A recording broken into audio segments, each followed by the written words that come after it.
is going on, guys? What's up, Stranded? What's up, Sheree? How's it going, Leo? Or should I call you Dinosaurs and Doom Guy? What is going on, everybody? How's everybody doing tonight? Originally, I didn't even know what to talk about tonight. I was even saying this yesterday. Anybody that was in that chat with me, I was just like, I don't even know what I'm going to talk about, what I'm going to paint, what I'm going to do. Let's fire this bad boy up.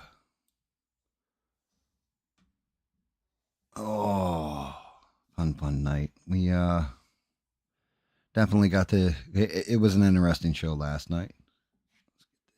Played out of the way. Show you guys what I figure I might as well knock out. Well, actually, before I even get to her, let me get to this guy. So this guy, Monster Prey, I guess is his name. There's all his info in case people are interested in printing this model or doing it. Get some legs on. And get the body in there. But I printed this one out. I'm still not sure if I'm happy with it. It's not a bad build, not a bad sculpt, all that kind of stuff. Matter of fact, do I got him set right? Yeah, I do. He's not going to fall over. I'm not real sure about this guy. But he put together as it all tumbles apart. I'll just pop the head right back on the body. But it is a Spidey. And the reason I'm not sure about it, I don't know if you guys can see, but the webbing didn't come out really ultra defined. So he's going to be a lot of manual hand paint. And with my handshake, I don't know how well that's going to come out. It's a decent sculpt. Good Spidey symbol on the front and back. We'll see. I'm torn on that one. I might find a better version, but shout out to him, Monster Prey, for even doing the design to begin with. That's a lot better than I can do.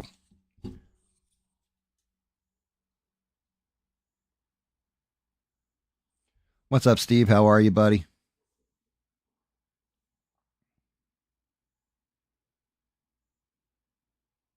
No, Leo. I didn't stream yesterday. I would have sent out the thing. No, we were all. Sheree is the moderator on a much bigger stream with 1 million plus viewers, followers, what have you. Guy named ABL, and a lot of us go into that stream and we watch what he has to say. He's basically giving us updates on news, stuff like that. Shout out to ABL.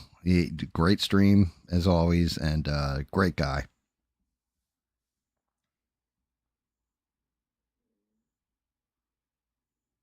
Oh no, that you lost power. Not good. But yeah, hopefully I'm coming through 5x5. Uh, Actually, I had one guy that we met. His name was not Ordinary Dad. I don't know how he's going to get referred to, but not your ordinary dad. He was an alright guy. He was having fun in the stream, so I invited him here. Hopefully, he shows up tonight. Definitely give some insight. Tonight we will be working on one of the last ones that I have fully painted black, and that is Miss Dorian Green, or Doreen Green, aka Squirrel Girl. I don't know how far we'll get on it. I figure it's at least a part 1 of 2. She's got a big old tail. Matter of fact, I can take her all out of this and put Spidey in here for now. But it's almost time to go back into black. Unfortunately, I got to print out more models, guys. I got to print more things out. I've been slacking in that department. Trying to do a rework on a Superman has been, for the most part, unfruitful and a waste of time. I've got to figure that one out. I still have my daughter-in-law's pyramid head that has to get redone and reduxed and all that. So I think I'm going to have to run a couple different things in the background while I'm working on those.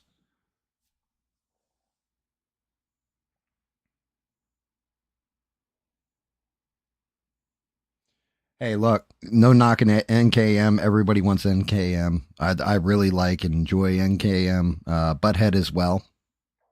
NKM said something about Butthead not going to, I guess they watched Tim Pool stream together and not watching ABLs as much anymore. But NKM did say something. He said he's seen a couple replays of my streams and he'll drop by one day. Shout out to him. If he makes it, if he doesn't make it, still shout out to him. He's a good dude. Love to have him here. I just think he'd have fun with us. That's all.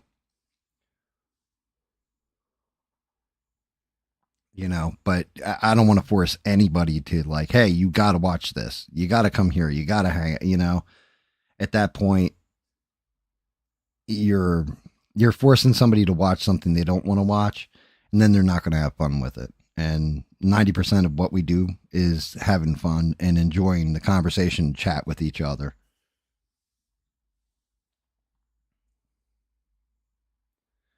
Steve's like, I'll do that to people. I'm the roving reporter. I'll just drag them and hit them over the head with a large log. Tomorrow night, I'm going to be doing the gaming stream, the goofy games. And Batman, I'll be doing the part 2 to that. I'm going to start Doom Eternal. There you go, Leo. And we're going to be doing Doom Eternal. And I don't know if I'm going to do Marvel Rivals or something else will get thrown into that mix. But that's tomorrow night. You guys will probably be watching ABL, so I won't expect to see you. If I see you, I'll be pleasantly surprised. If I don't see you, that's fine, guys. It's fine.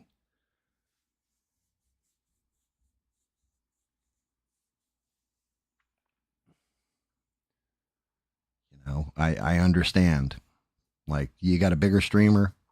Hey, I can understand you watching him. At least he's putting out solid content. And, it's not like ABL purposefully moved his show to just screw over my little show. He just can't do Saturdays doing Friday. That's fine, Besides, like I said, Fridays are usually my goofy days. Now, Sunday, I may continue on with her, but we're going to run out of Sunday shows soon unless I get a lot more printing done. I'm going to tell you that flat out. It's going to go back down to Thursdays till I get overloaded again with stuff to paint, because we're just simply going to run out of models and nobody's going to want to watch my, pale white hands moving.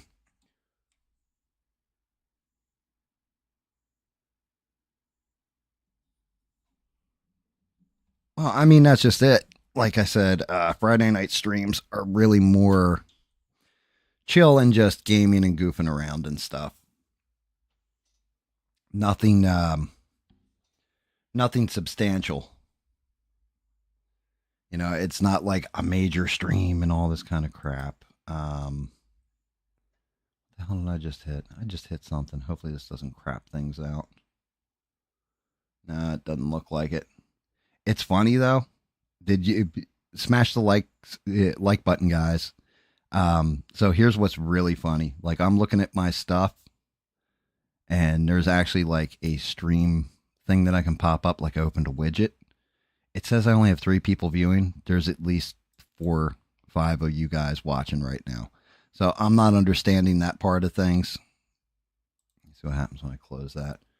Hopefully I don't lose the stream. But yeah, smash the hell out of the like button for me.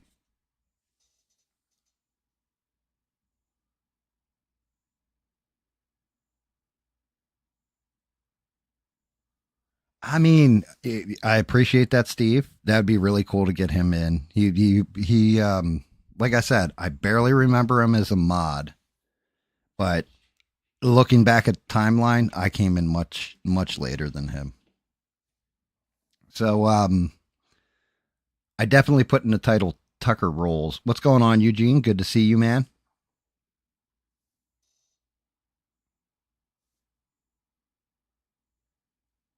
Yes, and that's just it. You're right, Stranded. He's only doing this Friday because he's going to be in LA or California on Saturday. So, like I said, it's not that big a deal. I'm not worried about it. It's it now. If he moves his show to Friday, then I'm gonna have to move mine to Saturday. To offset, because that's kind of crappy for me to say, hey guys, ignore the dude that everybody came from to watch me. Just not. I don't know. In my opinion, not right.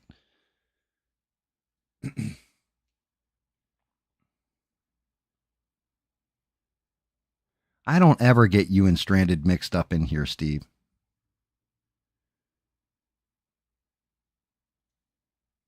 I see Leo's all excited. He's excited because Doom Eternal. I know he'll be the one person viewing me because Sheree's got to work.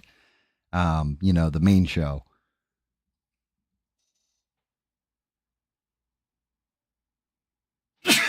What's up, Bubba? God damn. I'll tell you what, I cut the grass for 2 days straight because I had to go out there and basically saw down all the trees that had grown in my lawn and then cut everything again the next day. My allergies have been off the chain.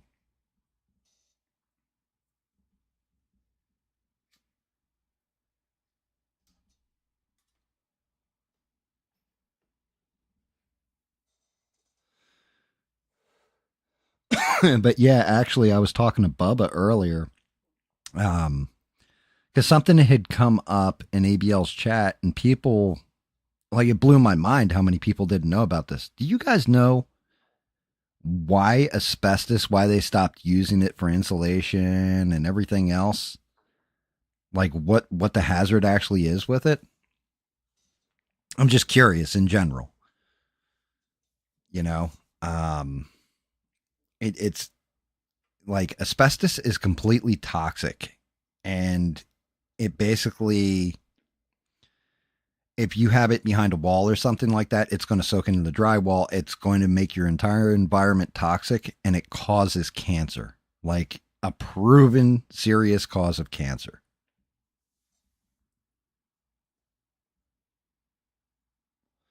Yeah, see, just let it ride stranded. That's what I'm saying. Something's up with the likes. Something's up with how many people. Like right now, it says there's 7 people watching, which I could believe. But 20 seconds ago, it said there was only 2 people watching, which makes no damn sense.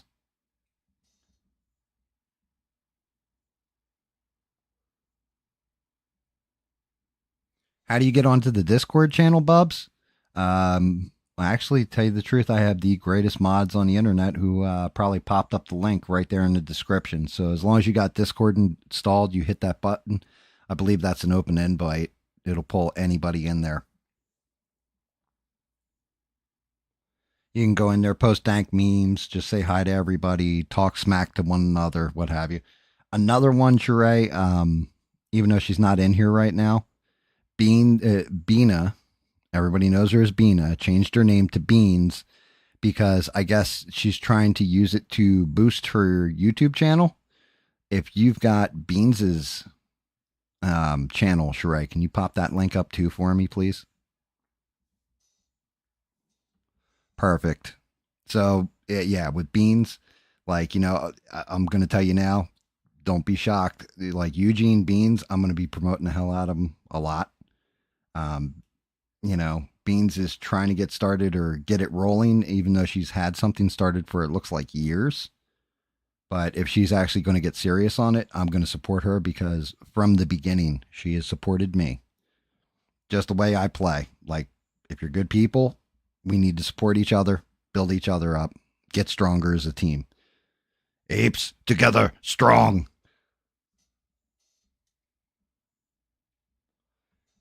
Howdy ho there, Paul. So I had good to see you too, Paul. All jokes aside, haven't seen you in a minute. Shout out to Gigs too, wherever he is. David Mon, Bagum D, Duke Raoul, Rebel Without a Reason. Like, just go through the list. Shout out to the guys.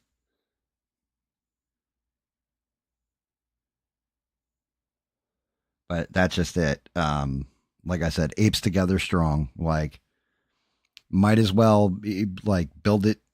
If we're all starting kind of from the same spot and we all build together, as long as it doesn't go into bullshit. Like I watched this happen with Nerdrotic, Doomcock, was the other chick, Mecha Random, Geeks and Gamers. And they all had, I think they called themselves the Fellowship. That's what they were known as. And like there was infighting, all kinds of crap that happened. I don't want any of that. Like just none of that. Same thing happened with Nick Ricada, had a whole bunch of people with him, and they started calling, well, the one girl started calling everybody law tubers, and he was like, look, I'm not part of a group. I'm just, doing my shit. let me do my show, you know? And if you guys want to drop by, I have no problem helping you out, promoting you, and everything else. And that whole thing collapsed in on itself, too. So, not that you can't have infighting, but I also don't see a reason because everybody does different things. I paint stuff. Beans looks like she is going to be talking more fringe theories, which good on her, showing off her plants. Eugene does music, you know, stuff like this. We all have different interests. Six, shout out to Six. Six plays his drums, doing drum covers and stuff. So everybody's got their own thing, but we all fit together too. And then we have Steve. I'm waiting for Steve to start a YouTube channel where he's just walking around and walking up to people on the street and asking them random questions. You know, like the question of the week this week would be, how many people are there in Iran? Can anybody tell me how many people are in Iran?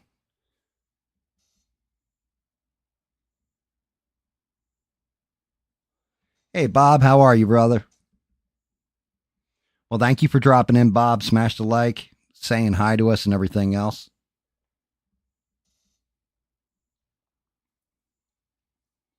We appreciate you. You know you're always welcome to come chill, lurk, interact, whatever you want to do, Bob. Welcome to it. Welcome back, brother.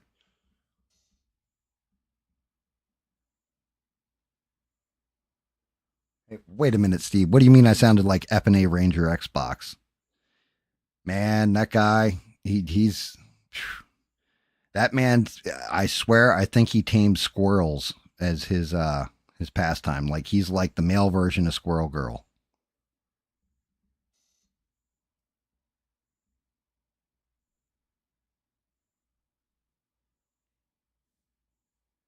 But no, serious question. Does anybody know how many people there are in Iran? I'm curious about this because honestly, I guessed right around 100 million. That's where I was with things. And then, yeah, I actually know now because of exactly what that question leads to. Bob saying 90 million.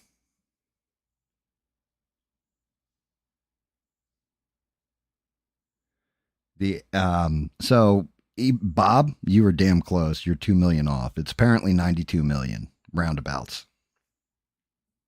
But Tucker Carlson, and I thought it was going to kind of be a softball one, but it was Tucker Carlson and Ted Cruz.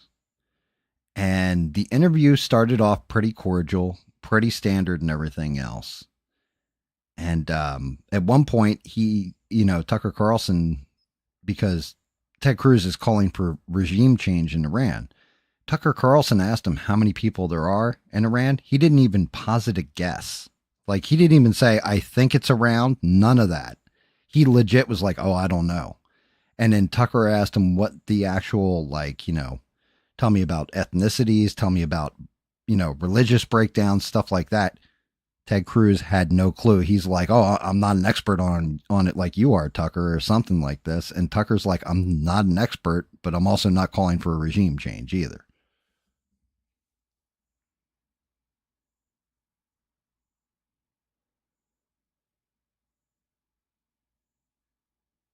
But yeah, it that the entire interview at first, the first 15 20 minutes, honestly, is kind of boring.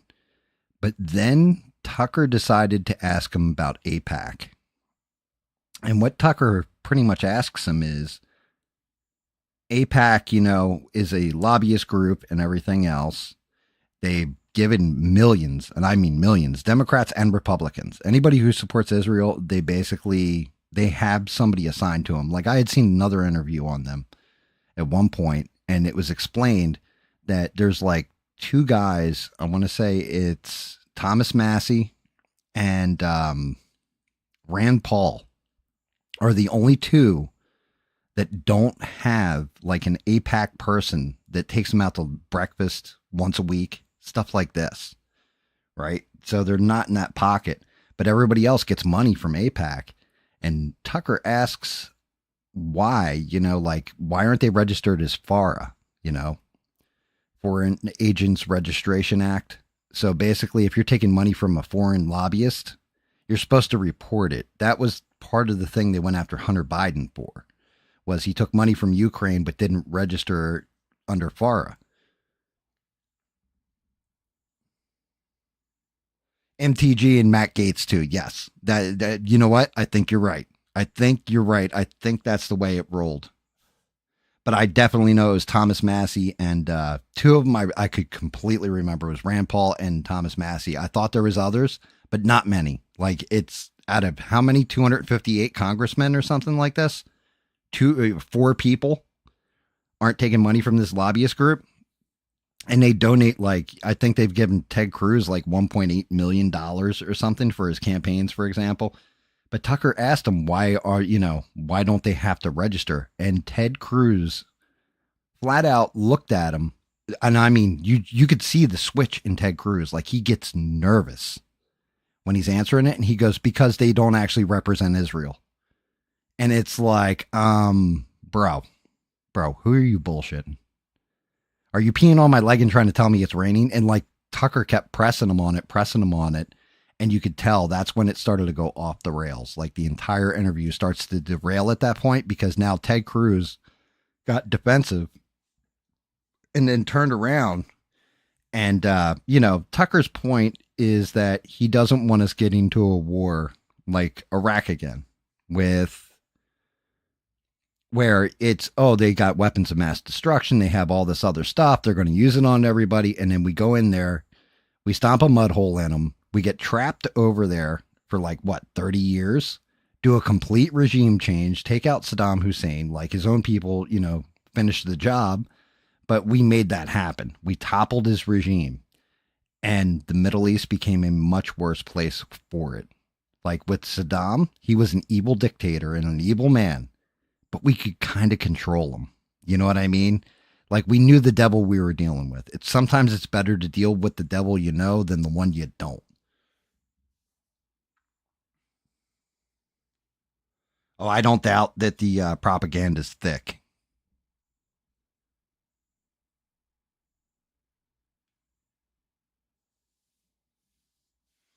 And it just watching this, it's crazy, because then Ted Cruz basically calls Tucker Carlson an anti-Semite.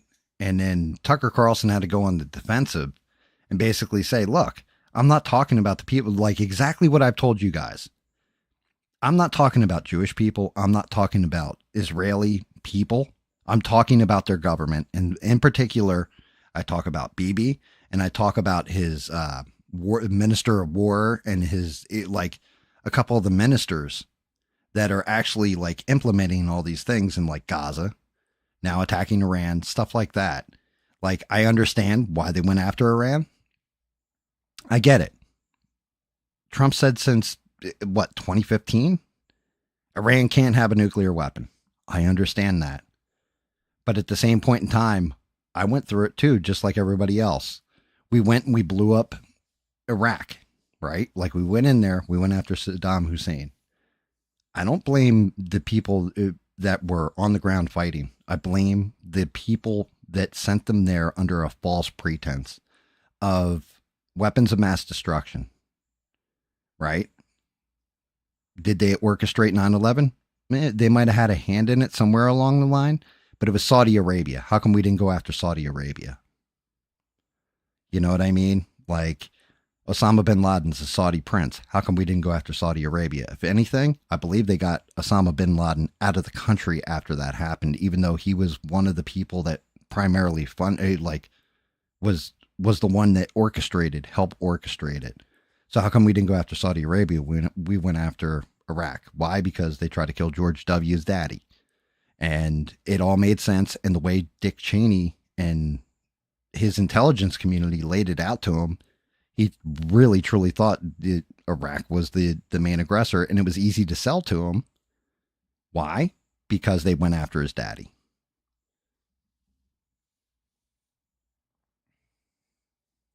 Yeah, Gaetz isn't in Congress anymore. Gaetz is way gone. Way, way gone. He left when all that stuff with him and underage girls came out, which he didn't know that she was underage, but I'm not going to lie. if you even have to question something like that, you shouldn't be playing in those waters. Just my opinion on it. Like if you can look at a girl and say, "Hey, she could be 25 or she could be 16." Yeah, you might want to stay away, dude.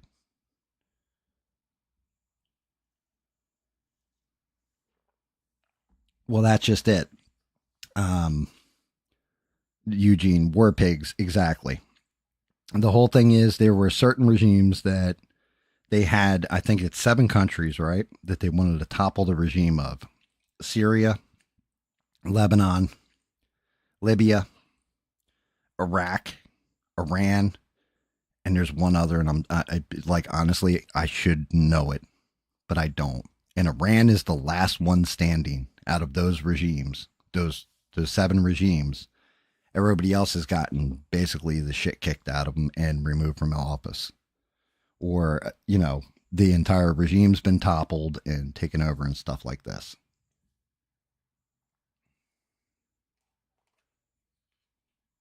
You can do a lot of good, but if you do scumbaggery on the side, that's you can say there's people that did a lot of good. Okay, Joseph Mengele did a lot of good for the medical community. Would you say that he was the most ethical man and did, he did a lot of evil? He experimented on people and did terrible ass things to get to that good that he did for humanity. So yeah, you can do a lot of good, but if your evil's outweighing that good, like I said, just little things. There's moral gray zones, but then there's stuff that is like a rattlesnake. You don't go near it, because when it bites you, it is the poison that will end your legacy. I wouldn't be shocked if Trump's done scumbag stuff. Like, okay, let's call a spade. Marla Maples. How about what is he on his third wife?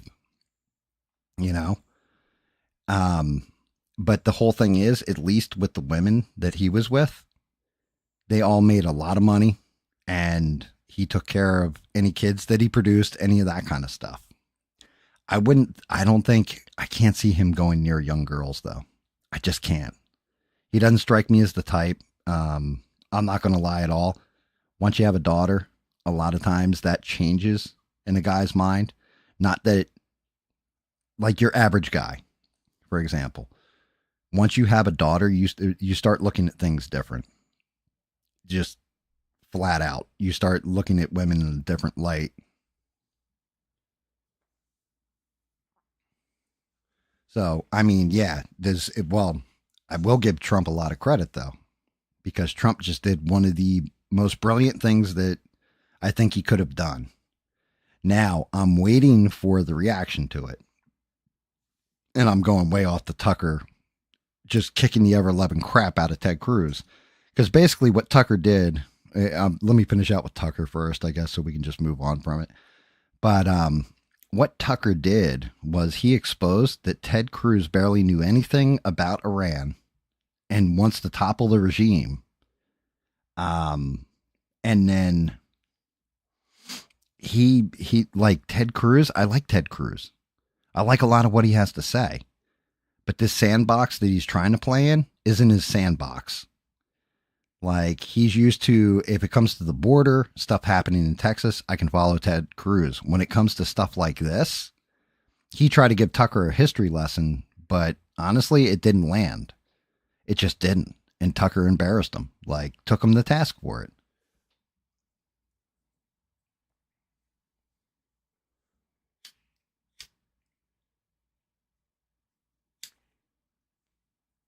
Well, Eugene, about that, right? What you just said about like his daughter's 18-year-old friend, and she looked just like the daughter. I think it was the Ultimate Warrior. I know this is going to be weird, guys, because I'm talking wrestling guys, right? Hulk Hogan and his wife Linda got divorced. Hulk Hogan, his current wife, and his girlfriend before his current wife, both looked almost identical to their daughter Brooke. And then the guy that whatchamacallit got with, Linda Hogan got with, looked almost identical to their son Nick. And like the Ultimate Warrior called both of them out for it and was like, you guys, like, I don't know what kind of sick games you guys are into, but they look like your kids. What are you doing? So, that happens. That absolutely happens. Matter of fact, there's a movie a long time ago with, and now the guy's a total creep, but an amazing actor, Kevin Spacey, was in a movie a long time ago called American Beauty, where that was kind of the plot line of the movie. It's a guy going through a midlife crisis who flips out and everything else, and then ends up trying to sleep with his teenage daughter's best friend. Like it was like, what the hell, dude? The Ultimate Warrior was, man, that guy was trying to think how to phrase it. He was extreme right wing, is what Ultimate Warrior was. Like he really was. Like he had some opinions that, but when it came to in ring work and being a wrestler and all that, he was exciting to watch as a kid. But when you really break it down, he was a crappy in ring worker. He really wasn't a good person, from everything I've seen. But that's also his WWE career. He was also high out of his mind and completely jacked up on steroids too.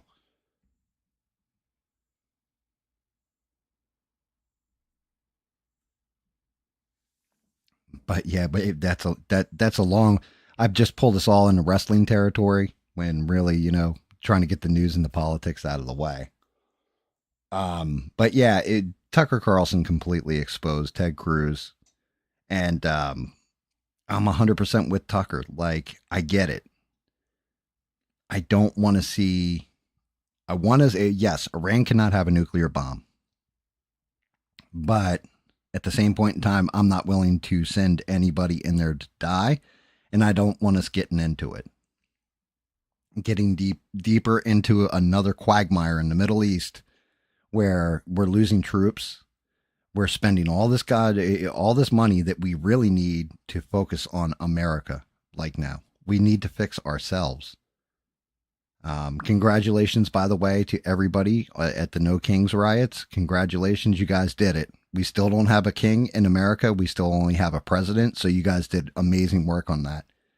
In a more serious note, when it comes to the No Kings protests, they were legit protests. I can respect that. You don't like stuff or whatever. You went out with your signs. You all gathered together.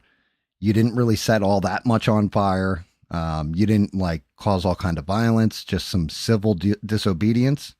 It was pretty much peaceful outside of LA. LA is the only place that was like a whole crap show for that. Everything else was just chill, 110% chill.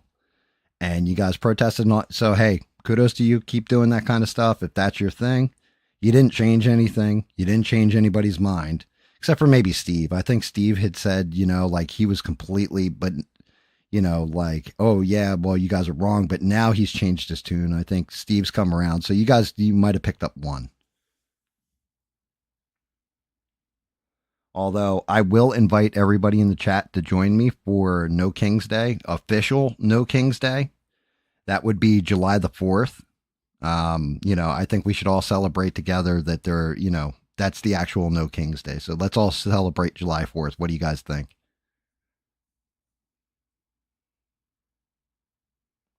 Steve Stalter. Jesus. Yeah, actual No King's Day is July 4th. And I would say happy Juneteenth to everybody, but that shit's a made up holiday. Like, I don't understand why that's a holiday. Like, it just, to me, it doesn't land, you know? Like, okay, I guess that was Texas acknowledging things, but at the same point in time, like, shouldn't that just be a holiday in Texas? Like, why is that a national holiday? I don't get it.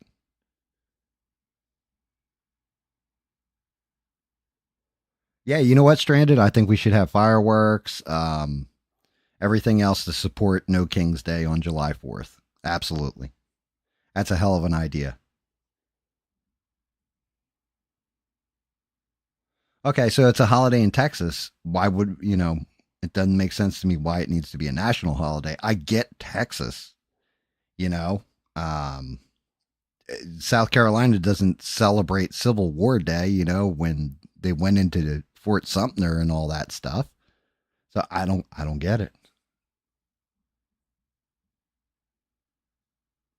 Yeah, see, Eugene, that's just it. I Then again, you don't really see too much about too many of the recognized national holidays, to be honest with you.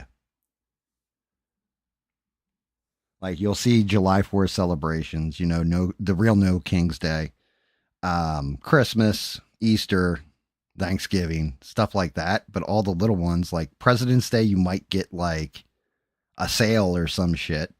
Memorial Day, Veterans Day, and stuff like that. They get underplayed too.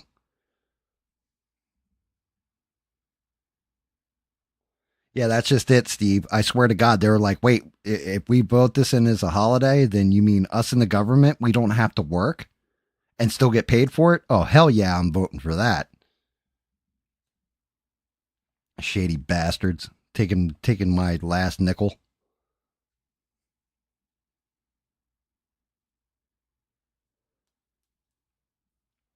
But yeah, that's crazy. And then Trump pulled something today, and it happened after Ben Shapiro's show. So I can't wait to see Ben Shapiro's show. I can't wait to see tomorrow's Ben Shapiro show because he is the most gaslighting person I've ever seen in my life.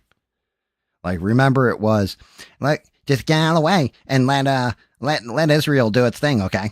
Okay, guys. Okay, gang. Just let Israel do its thing. Don't worry about it, Trump. You don't even have to get involved. Hey, Trump, can you send us a plane, a B2, and some bunker busters, please?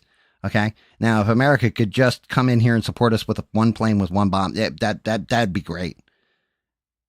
Well, you know what? Now that we've blown everything up, hey, Trump, can you drop some troops in there next? That'd be great, buddy. Thank you.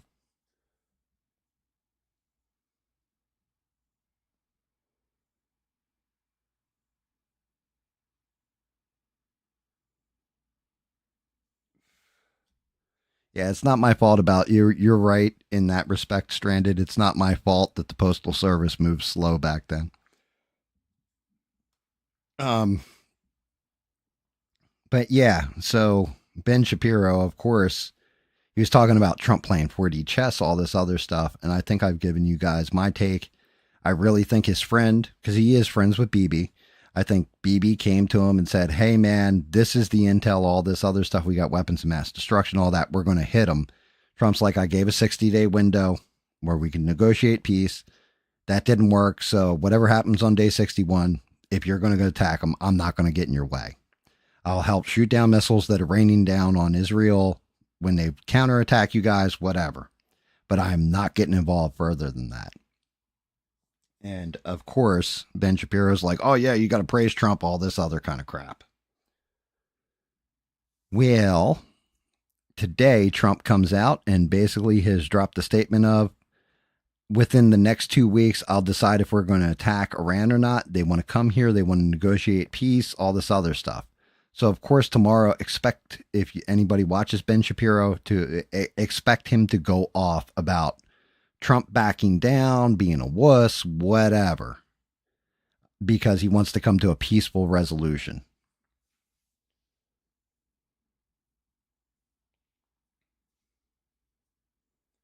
I didn't even see it, Steve. What did you do?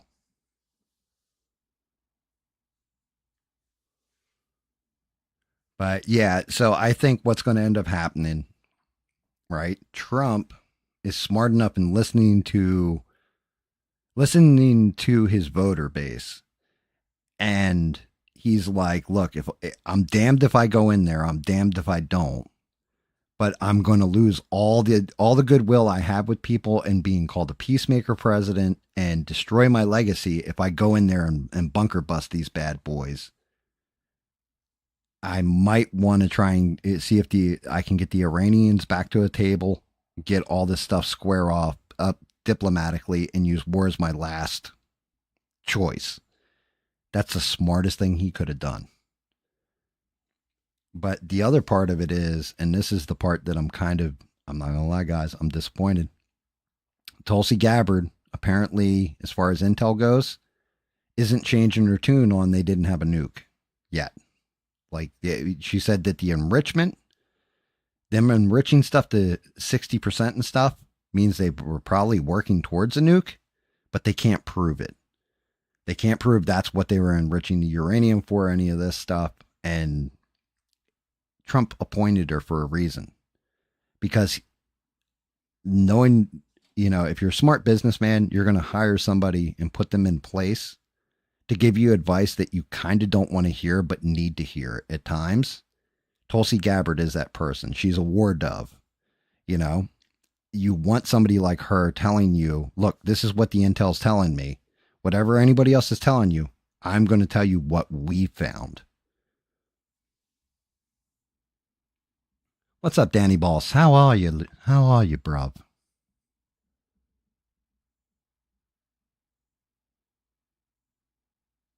Oh, no, Stranded. That's just it.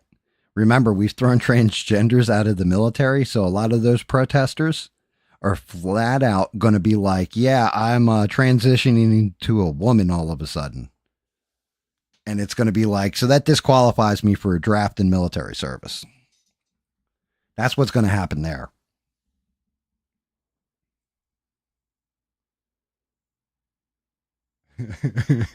Uruguay, huh? Geez, Eugene. Well, the whole thing is, if Trump plays this right, and there's a good chance he could, where Iran's getting hit, because even Vladimir Putin called up and said, hey, Trump, we need to talk, you and I.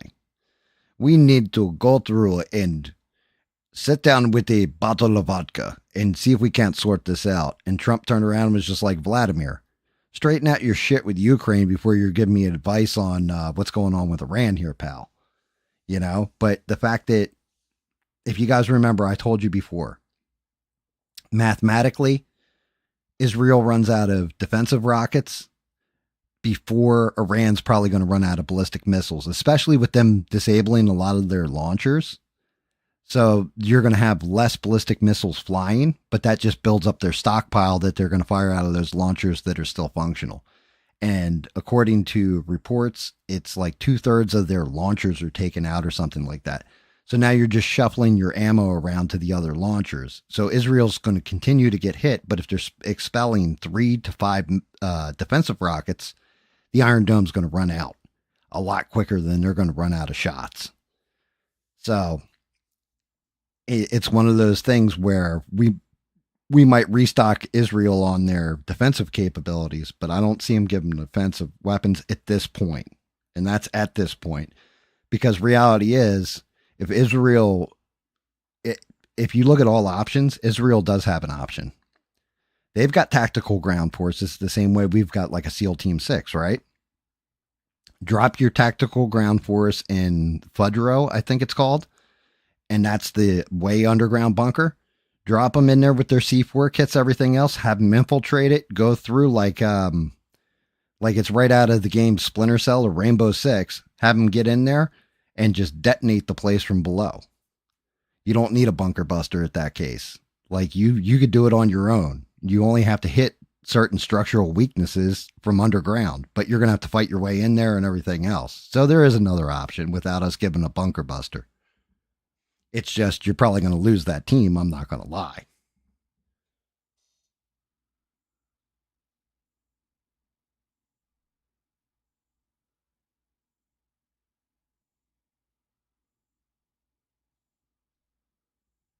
Wait, what comment, Steve? Sheree, you haven't erased anything. I'm not seeing like any deleted messages. Like Sheree retracted this statement, and I'm not seeing anything like that. So it might have been YouTube who kicked your thing out. Yeah, it's got to be YouTube, dude. I don't censor anybody's speech. You know me. I'm 100% First Amendment in this place. Except for racial slurs. We got to be careful with those unless you're making fun of white people, because that's apparently acceptable.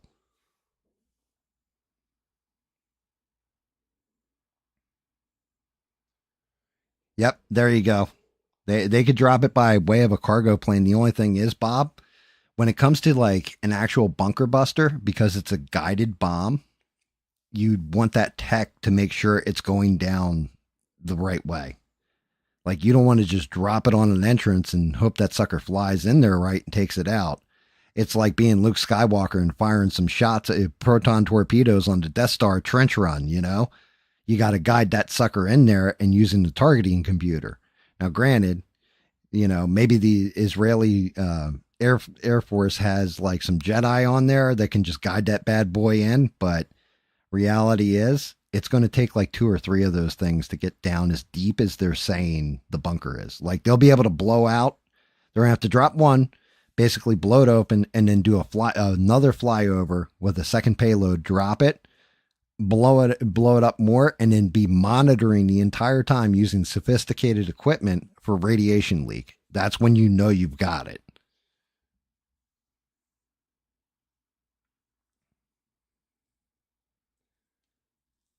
So just like dropping an air fuel bomb out the back of a cargo plane, yeah, you could do that, but you're not going to have the precision that you would with the targeting systems that you technically really need to make that bunker buster effective. It's just a big boom. You know what I mean? And unless you can pinpoint where you're dropping it, because you're going to have to drop it in the same place at least twice.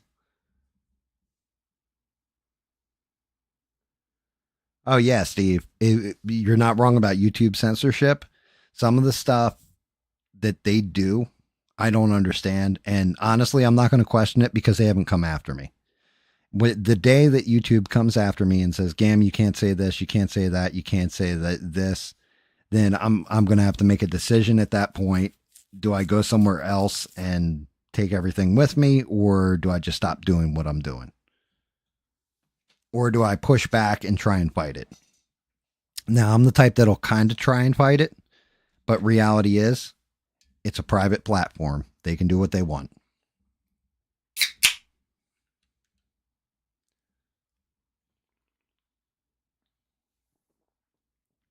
Well, that's the other thing, Danny. Your country is also saying the same exact thing as America's saying.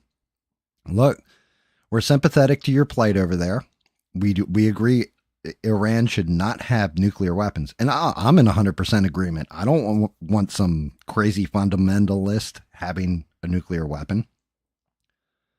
But at the same point in time, we don't want to get involved with this because it reminds us too much of the Iraq War. And that's just it. That's the real punishment here is that, let's say all the intel is right. Let's say they were days away from making a nuclear bomb, right? Like BB had originally said before he changed that up to 6 months. But let's say his original statement was correct. I don't want Iran having a nuclear bomb. I can understand, going into attack mode for that. At the same point in time, I've seen this playbook once before, and it cost us blood. It cost us lives. It cost us treasure.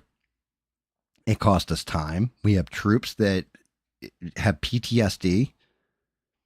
We lost so much in that I don't ever want to see that again.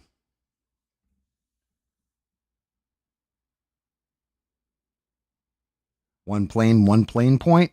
I mean, yeah, the thing is, what happens if that plane gets shot down on the way through? So the whole thing is American military weapons. Remember, Israel has good American equipment.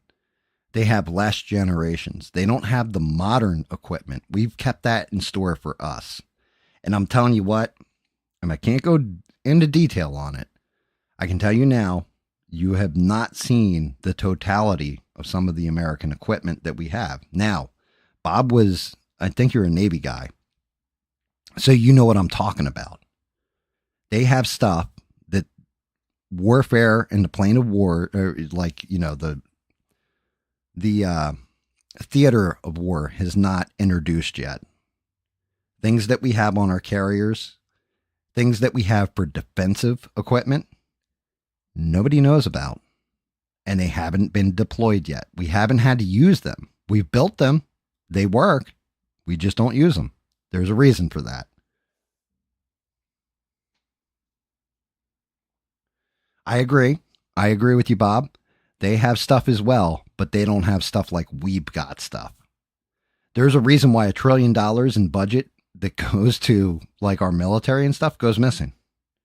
I can tell you that.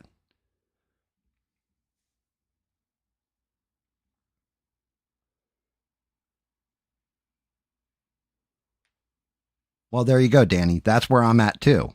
I need empirical evidence. Now, if Tulsi Gabbard had come out and said 110% they are building, I would have believed it because she's completely anti war. So if she's coming out and saying it, that is chicken little come, that isn't Chicken Little coming, running, yelling, the sky is falling. That's somebody coming to you saying, look, I don't want a war. I don't want this. I don't want that. But this is where shit's at and it's about to get real. $500 hammer. Right? Yeah, exactly, Bob. Yeah, if you really think that our government spends $500 for a hammer, you've lost your goddamn mind. That's not, that's what I tell people all the time. Like, if you really think they spent 500, no, the entire project cost $20 million to produce. In order to break down the cost benefit, everything else on it, and the expense reports, they'll list a hammer in there for $500 to take away from something else that costs much, much more than you realize.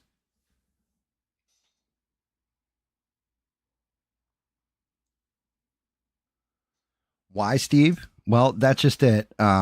Dave Smith, who honestly, he kind of pissed me off a little bit because he was like, yeah, Trump should be impeached or whatever if he takes us to war and all this. Dude, no, Trump should not be impeached if he takes us to war. I'm looking at a man and I'm watching how he's handling things and he's trying the diplomatic approach. And if it fails, then he's got to go to war. And I'm not going to fault that man for it. I can't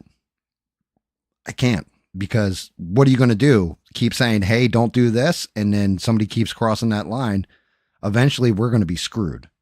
So I understand why he's doing what he's doing. I may not like it, but if you exhaust all options and you're left with one, I'm not going to blame Trump entirely because I don't think it's all his fault.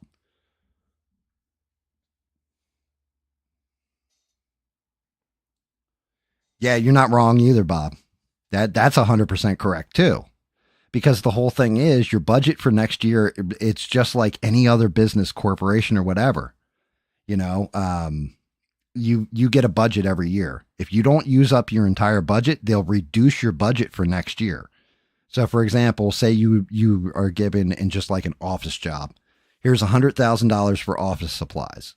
You only spent $50,000. You didn't really need to spend the other 50 grand, right? The next year, instead of a $100,000 budget, you're going to have a $50,000 budget because they're going to base it on the prior year. So the company will tell you like, hey, you know what? I think everybody needs a new laptop. Hey, I think this, I think that. And our government, like our military in particular, is kind of the same fucking way.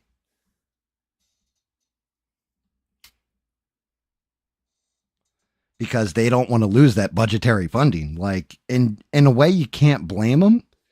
But at the same point in time, intelligence would kick in and say, look, why don't you just give me a set budget? And then if we don't spend it all, we can bank it. And then next year we got $150,000 budget, like in that case scenario I just gave with the office supplies. Well, we got an extra 50 grand, or, hey, we can cycle that back and you only got to give us 50 grand on top of this 50 grand for next year and we're good. But that's not how things work realistically because everybody wants as much money as they can grab a hold of. Our military is no different. And I've seen projects started, stopped. I've seen other projects that they told you were stopped that honestly kept going, but nobody had no oversight to them.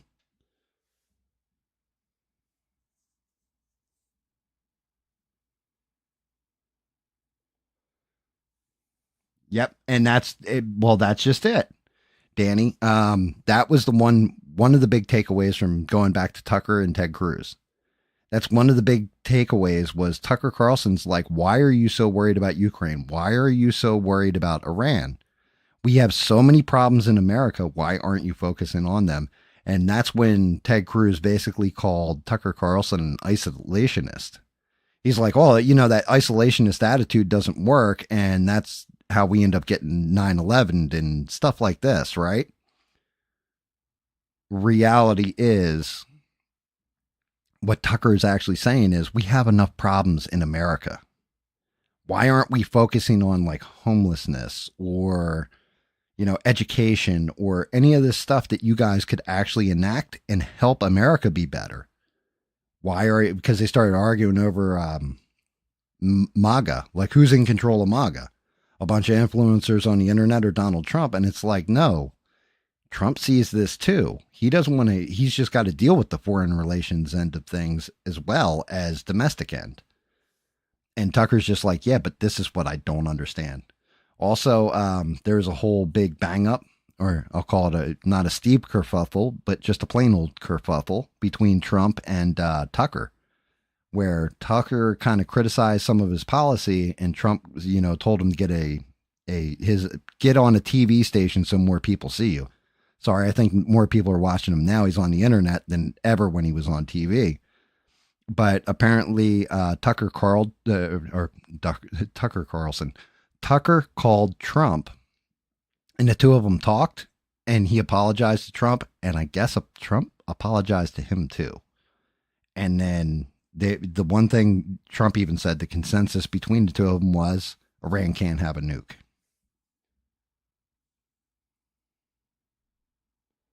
What's up, Devin? Here's some popcorn, extra butter, no sand.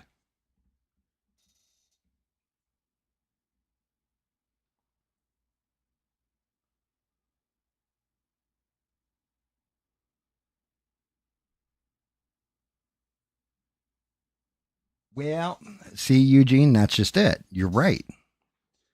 It wasn't caused by isolationists and us staying out of there. I've said this before. The whole thing is you go overseas, and like, God bless our troops for even having to go through that. I'm too much of a bitch to have ever served, but the real men that did actually serve our country, defended our country, served in war and everything else, and went over there. Unfortunately, it's just the unfortunate fact. Somebody comes into your neighborhood, takes out your family or whatever. You have nothing to do with it. It's just an accident, right? Even an accident, you're going to want some kind of revenge. That's kind of the bitch of everything. Now, granted, 9/11 wasn't about that. That was more about sending a message to capitalism and basically showing that they could hit America, in my opinion. I'm pretty sure that's what that was about. Because if you look at where they struck, struck the World Trade Center. They tried to hit the Pentagon. And then the other plane was out in Pennsylvania when they shot it down. Now, granted, they said the passengers took it down. So we'll go with the mainstream narrative of the passengers took it down. But honestly, you look at where the wings from that plane ended up in different fields in opposite directions. That's probably because they shot the wings off that plane and downed it. Not that the passengers didn't lead a revolt, but, hey, look, if somebody's stabbing somebody and they're the evil bad guy in a horror movie, the best thing to do is walk up and two-tap that villain right in the head, just to make sure you got it.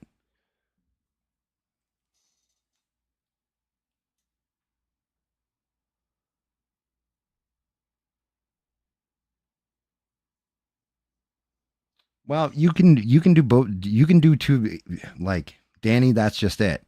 You can chew bubble gum and walk at the same time.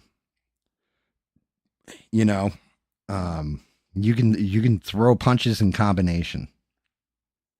The whole thing is you need the infrastructure and people in place in your own government to want to do those things. But instead, most politicians nowadays just want a fucking talking point. Sorry for the F-bomb, guys. I'm doing good with my language, I think. But they want that talking point. They want that 5-second viral video of them saying, well, Donald Trump's acting like a dictator and a king. I'm going to try and get into this meeting and interrupt Christy Gnome and then get my ass beat and slam down on the ground because I'm acting like a jerk.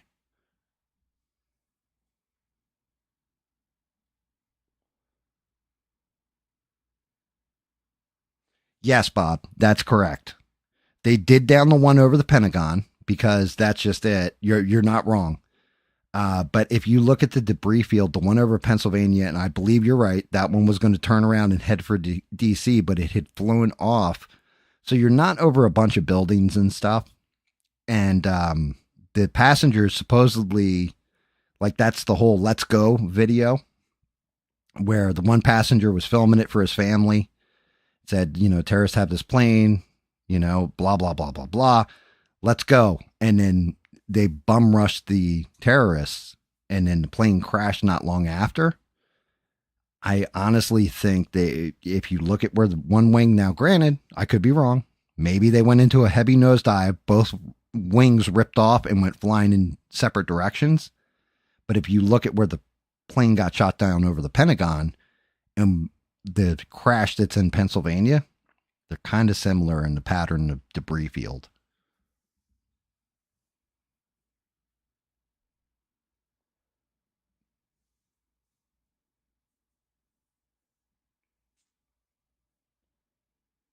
Well, and this is one that Danny can help with here because he's been doing his religious studies. But Ted Cruz said something about that, referenced the Bible, and that is Israel, blah blah blah. Like, those who protect Israel are righteous or something like this. The thing is, Israel didn't exist back then. That's more of a modern thing. So I don't know where that gets lost in translation. I'm not a biblical scholar, guys. I don't know. I'm just telling you what I do know, and that's the word Israel in the Bible or what have you. Like, that was kind of added, I believe. Wasn't it? Devin's here too. She could tell you.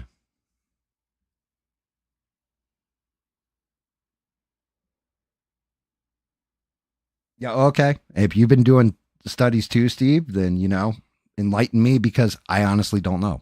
I'm not going to talk smack if I don't know. I can just say that I didn't think even the place of Israel was actually a thing until modern times.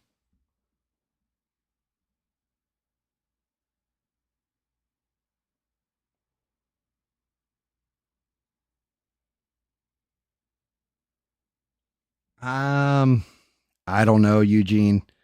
I get it because they share a lot of common beliefs. Is the best way I could put it. Like Ten Commandment type beliefs. So they're very similar.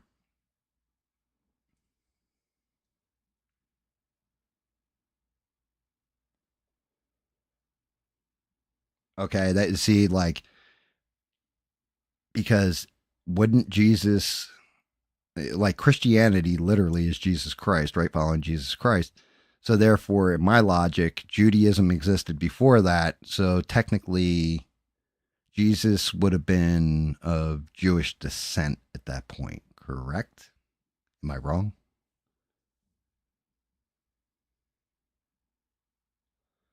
Oh, trust me, you're and Devin.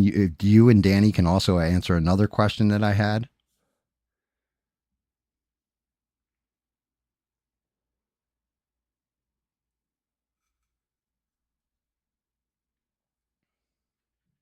Okay, see, that makes sense, Devin. Thank you for that. So, Danny and Devin, I got a question for you.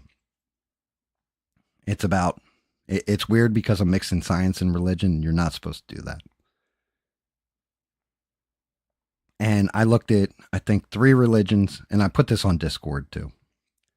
I look at three different religions, and all three of them agree. The three main religions, Judaism, Islam, and Christianity, all agree that in the beginning, God created man and woman, basically, Adam and Eve, right? And all humanity spawned from those two people. Knowing what we know about genetics, right? We should all be like mutants at this point. because of birth defects, everything else, because it would be a lot of inbreeding, is the kindest way I can say that.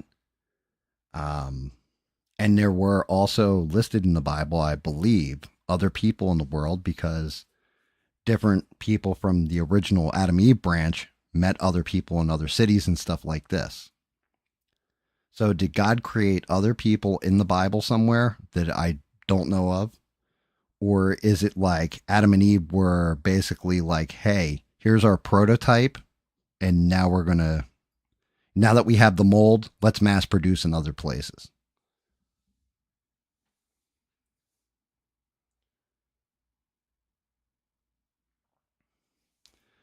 Eugene, I don't deny Christ.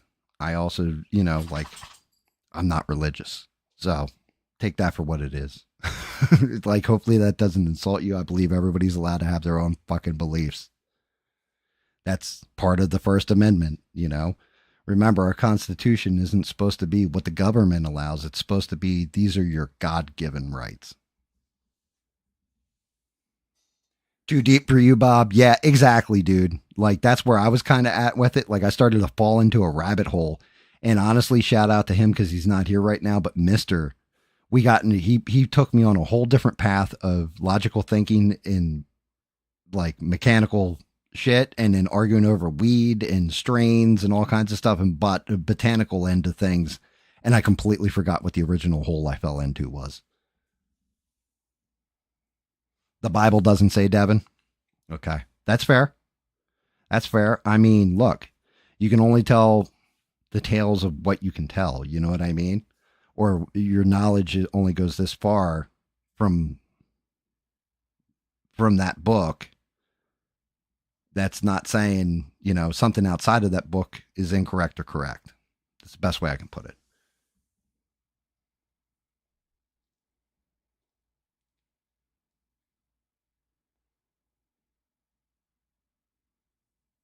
Okay, fair enough, Danny. Fair enough.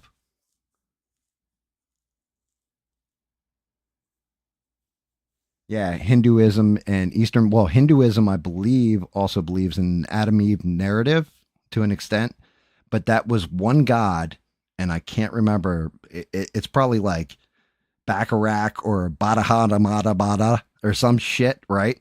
But there's one god in the Hindu religion that separated themselves into two parts, one part man, one part woman, and then populated the earth. Technically, the Adam and Eve story.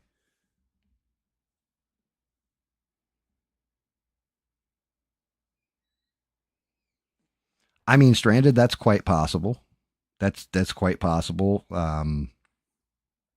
You know, I don't know. That's astrological mathematics is actually somebody who's close to me. That's their department. They have a master's degree in it, and I'd have to ask them.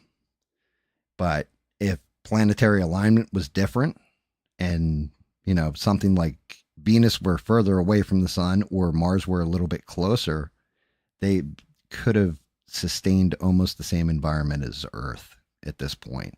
And if they move further out in planetary progression over centuries or eons or what have you, then it would change the environment completely, and it would have to adapt. Like that planet, like, if Mars got further away, for example, and the atmosphere started to deteriorate, it would become a wasteland, which it is.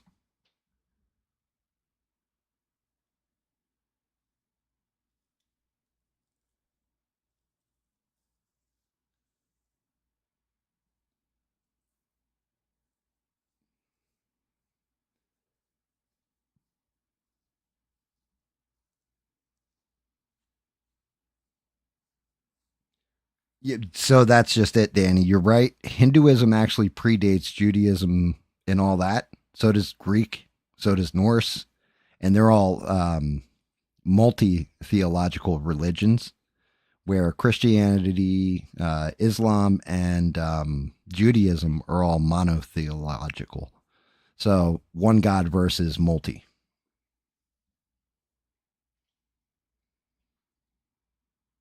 And you're right. It is night and day because you have different aspects, different gods and stuff like this.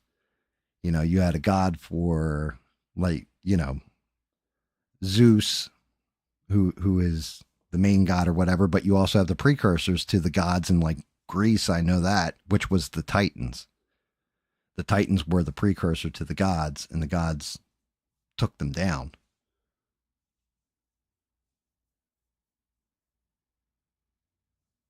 Bob K, the sun god, Ra. Yeah, and Egyptian too. Egyptian mythology. We call it mythology, but at one point in time, that was actually the religion of the land. Same thing for Roman religion. You had, like, Jupiter and Zeus were basically interchangeable when you go back and break that shit down.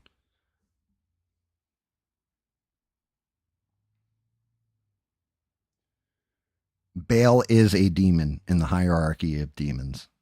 He's the Lord of Lies. Well, no, wait, that's Beelzebub. No, wait. Baal is the Lord of Lies. I want to say Beelzebub was the Lord of Flies.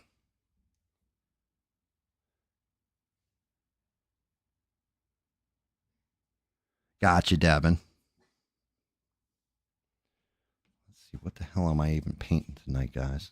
Sitting there like, this always happens. I start running my mouth. Don't paint anything for like an hour. Let's see what old Squirrel Girl looks like.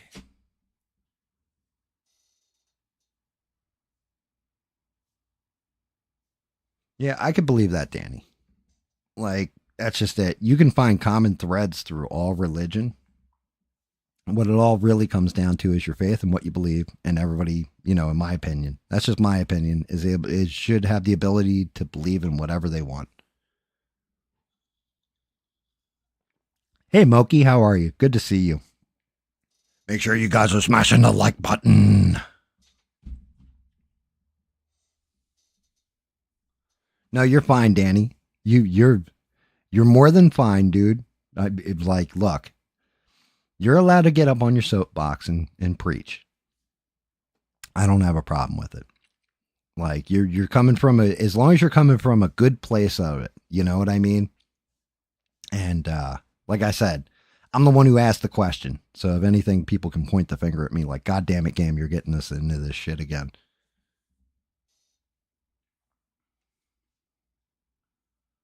Yeah, and there really is a lot of commonality.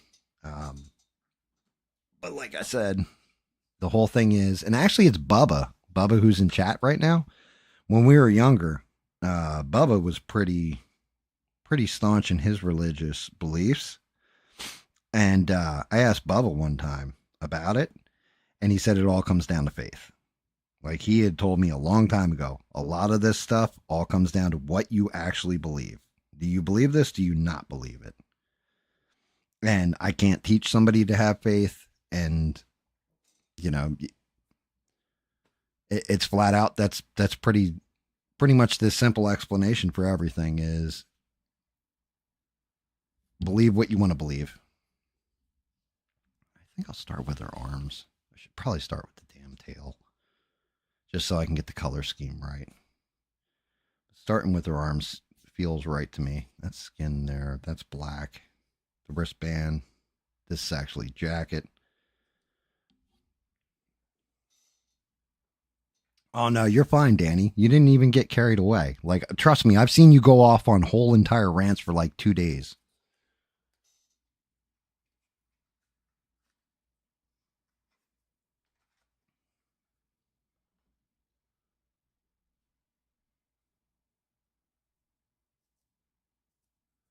So, Venus, the only problem is you have to look at the environment. It's basically it's ammonia based. If I remember correctly, Mars would probably be a more likely place if for sustaining life, in my opinion, because they found traces of water and where there is rivers and stuff like this on Mars. They can kind of prove it, but they've also proven that the atmosphere is deteriorated. So Venus is extremely hot. Now, granted, like I said, planetary progression, maybe it moved to there and maybe the ammonia base took over. But you're talking about stuff that would be so toxic that without an environmental suit, you would melt like legitimately just melt into a pile of goo on the ground if you were to step on the Venus.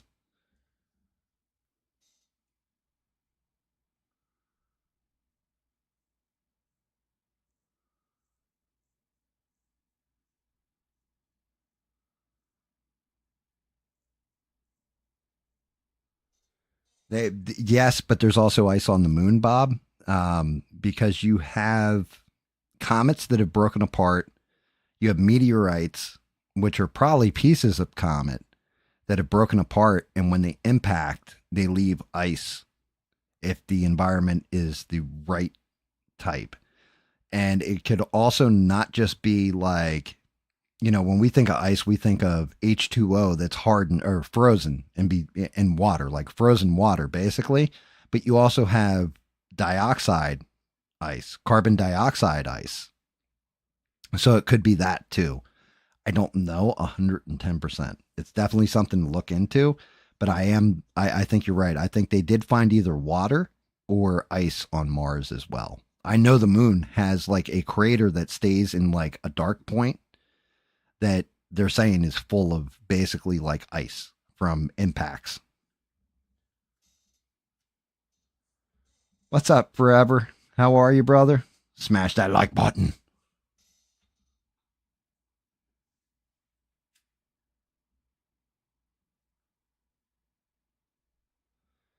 And that's what I'm saying, Stranded. I don't know. We probably will never know. The only way would be to go to Venus, take samples, and bring them back and study them.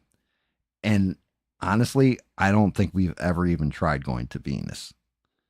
Like we might have sent probes, but those probes wouldn't be able to bring back actual samples from the ground there.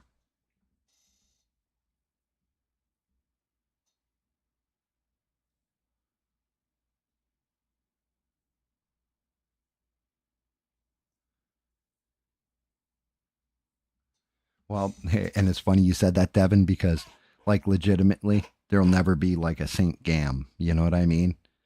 Like there, that will never happen. Although I do like, I think it was Saint Patrick chased all the snakes out of Ireland.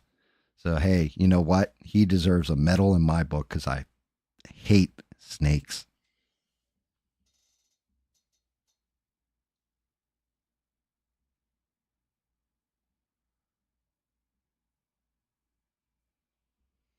And as far as like, what's wrong with Earth being home? Nothing. Why couldn't I be a saint? Um,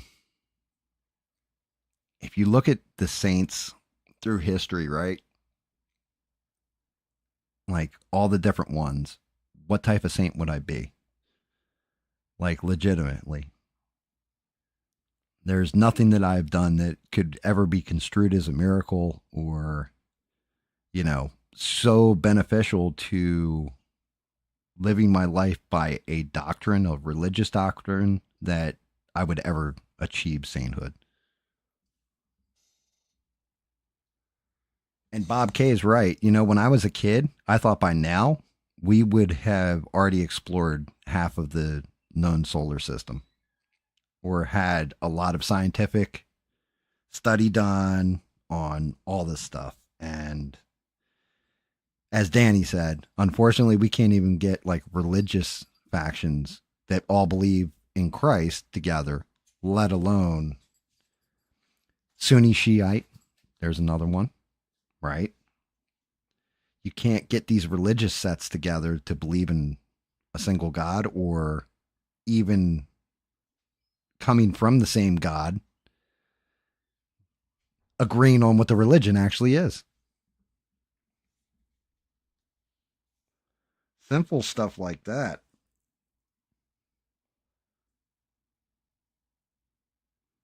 Sitting here looking. All right, so that is an odd color, guys. I'm gonna say it's. I'm gonna try this out, see if this color looks good.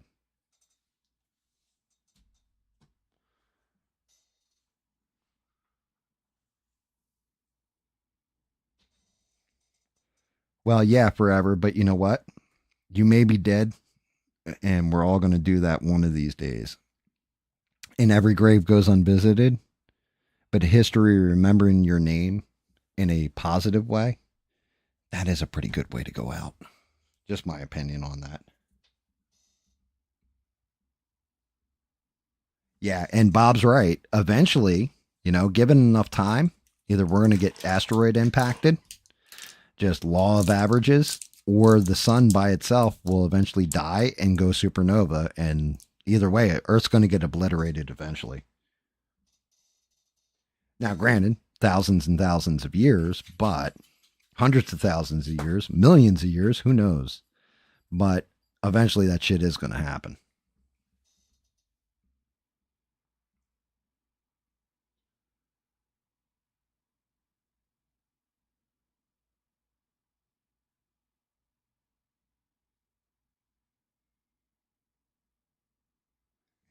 If I was going to be any saint, though, now that I think of it, I would be the Boondock Saints. That's who I would be. If I had a choice of what saint I'd be, I would be the Boondock Saints. If you know, you know.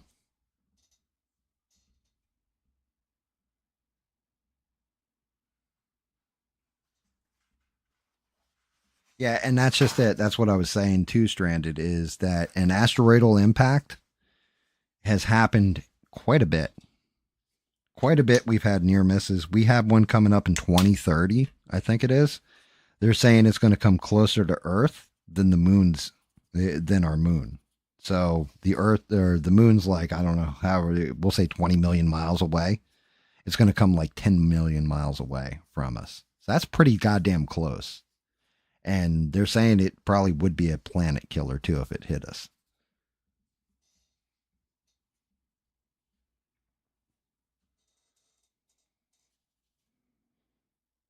I mean, I'm not looking forward to the end of anything. And getting hit with an asteroid, the aftermath would be terrible. Which reminds me of why I'm a slacker. I'm not gonna lie, guys, because I've read through the story of the star again just to refresh my brain on it, and I still haven't recorded the audio for it and made the other channel and all that. That's coming eventually. If I can stop slacking. Well, actually, I haven't been slacking. I gotta say, I tore down two lawnmowers, replaced the carburetors, having never done small engine work, and figured all that stuff out. Um, so I've actually been productive.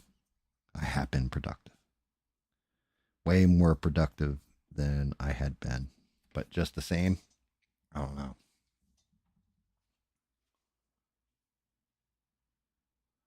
Why? He can't go within 500 feet of a school zone, Steve, because he's dead. That's why. Because he's deceased.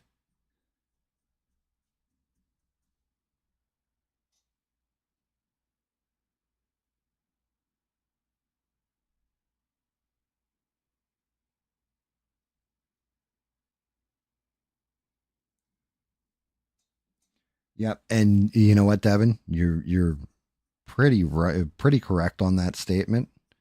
Um, I look what I got maybe two generations after I pass away. I have two generations of people, and then I'll pretty much be a footnote. You ask me who my grandfather's grandfather's grandfather was, I have no clue, guys. I can go back two generations, and I remember, you know, this grandfather. I remember my current grandfather and one before it. But yeah, eventually, everybody gets forgotten unless you do something like so spectacularly unbelievable that it becomes a story. And even then, eventually, that story is going to become a myth. It's going to become a perfect example Achilles and Troy. Like, yes, we remember the story of Troy and the Trojan horse and all this kind of stuff and the war fought over Helen. We remember Achilles as one of the main characters in that story. But if that story didn't exist, we nobody would know who the hell Achilles is.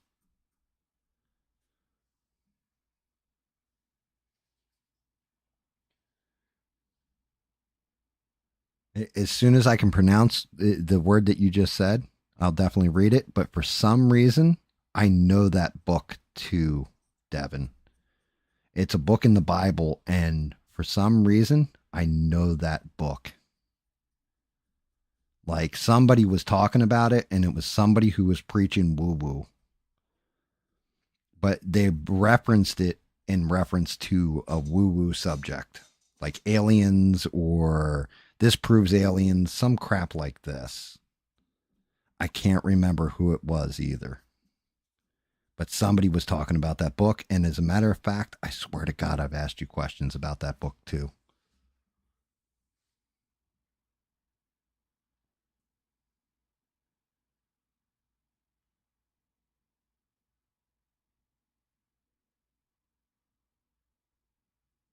So the manta ray that killed Steve Irwin is immortal now. Yeah, well, he is kind of it. That is a legendary thing, considering manta rays are very docile creatures. It was just an unfortunate whoopsie daisy that tail hit exactly where it did on Steve Irwin to take him out. Still a sin. The crocodile hunter, for better or worse, he was an amazing man. Like he really was. Like I learned a lot about animals watching him. I thought it was fantastic. I also never wanted to do half the shit he did. Like, this is the most deadly spider in the world. I'll let it crawl across my face and possibly bite me a few times. All right, get me to the hospital.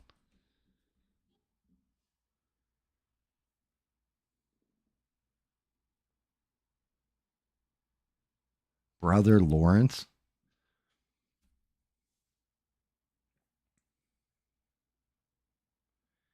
Very cool. Very, very cool. My great grandfather was a bootlegger. Had a candy shop that was actually a speakeasy. Can't make that up. My last grandfather, though, he did fight in World War II. He wanted to go over and fight the Nazis. They would not let him because he was a Polak, and they sent him to the Pacific Theater instead, where he fought the Japanese. Which is funny because he's probably rolling over in his grave knowing how much I like Japanese culture.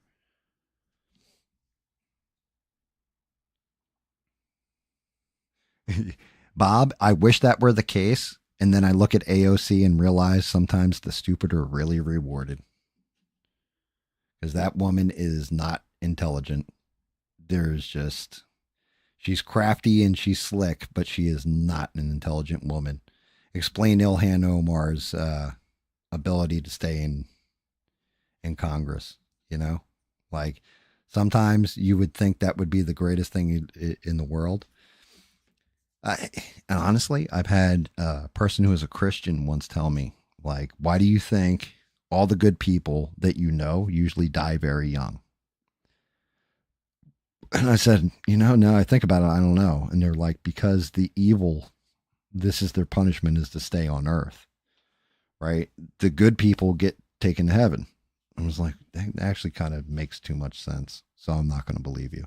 But it does seem to be that way in a lot of cases. Like in movies and stuff, evil always gets punished, right? But when we look at reality, it does seem like evil perseveres over good in a lot of cases. Hey, what's going on? Not your ordinary dad. All right, look. What would you like to be called? Not your ordinary dad. Would you like to be called? Because not your ordinary dad is quite a mouthful. You guys, everybody say hi. What's up to? I don't know. I don't even know. Like, how should we refer to you? But everybody say what's up. He was in ABL's chat last night. I invited him in. I was hoping you'd show up. I actually gave you a shout out beginning of the show because you seemed cool. He was the only one. He decided to throw out lyrics to an amazing song, Country Roads. And by law, I feel I was obligated to follow through with the rest of the lyrics on that song. Just exchanging verses, but very cool guy. From what I could tell, I figured Like he might have an interesting perspective in some of our conversations that we have, guys.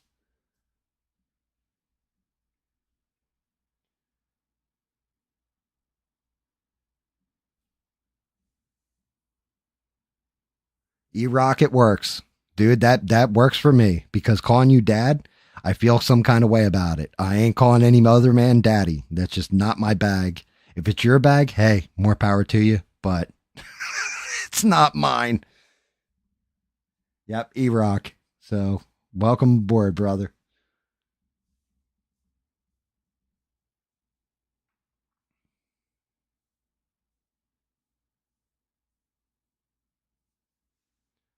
Yeah, I mean, that's just it. So honestly, E-Rock, everything here is First Amendment. Say whatever's on your mind. Religious beliefs, can discuss them. Whatever. Everything goes. The only thing I do not allow on my channel, even though technically you're allowed to, with YouTube, they will strike and take down the entire channel, is any kind of racial slur. One, it's really not my bag. Morally, I don't like it. You know, some people talk that way in their regular life or what have you. That's not my whole thing. Outside of that, all adult language is allowed. You don't have to adhere to anything. Sheree doesn't block speech. She is 110% the greatest mod on these internets. Shout out to her. But you're allowed to have whatever point of view, whether it's liberal, Republican, whatever, never Trumper, whatever. You're allowed to have whatever point of view you want. That is your God given right. I'm not here to impede that, but just have fun, enjoy it. And if you got something to add to a conversation or whatever, you feel like talking, jump in. If you don't feel like talking, just, you can just chill and relax.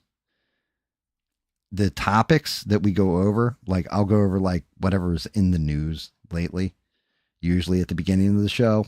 And then I start painting. We just go off topic. We'll talk about old cartoons. We'll talk about movies. We'll talk about anything in the zeitgeist. It's really a chat driven show. So I'm 95% of the time going to be responding to you in the chat. And I'm just the guy with the mic. I talk smack and I paint stuff. It's kind of what I do.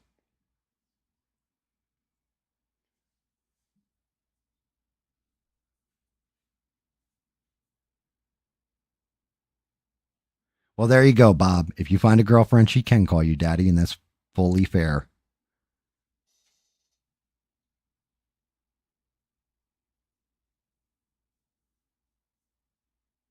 Far alt right Christian nationalists.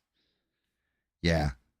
And I mean what's cool about it, and I gotta give a shout out to the chat. It's always diverse, as far as it goes. We got people of different religions, different races, different backgrounds, and different thought processes, and we all get along here. Everybody just has a good time and enjoys each other.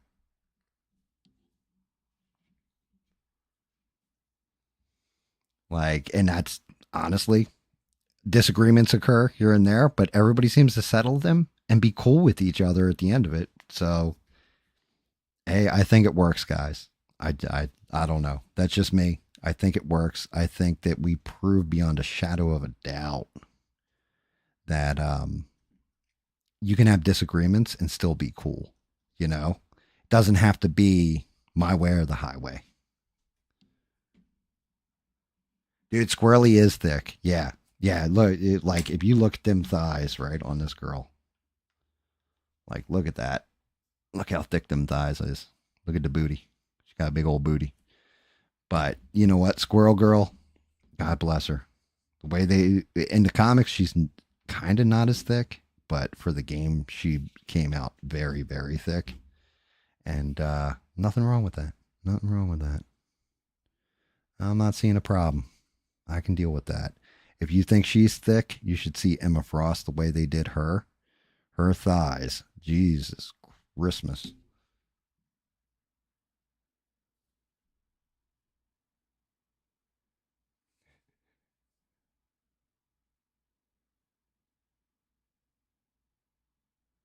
Oh, that's very cool. Yeah. So you've got like a 9-year old. That's yeah, I mean, that's just it. Honestly, younger kids doing art stuff is amazing. I do 3D printing, and then I basically, like, honestly, 99% of the time I'm stealing somebody else's model off the internet. I give them credit for it and then paint them. Um, and I'm an amateur. I started this whole channel, E-Rock, because I wanted to show everybody that no matter how amateur you are, you can do it. And using cheap stuff like the paints I'm using, most people you see will use Vallejo paints that cost like anywhere from $3 to $10 a bottle for one little tiny tube of paint like this. And I'm using folk art that you can get at Hobby Lobby. They're one of the main ones for it. You can find some colors at Walmart, but it's like $1.19 a bottle. So it's a thicker paint. I don't get as good a paint job as those professional guys do, but I get a decent paint job sometimes. I think I've done okay. And when I fail, that's okay. I still leave the video up and I keep them on my desk to remind me of what not to do again.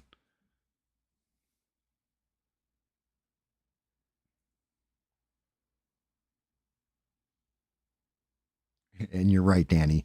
It is. It's almost like we're adults who can agree to disagree and move on with life and enjoy, still appreciate somebody's point of view on life. Because, like I said, all got different experiences, all come from different backgrounds and stuff like that. And somebody can bring, like Steve can bring a lot of stuff to the table that I could never bring to the table, for example, or Sheree. Danny can bring stuff to the table. I don't know what it's like to live in the UK. To be honest with you, I'm kind of happy about that. And oh, by the way, Danny, thank you again for America. If you guys we hadn't kicked the crap out of your ancestors, then we wouldn't all be here having this show. So we appreciate you and love you for that, man. That was very Christian of you guys to give us the land and stuff. That was nice.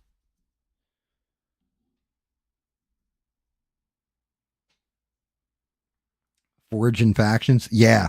There's a couple guys out there that are amazing, Bob. They're really like, and every now and again, I will tune in if I come across one. It comes through on my YouTube feed, and I'll watch somebody who's actually a professional that makes money at doing it and everything else, and seeing how they do it. That's where I learned how to get the why I use the bright pink. Like when I'm doing skin, I do the bright pink underneath before I go for the actual skin layer because it comes through and actually gives the pigment that undertone. It's a hobby store. Man, I haven't seen an actual like so down here we got Michael's and Hobby Lobby. That's pretty much it. I haven't seen an actual honest to god hobby store since I lived in New Jersey back in the 1990s, and it was called oh god, what Allied Hobbies is the name of the store. And they had all our Dungeons and Dragons books. They had skateboarding equipment. They had pewter miniatures. They had diamond dice for D&D, all of it. And that they had like the old remote control gas powered race cars called the Grasshopper. They had stuff like that.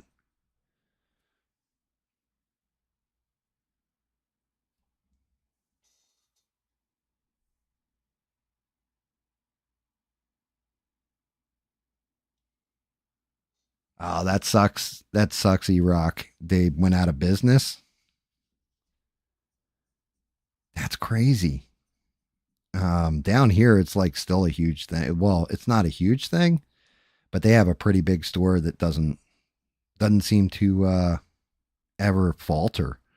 If anything, I'm always seeing like basically like wine mommies in there, and it's weird because I reupholstered. I had an old computer chair. It The back broke off of it, everything else. The seat was all worn out, and I reupholstered it and I went in there and I got like the snake pleather, basically snake skin, and redid the chair myself. And when I went in, my wife was standing next to me, and like the lady's asking me how much do I need and all this, and I told her the measurement, and she gave me double the amount I needed and only charged me for what I asked for. And we're walking up a parking lot. I'm like, why'd you do that? She goes, because us women that go into Hobby Lobby know you men are idiots when you come in here. So she's figuring that she's going to give you extra for when you screw up the first time. I was like, oh, that makes sense.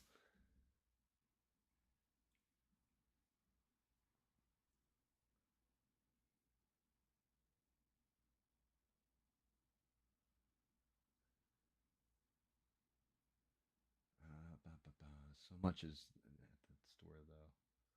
Yeah, that's fair. Yeah, like you can go through a lot of money real fast at hobby stores.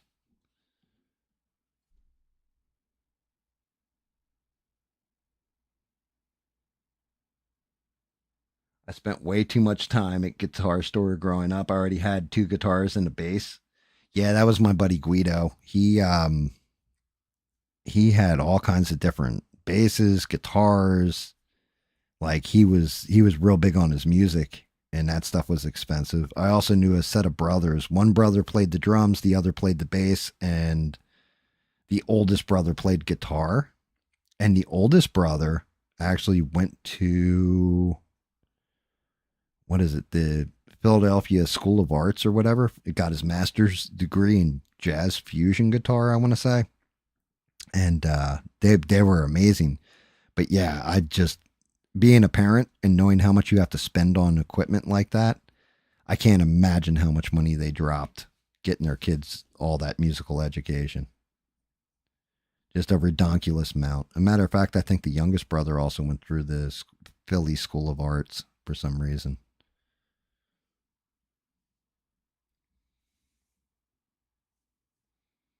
Oh yeah, Steve. And snakeskin and leopard print, dude. Two things that'll never go out of styles if you grew up in the 80s, especially leopard print. Like, I'm sorry, I have fond memories of leopard print. I don't know about you guys, but yeah. Yeah, just a thing.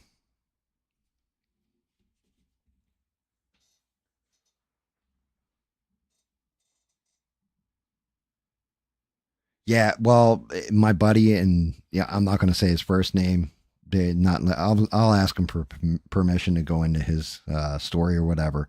He worked with me when I was working at the bar. Actually, he was one of the bartenders too, and he was like, "Oh, I know this guy." When I first got hired, I was like 14 because I was friends with his youngest brother at that point, and he looked out for me and stuff when we worked in that bar because it was a rough bar. But he's an amazing guitarist. Where sat down one time, we had this, everybody's got that friend who plays guitar, right, back in the day. And dude named Jimmy, and Jimmy would play covers, but he would play them by ear. So he would listen to a song and then play it by ear, and he'd play it on acoustic guitar. So Jimmy and I guess we'll just call him the bartender, right? Jimmy and the bartender were over and we're hanging out. Now Jimmy drank a lot of alcohol, didn't smoke any weed, but I smoked, and so did the bartender. And Jimmy busted out his acoustic, and the bartender was just like, "Oh, cool, play me something or whatever." He's like, "Yeah, and Jimmy was pretty good at playing the guitar. The old bartender there, he was like, "Okay." He's like, "You want to do a head to head?" Now, granted, he isn't done with his master's degree yet, but he's still in, school for it or what have you. He took that guitar, and I'm like, okay, I'm going to play a song. Jimmy, you go first, and then bartender, you go next. So I put on the damn song, and it was Joe Satriani, Tears in the Rain. And Jimmy listened to it. He played a little bit of it, couldn't quite nail it.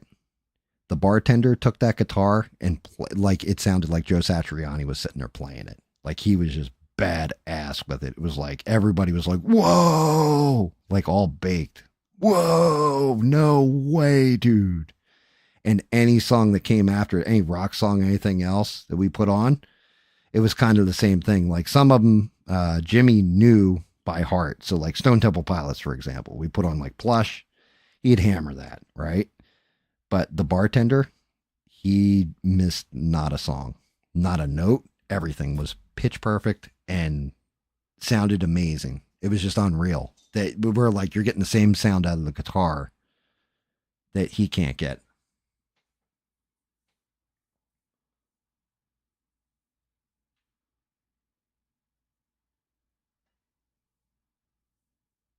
Oh, E-Rock, see, that's the correct answer.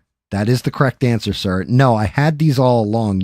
I just had them in storage. You just didn't know about it. You must not have seen them before, because otherwise, you are going to get parts of your anatomy cut off for spending that much money on musical instruments.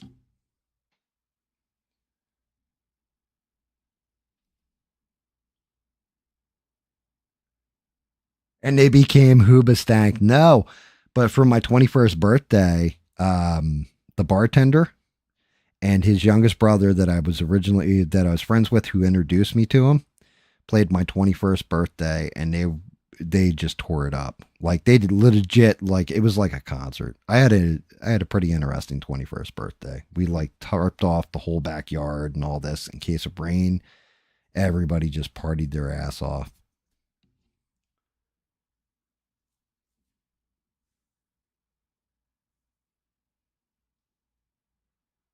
I didn't get out of high school, but started teaching people at MIT. Hey, I mean, I'm not going to lie. Some of the best education you could ever get is not one that you get in school. Just going to say that. I mean, I've got all my certificates and my diploma and everything else, but yeah, the best educations I ever got, they had nothing to do with school.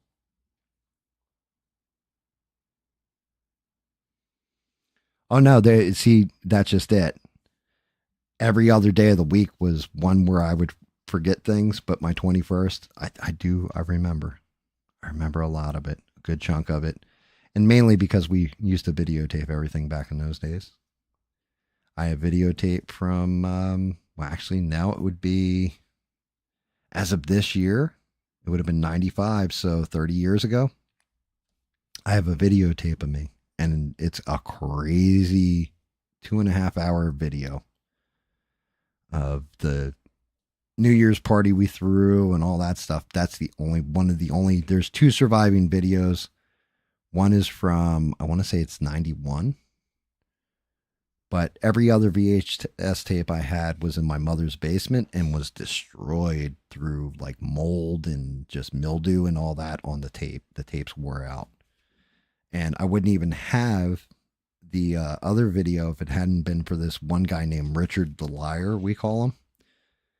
He actually had it on DVD. He had the original film, he had the original video camera, and had filmed it at the time, and he sent me off a copy.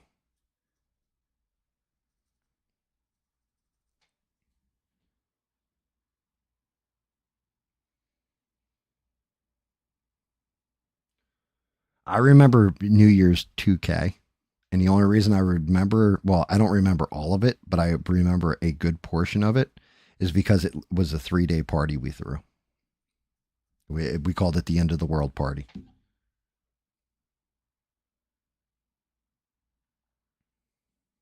Make sure you guys are smashing the like button, sharing, subscribing. I don't even know why the hell I say share. You know, it like legitimately when I got guys like Steve or Beans, wherever you are, Beans, probably at work at her like 18th job or something like this. Um, you guys, you guys boost the hell out of the channel. I am happy though that it looks like we got a couple new people and hopefully they're having fun, enjoying themselves. Enjoy yourself.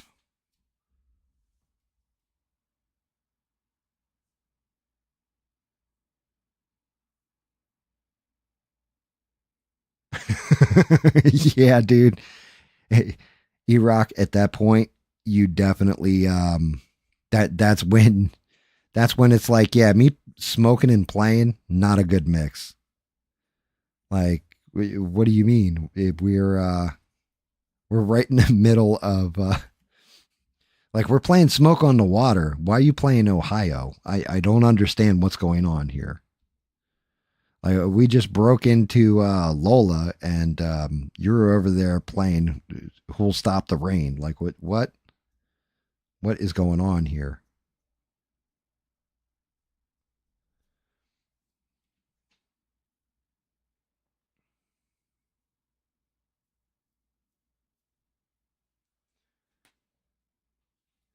Steve, there's got to be something you do well. Everybody does something well.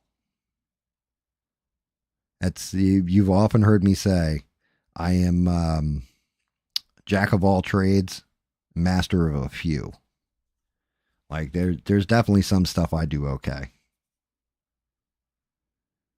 You know, I'm going to say painting 3D models is probably not one of them, but I'm working on it, guys. I'm working on it. Trying to get there with it.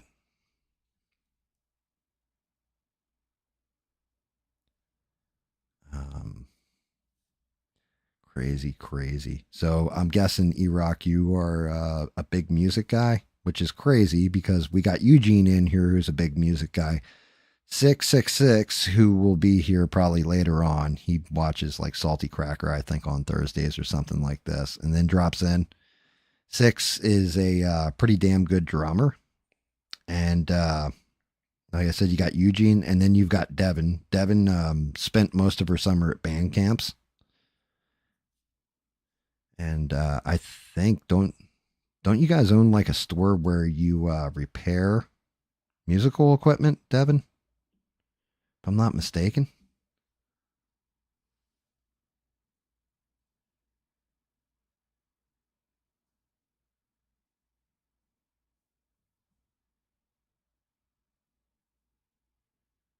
Oh no, you don't do anything well high. Oh no, high. I do quite a few things well. Being a dick is one of them. Like I am definitely an amazing dick when I've smoked. Like the stuff that comes out of my mouth is just amazing. Like unbelievable. Like I think my insult game goes up by about 3 notches when I've smoked up. Now, granted, I haven't smoked in a couple years, at least a year, but yeah, actually like year or two. Because yeah, I'm not trusting anything that comes off the street down here.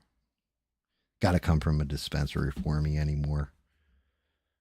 I just don't want to smoke something and die magically of a fentanyl overdose. And everybody's like, oh, he was a crackhead the whole time. Like, no, no, no, no. But I just don't, you got to trust your dealer. I don't trust any of the dealers down here.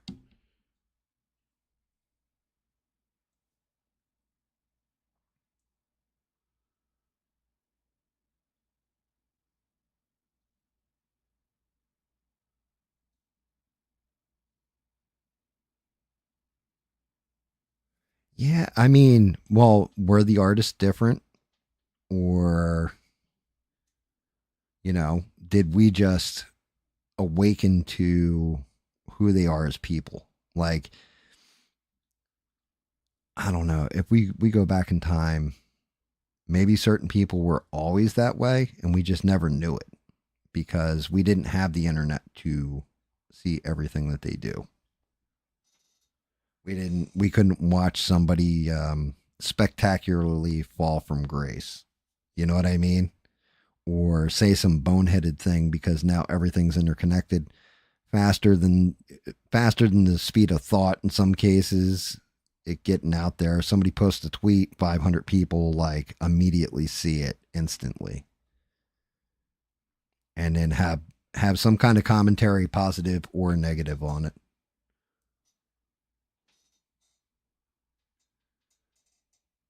Danny, may God go with you, brother, and thank you for dropping in, man. You know we appreciate you. Keep fighting a good fight over there in the old UK. Um, Hang tough. Don't let it get you down. And if you're sleeping next to naughty Nate, make sure you keep your butthole tight.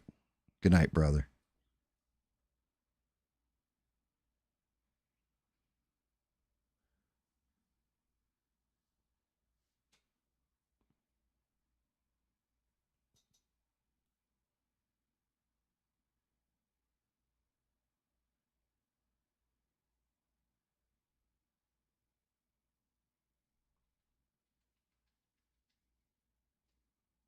Very cool. Very cool, E-Rock. Let us know. I mean, if you're putting together a channel or whatever, let us know. I'll promote the hell out of you, dude.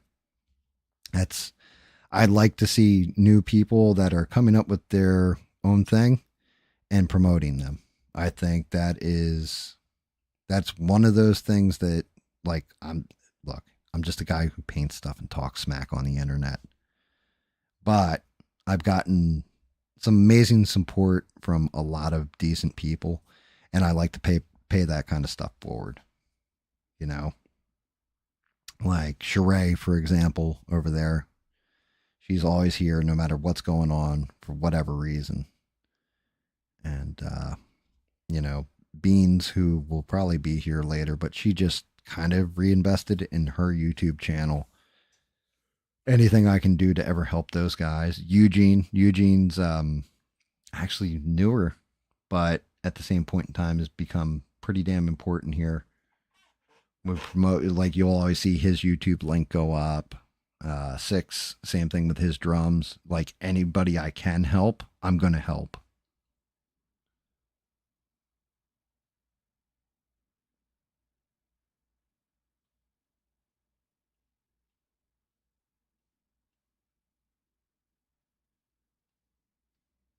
Yeah, I mean, so that's just it. If we go back to old rockers, they actually had something to fight against.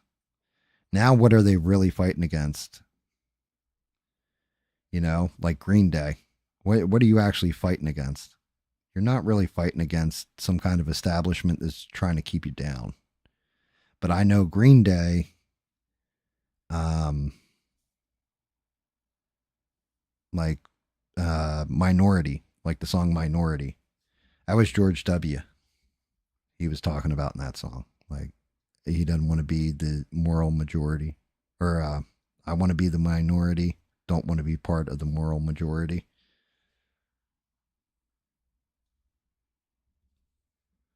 I can hate people's politics and love their music. I can hate people's politics and enjoy the hell out of the films they're in.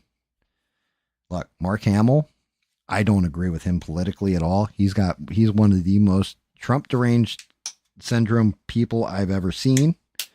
But you know what? You've never heard me say, hey, he's not the greatest Joker of all time if you include animated in with live action. Right? Because you got to give people their kudos. Like, you just got to call it, you got to separate things sometimes. Otherwise, you're going to end up hating a lot of people that you could actually like.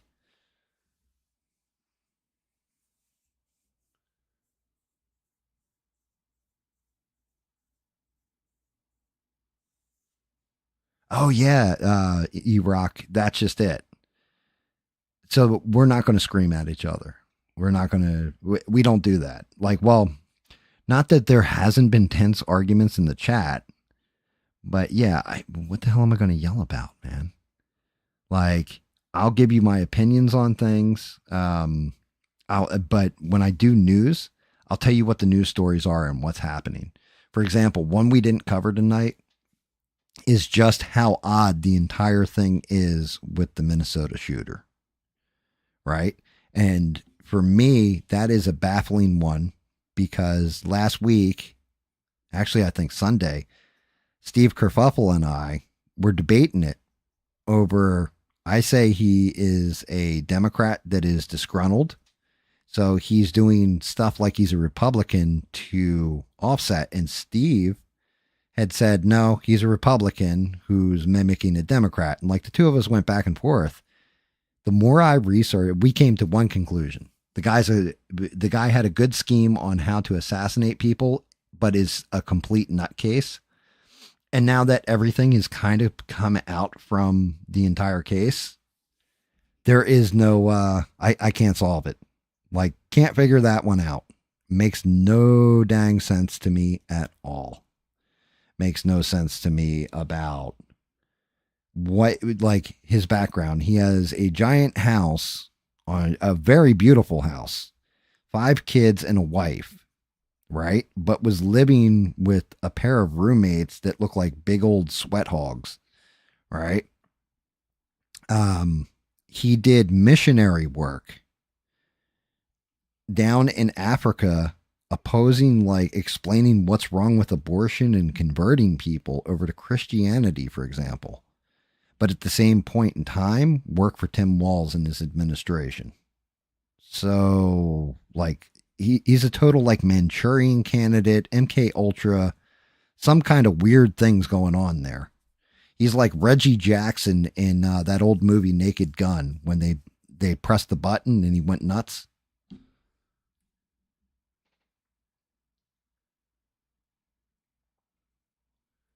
Okay, you just thought he was an anti-abortion conservative, and he wasn't. Not that he was mimicking Democrats.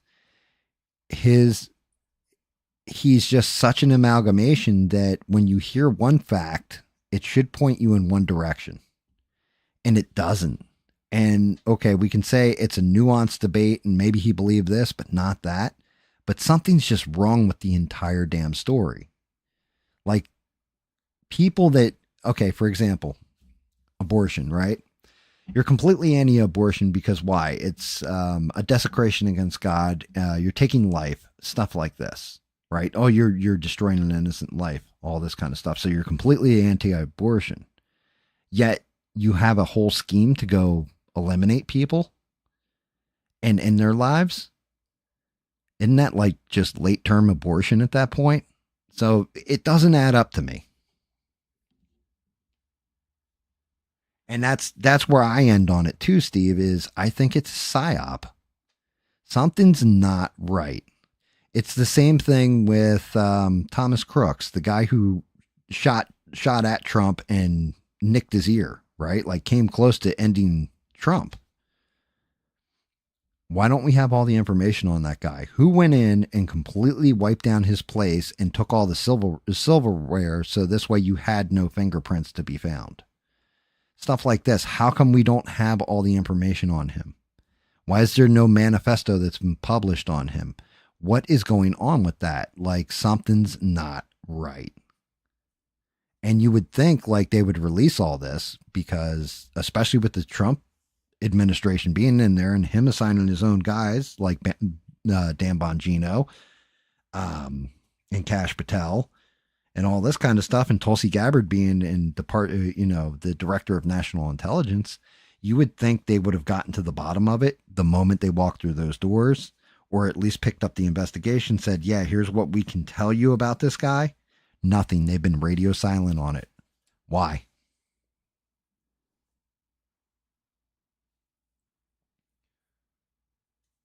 Oh, Devin, you're not a sweat hog. Somebody get Devin some nice ice packs and a big old fan on her, please. She's got lady things going on.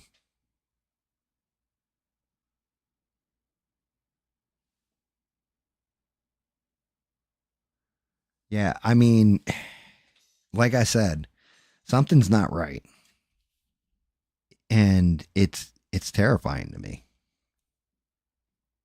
that our government, from my perspective, just my perspective, I'm not saying this anybody in this chats or anything like this, that we don't, me personally, I don't trust our government enough where even if they told me the truth, I'm still going to look at them kind of like half cockeyed, like you are probably lying about this in one way or shape or form.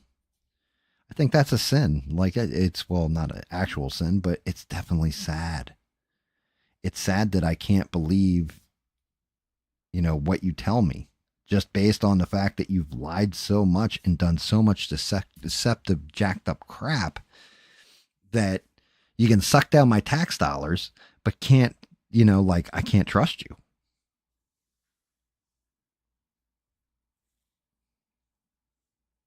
Yeah. Our government is out of touch. Like it really, really is out of touch. That's why I said, like with Tucker, for example, because Tucker said something about Trump's policy and Trump's big comeback on him that everybody was like, oh, he completely insulted Tucker. And I was like, I didn't even take it as an insult. I just saw it as sad that he even said it, where Trump was like, well, maybe you should find a TV station or get on a TV show, have his own TV show. So this way people would watch him.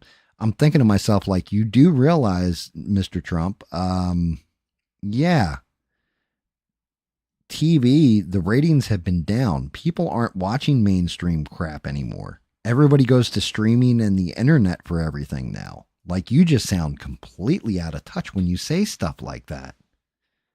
Like, you not realize how out of touch you actually sound.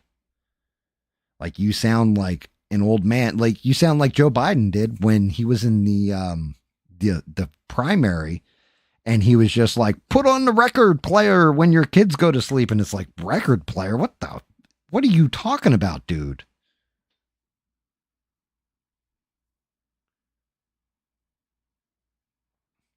You got the touch. You got the power. I can't hear that say, you know something, Eugene? At one point in time, when I heard that song, all I could picture in my head was the movie Transformers, right? The animated film. And yeah.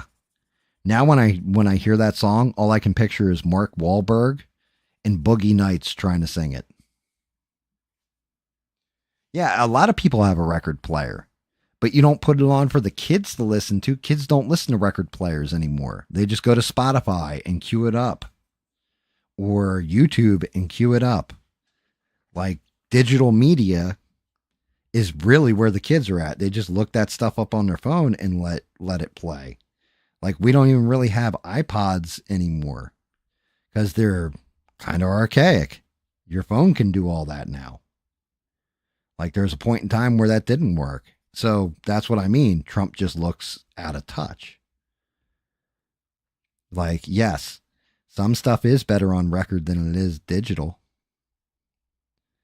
you know, and it sounds cleaner in a lot of cases. I agree with that. However, we're talking about kids. Kids can't hear the difference between, this, that, or a third. They all listen to whatever's the easiest to listen to. And no lies being told here, guys. When it comes down to it, telling somebody, hey, you've got 10 million followers on the internet, you have 20 million people view your show every time you put one out. You should really be, on TV and have your own TV show. It's kind of backwards thinking.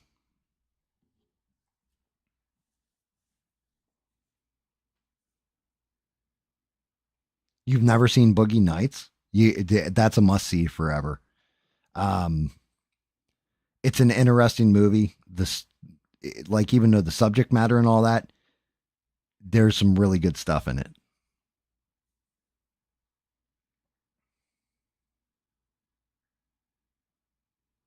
Oh, they went after Game Stonks? Yeah.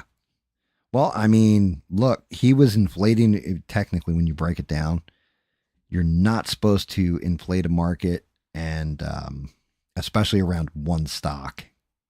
The only problem is that politicians do that all the time. They really do. They all inflate the hell out of a stock they own. Be honest with you, even Trump's guilty of that, technically, with when he was selling the Trump coin, because he's profiting from it. You're not supposed to do stuff like that. And yeah, I mean, here you go. Here's one for you. You think a vinyl player is rare? I have a laser disc player. You want to talk about rare tech? I also have an HD DVD player for my Xbox 360 in the back room. I have a Betamax player somewhere out in my garage. But yeah, vinyl, they still sell records at my local Walmart because some stuff just sounds better on vinyl. However, kids don't really listen to it like that anymore. It's more for us older people. Like, it's for old guys.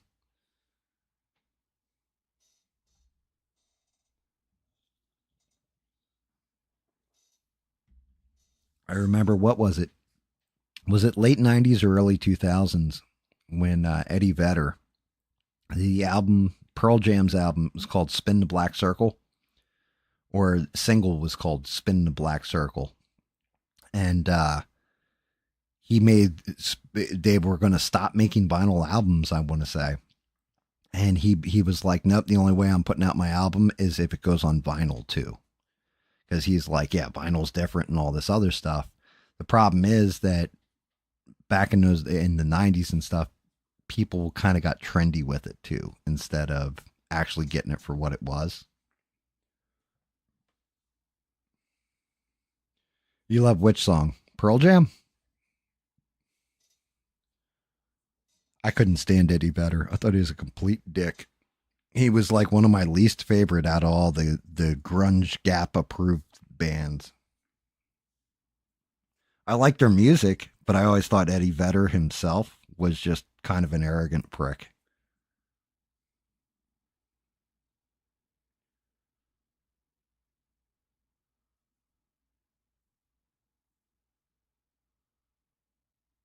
Yeah, see, Eugene, that's kind of where I am with it.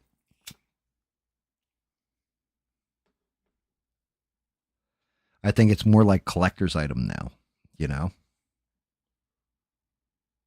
It's like it's cool to collect them. Um like I said, there's people out there that swear by it. But then again, you got to remember too, when it comes to music, I'm a complete idiot with it. I just know what I like to hear. Like I know if something catches my attention and holds it.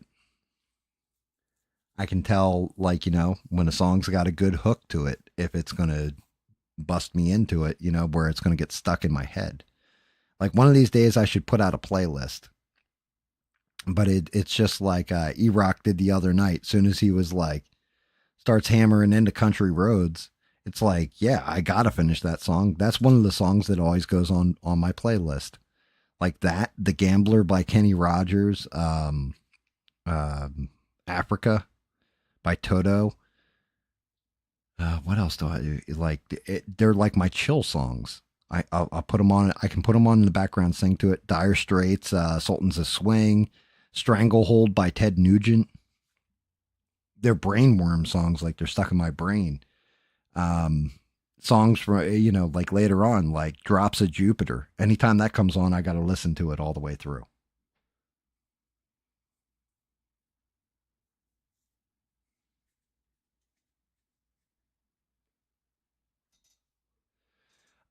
Forever, I don't know. A lot of music I like listening to when it was out. Nowadays, there's very few things that I'll hear where I'm like, oh yeah, that's actually like decent. Everything just kind of feels, I don't know, corporate to me, if that makes any kind of sense. Every now and again, you'll hear something that's not corporate and it's good. Like Eugene hit us with one with that instrumental 14 where I was just like, dang, I was like, that's actually a happy, upbeat little tune there.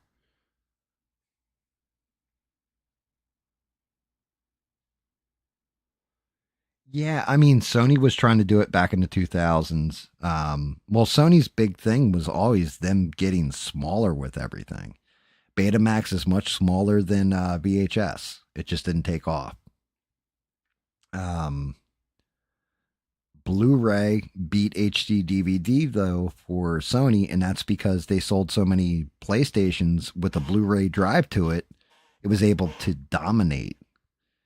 That and honestly, the porn industry, guys, that helped Blu-ray win the war. Same thing with VHS. The tapes were cheaper, so the porn industry embraced it and helped it win the war. There's always going to be like, I mean, what's new media now? Like, what are we at? We're at, I guess, the end game, right? Where everything's digital. Just increasing the size of an SD card.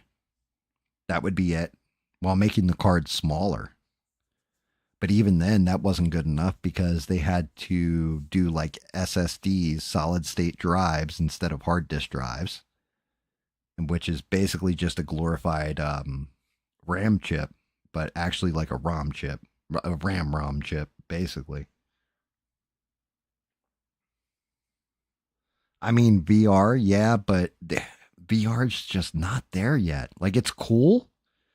Don't ever get that mistaken. I think VR is very cool. Um, I just don't. It's not there for me yet.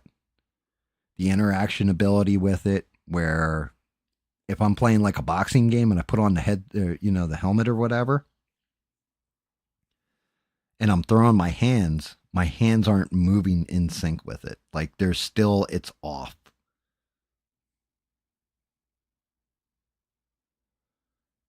The next step, really, I guess the only other step we can go to is pretty much what Elon Musk is working with the chip in the brain, right? Where you just kind of plug in that way. I don't like that. I don't like anything that can generate stuff in my brain that makes me think something's real when it's not. That's not good.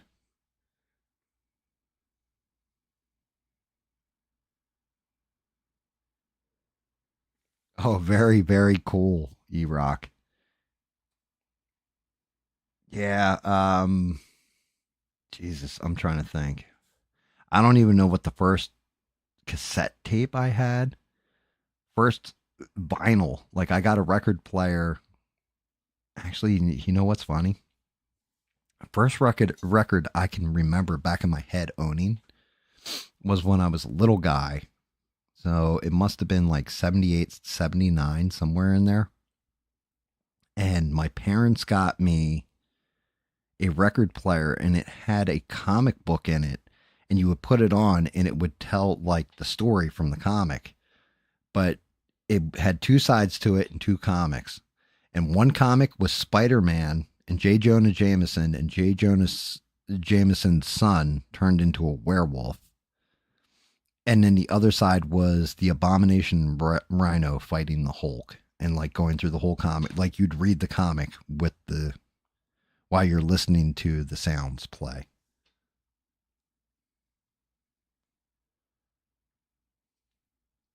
I'm so old I got the original recipe for dirt.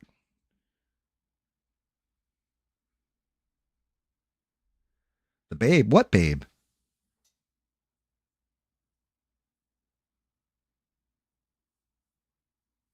Yeah, I'm old and pretty soon guys, I'm right there. I'm on that. There's over the hill and then there's quickly going downhill and I'm about to hit that. That's coming real soon here. It's bad enough like if you want to get old, have children. You want to be reminded that you're old, have adult children. They'll remind you every day of your life just how old you actually are. Because you look at them and you're like, when the hell did you get turn 30? Like, what the, what? This makes no sense. How are you 30 years old? Like, you were just annoying me about, wanting to play with Power Rangers and shit. How are you, old kid? How does her arm go in there? Oh, it goes on her hip. Say, yeah, that's not a bad scene.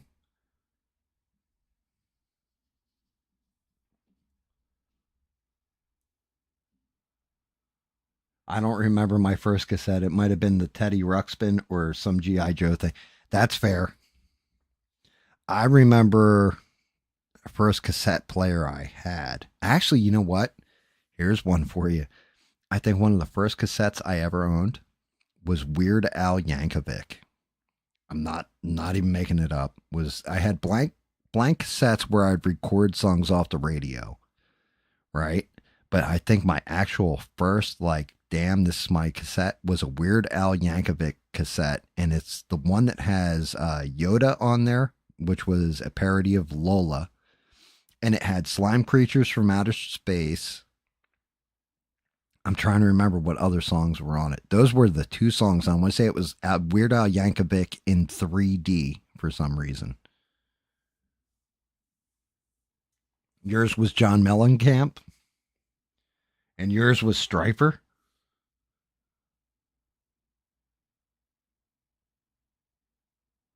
Yours was Duran Duran, and the recorder ate it. Was was your what was your cassette player hungry like the wolf?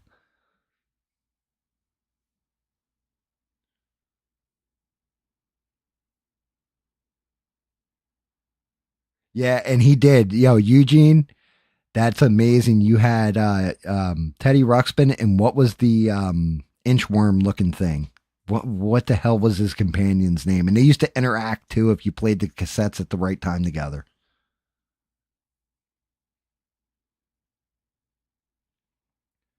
Def Leppard. So I mean, you're going back like what? Pyromania, or was it? Oh God, what's the other one? One would pour some sugar on me and Hysteria. Hysteria was the other one, right? Those were like two of their big ones for Def Leppard. Pyromania, I had some of the songs recorded, but I never owned the cassettes.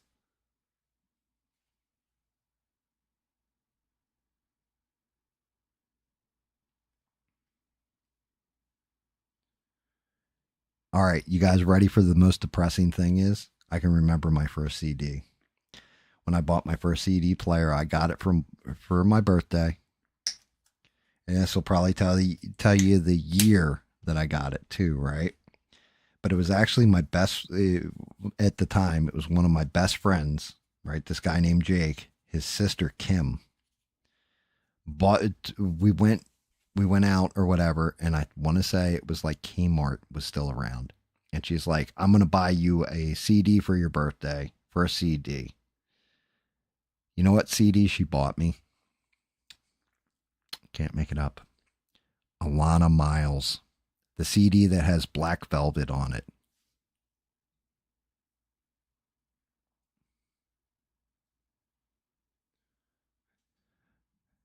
What has seven arms and sucks? Well, that would be Def Leopard because of the drummer.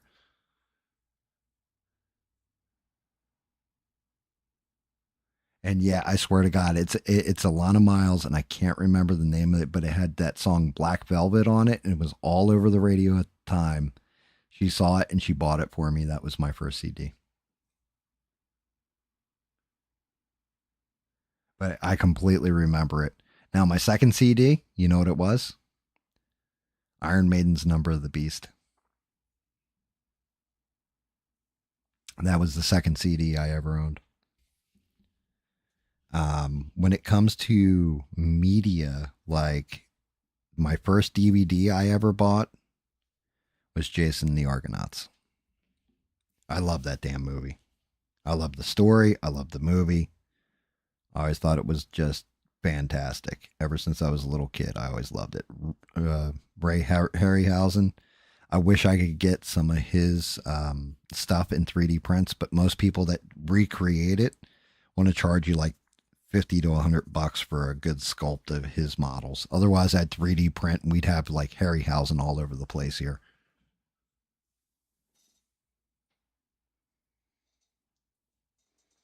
Well, Black Velvet is a good song. It was definitely a booty getting song back in the day. Just like Natalie Ambrosia, Imbroglia. What the hell's her last name? That song Torn, that was a booty getting song too. Or, oh God, what was the chick's name? Was it Jane Wild? Damn, I wish I was your lover. Like that was another booty getting song back in my teen years.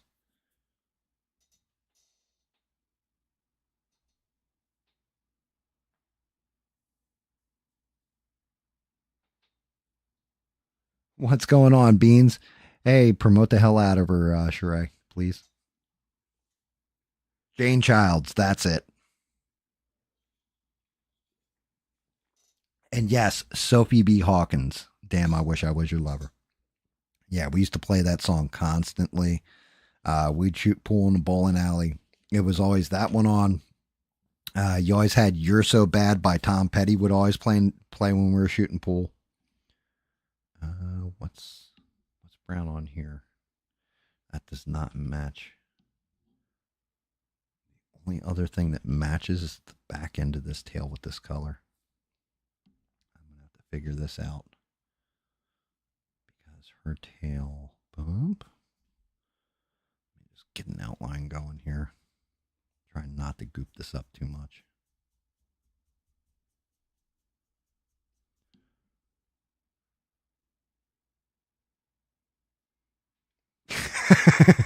Yeah, you rock. Yeah, I mean, sorry, you know. Sorry about that one. You're kind of right there. Good Lord. You're not wrong, dude. You are not wrong. I didn't even catch myself till you mentioned it. That's a hell of a shout out right there, brother.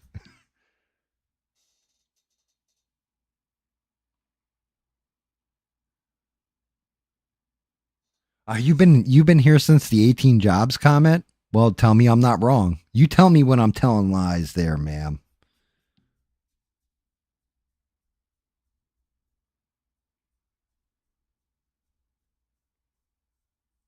Yeah, Jane Childs was, yeah, I don't want to fall in love. Yep.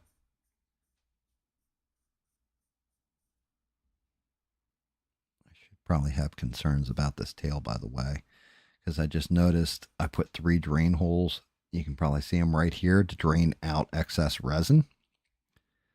And most stuff that I've done that with has shattered. So if all of a sudden I start feeling wetness on my hand or this is leaking, I might have to redo the damn tail and make it solid.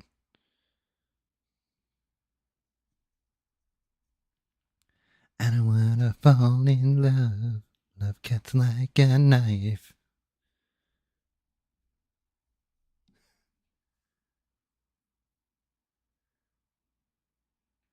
Just 3. Yeah, that's it. And well, damn it. Damn it. We thought it was 18 or something. Like 18 in life. Um,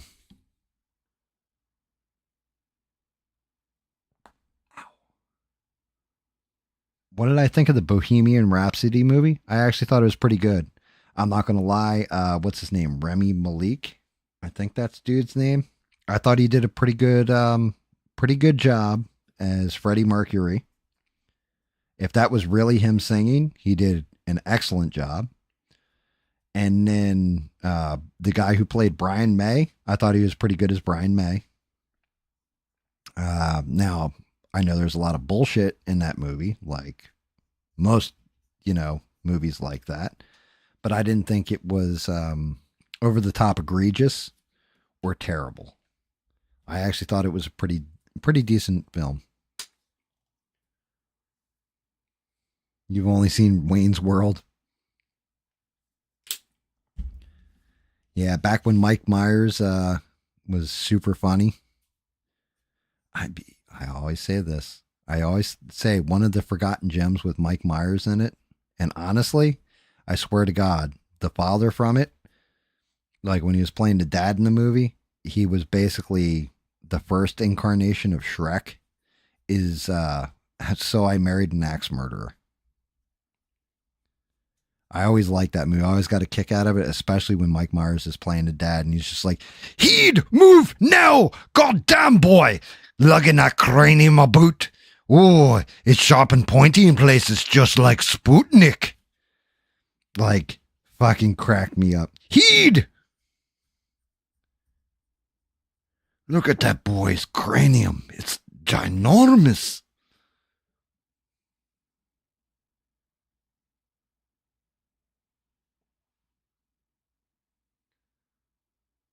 Everybody always forgets about that movie. But it did for whatever reason. That movie always made me laugh, and it was mainly Mike Myers as the dad. He's gonna cry his wee eyes out on this huge pillar, like just hysterical, like out of nowhere. Like he busted that kid's balls so hard, and his head wasn't all that big. It was just the afro that he had. Like he had an afro going on, and like the afro was huge.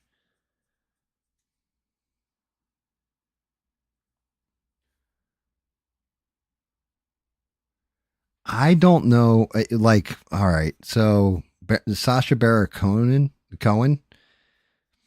The only thing is, he's kind of a method actor, so he could have been good in that role, but I can't picture anybody other than Remy Malik because I've seen Remy Malik in that role. Like, it just, I don't know. It's the same way, back in the day, they were like, Harrison Ford wasn't the original choice for Indiana Jones, it was actually Tom Selleck, and I can't picture Tom Selleck as Indiana Jones. Like, just can't do it. And I know he was in like, wasn't it like King Solomon's Mines or something like that, or Alan Quartermain or some other adventure film. And like it was an Indiana Jones kind of character, and Tom Selleck played it. And I can't remember what the movie is, but it's not Raiders of the Lost Ark. Just wasn't good.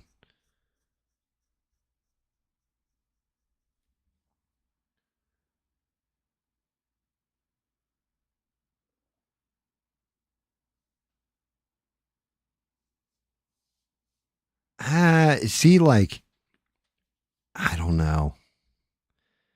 The whole thing is for me, Indiana Jones, Harrison Ford, it's his kickback attitude that kind of, gives it that life, kid. It's that,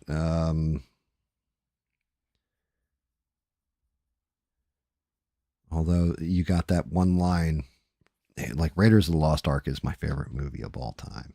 I'm not going to lie. Hands down. I loved it when I was a kid, love it as an adult.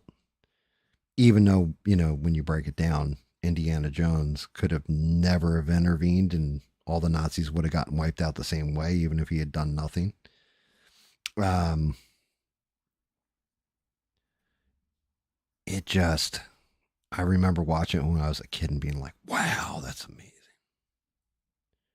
But one of my favorite lines out of the entire movie, and I still say it every birthday, it's not the age, it's the mileage.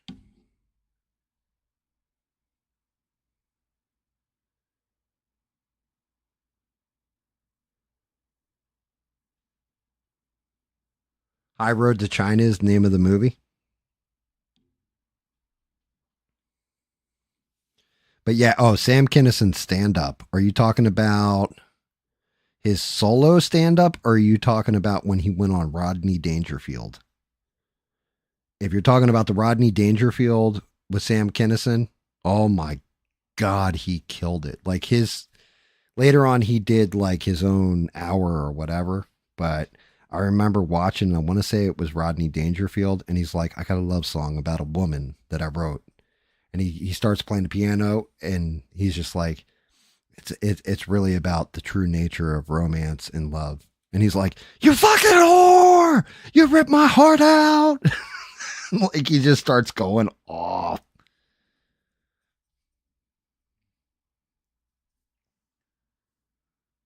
Not his solo. Okay. I didn't know. Is it the one where he's like, like he's talking about Jesus or whatever? Because Sam Kinison was originally a preacher, like, wasn't he, when he was younger? And he's talking about Jesus, and he's just like, he's like, I hate the fact that they're all standing there while Jesus was crucified. And it was like, it's such a shame that he's got to die. Well, I wouldn't have to die if you just go get yourself a fucking claw hammer. Oh, great. Now I'm the only savior that can use his hand as a fucking whistle. Like, is it that one? Is that the stand up you're talking about?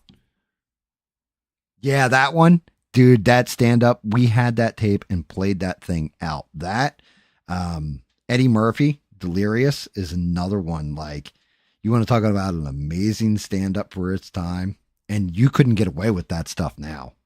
Like, oh no, not the stuff Eddie Murphy said in Delirious. They would have canceled him 6 times over nowadays.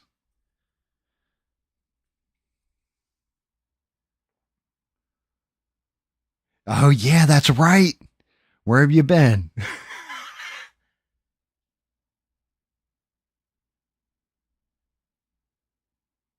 Your favorite movie still Big Trouble in Little China. Well, you know what old Jack Burton always says at a time like this? Jack Burton always says, what the hell? Big Trouble in Little China is a fantastic movie. Um, I think I've said this before, probably on different streams, that I used to love it and always preach of what a great movie it was to a point whenever it would come on TV. If I wasn't watching the TV and I was in the other room and my kids, it would come on. one kid would turn to the other and go, "Hey, look, it's Big Trouble in Little China. Did you know this movie was like all the stuff that I say about the damn movie?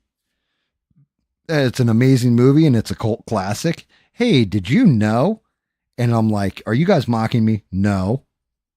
"Hey, did you know?" It's all in the reflexes. "Hey, did you know?"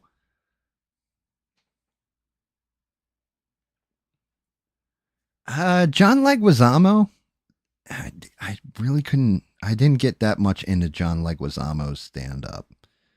Um, there were some classics back then. Some stuff that if you go back and watch it now, you're just like Paula Poundstone's one of those that I'll watch. I watched one of her things and I was just like, hey, you're not that funny. Whoopi Goldberg, of all people, used to be really, really funny. And she used to do like the one character that was a junkie named Fontaine. And she actually she actually wasn't a bad comedian. That's one that it's shocking that it's a shame. You can see how some people their political views have destroyed them, and Whoopi is definitely one of them people.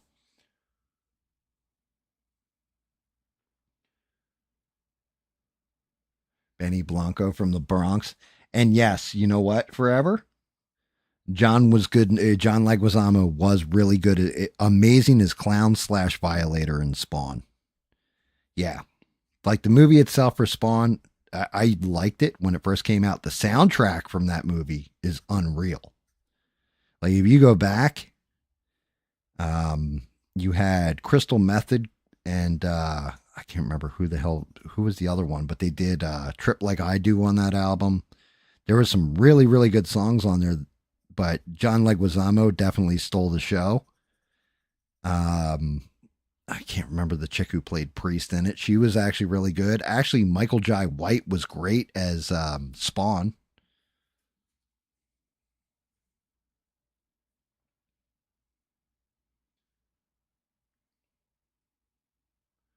Yeah, Ellen. So like Ellen DeGeneres, she was all right. Her stand up was okay. It wasn't one that would go on my Mount Rushmore or anything, but I thought she wasn't bad. She just and you're not wrong about that, Eugene. Actually, now you say that, once she came out, it kind of all went to identity instead of being just in general funny. You know what I mean? Yes, Static X. Was it Crystal Method cross with Static X?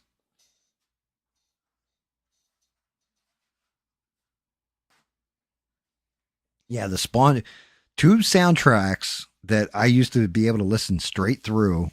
The Spawn soundtrack was one of them. The other one was the Crow soundtrack from Brandon Lee Crow, like the only Crow movie that actually matters. The soundtrack to The Crow was an unbelievable soundtrack.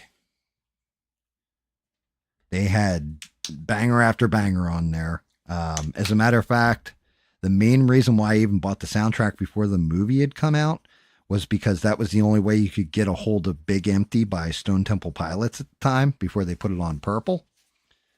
And I remember picking up the soundtrack and being like, this whole soundtrack's fantastic.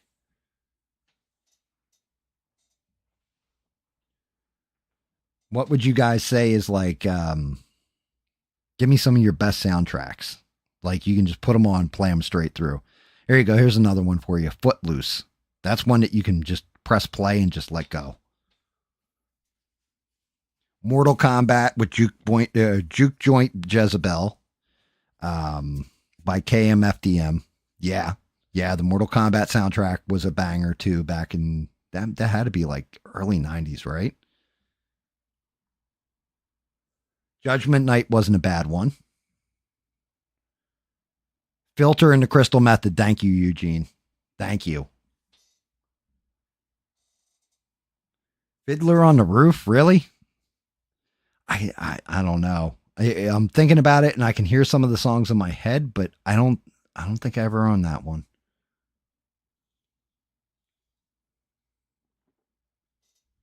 Hacker soundtrack had a couple good ones on there. I don't know if I could listen to it straight through. Um, Judgment Night actually was a surprisingly good soundtrack, and there is another one, and I'm trying to think of it because it's not Judgment Night. Trespass, I want to say that was a banger. Juice, yeah, that's one. Juice had a pretty good soundtrack to it. If I was a rich man, yabba yabba yabba yabba. Above the Rim, that had Warren G on there, right? Wasn't that Regulators on that soundtrack? Above the Rim. I'm trying to remember soundtracks that were banger soundtracks. Yeah, I know what you did. Actually, I know what you did last summer has Typo Negative's version of Summer Breeze, right? Summer breeze makes me feel fine, blowing through the jasmine in my mind. That song.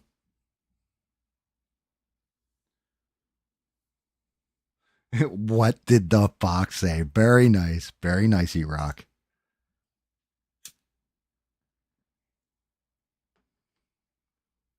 Mm. Matrix with a spy break. Um, yes, that was actually a great soundtrack. Had that one song. I wanna take you on a roller coaster.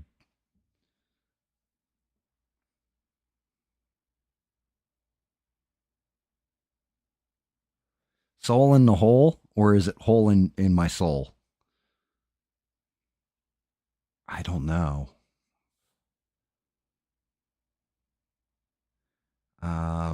The Twister soundtrack from the Bill Paxton and Helen Hunt, that movie, Twister. That was a decent soundtrack. That had a couple songs on there. They had Long Way Down by the Goo Goo Dolls. I remember that. Well, now that's fine. That's a score. So technically, I guess you could include that as a soundtrack. But yeah, like you said, it's a score. But yeah, Matrix. I mean, Spy Break.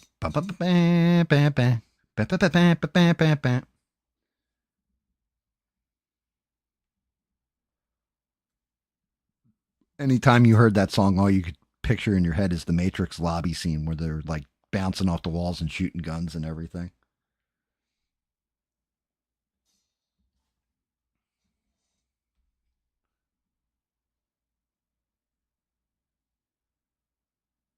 Yes, I actually own that. Dude, you are like one of the only other people I swear to God I've ever met that has seen the Nosferatu, where the movie Nosferatu, the original movie, that has a typo negative soundtrack when they play like Black Number One when the chick's getting out of bed and she's like half turned into a vampire. Um, yes, yeah, it's actually like one of my favorite versions of that movie.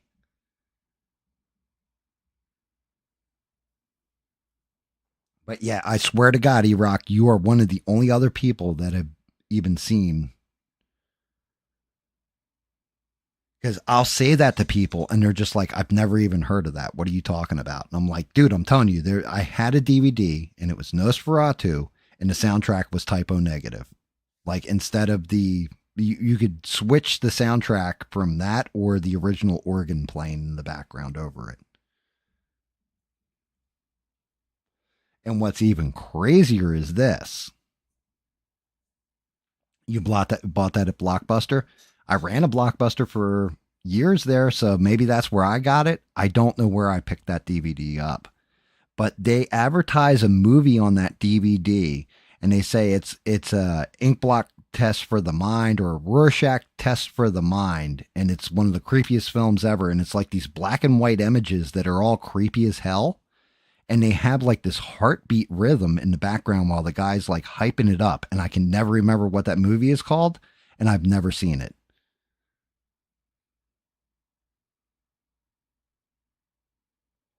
Yeah, everybody thinks I'm nuts whenever I bring up that version of Nosferatu. And I'm like, no, they do. Trust me, they made it. They absolutely did make that movie.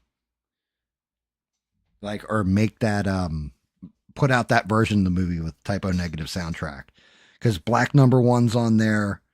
You got a couple of them that are just like, wow, that actually fits. I never would have thought that would fit, but it completely just works.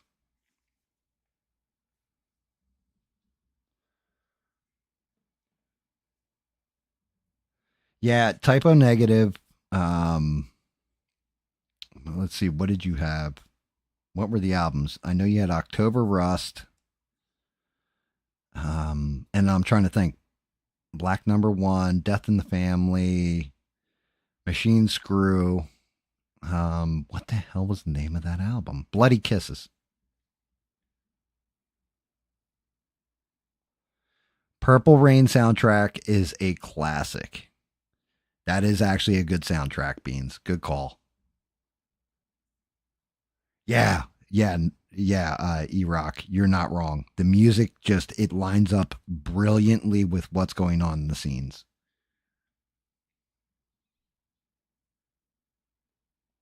But yeah, Purple Rain is a fantastic call out.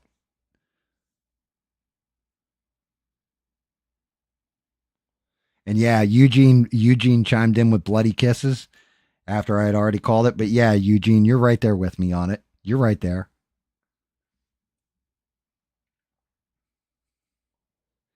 Yeah, The Bodyguard, the only song I remember off that is, of course, I Will Always Love You.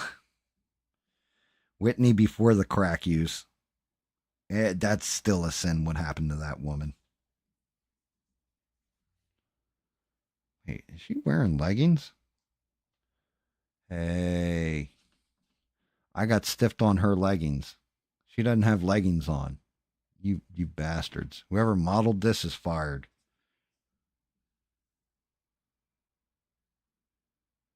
Yep.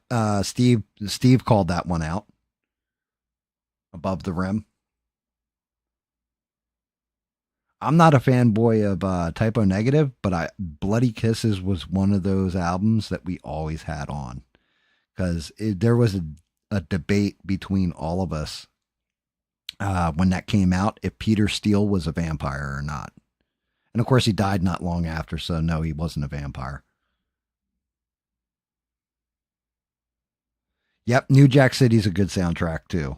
Hustler, Hustler. New Jack Hustler.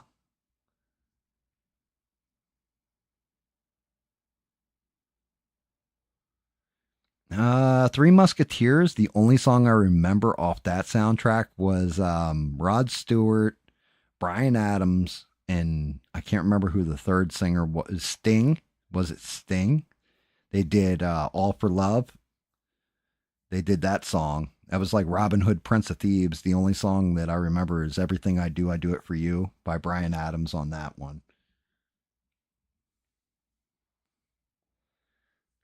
And so, yeah, E-Rock, this is the kind of crap that we devolve into.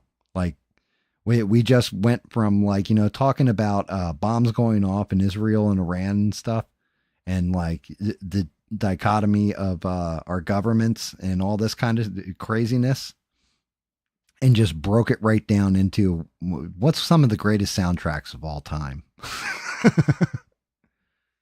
Like I said, this channel is definitely a chill, come and just talk about random things. E-Rock is not your ordinary dad, Beans. I can't call him dad. Not ordinary doesn't sound right or feel right. So I asked him what to call him. He said E-Rock.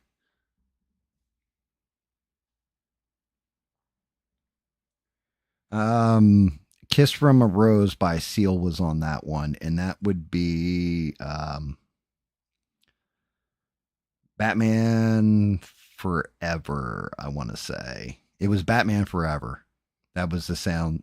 Kiss Me, Kill Me, or something like that was the U2 song.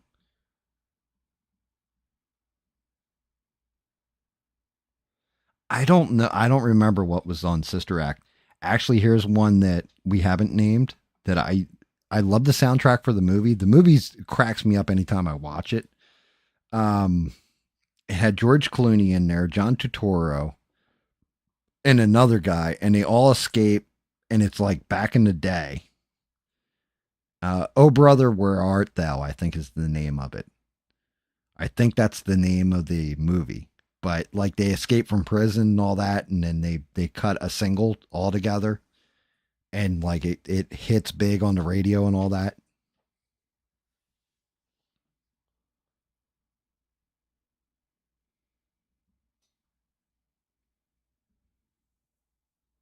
But yeah, I remember that being a good one for some reason. I'm gonna go off brand on this too. I don't like the fact that that color matches the jacket. I think maybe I'll stick with it. I'll just thicken it up. Maybe put some streaks through it or something a little bit.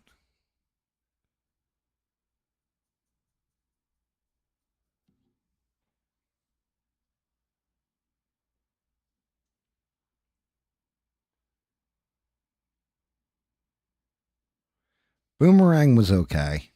I can barely remember. I can't even remember what the main tune is on Boomerang now. I'm thinking about it. I think when I was a little kid, I used to think the Transformers, the movie soundtrack, was amazing, but yeah, that kind of doesn't hold up outside of one song. You got the touch. You got the power.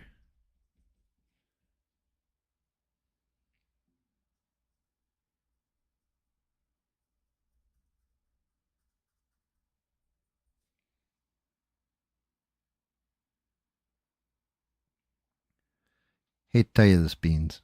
I grew up just outside Philly. I listened to Boys to Men when they before they made it big. When Doo Wop was first making that comeback, and they were amazing.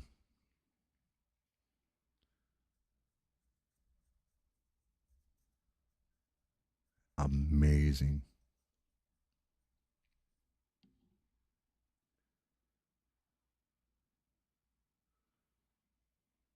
Yeah, okay, there you go. That all right. So you know what? That is a pretty decent soundtrack. If you're saying both those are on there, that's not a bad soundtrack at all. Top Gun soundtrack with "Take Your Breath Away" by Berlin and "Danger Zone" by Kenny Loggins. Footloose is like had "Holding Out for a Hero." Footloose, of course. "Let's Hear It for the Boy."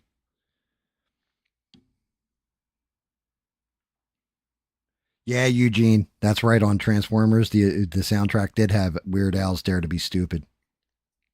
Dare to be stupid.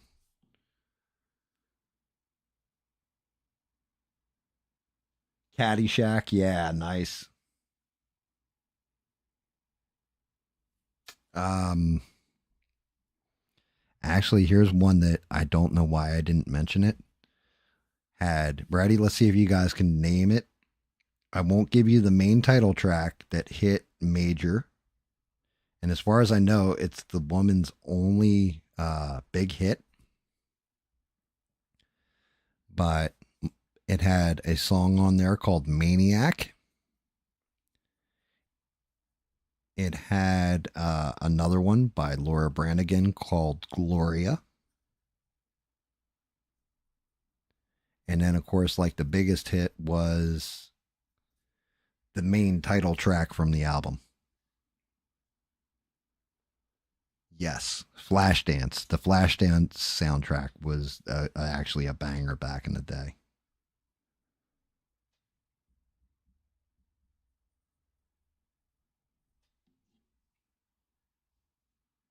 What's up, Six? So, Six, not your ordinary dad. Call me Rock. He's a musician too.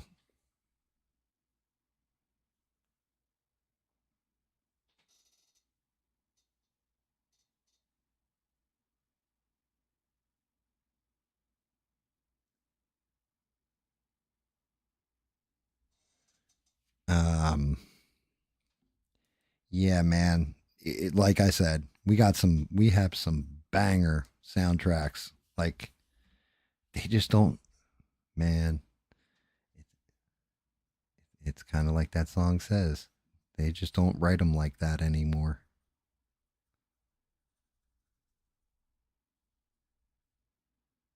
Ba ba ba ba ba ba ba ba.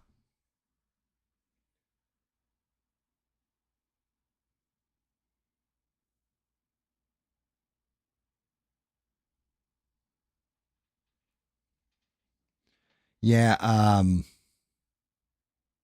yeah, the Footloose soundtrack, everybody had that I can think of. Everybody played the hell out of that. Like Here for the Boy, Holding Out for a Hero, Footloose. That soundtrack is that you gotta admit, excellent soundtrack for a movie that if you go back and watch it now is just kind of so.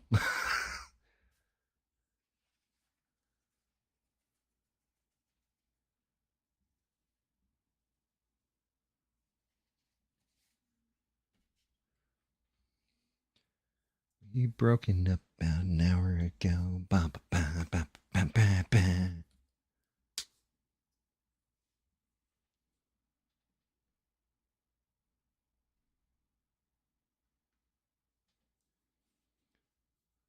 See if this is the right color to fade to.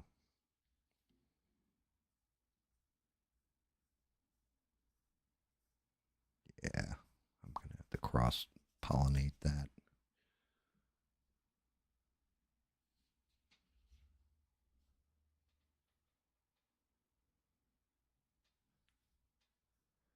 You just don't write like that anymore. God damn it! Now I got that song stuck in my head.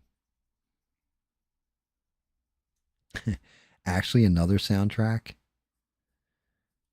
that's pretty fun to listen to, if you can find it, is the Scarface soundtrack.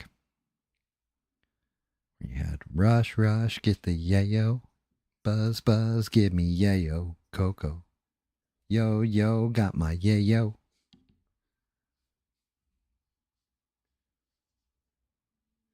Push it to the limit, limit. Walk along a razor's edge. Don't look down, you never find your limit, limit.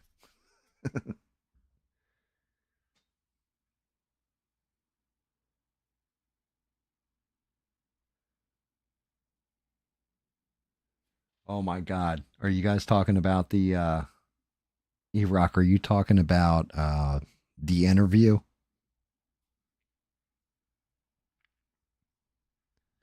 Like that movie? Kim Jong Un being a fan of Katy Perry?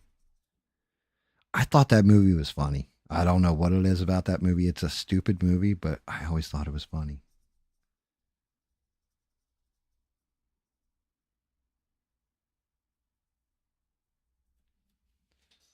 I don't know why I thought it was funny. It always cracked me up.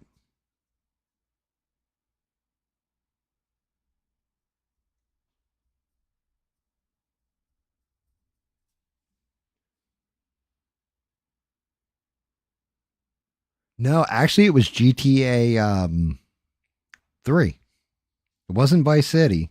It was GTA 3. Had the entire soundtrack from Scarface in it. So if you go back and listen to it, like the actual soundtrack from GTA 3, all the songs are Scarface. Were from the movie Scarface. But yeah, you're not wrong. You would turn on the pop channel, and that's all the songs that would be on the pop channel on GTA 3.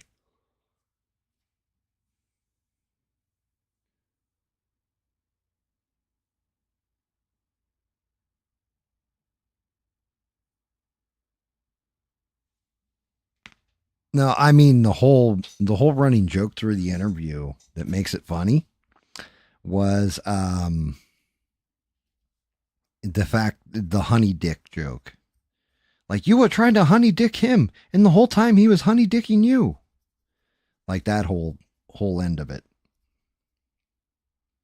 I think that was one of the best parts of the whole movie. But once you know the whole overarching joke, that's when it kind of loses its flavor. It's not like Step Brothers. You know what I mean? You can still throw Step Brothers on and just laugh your ass off.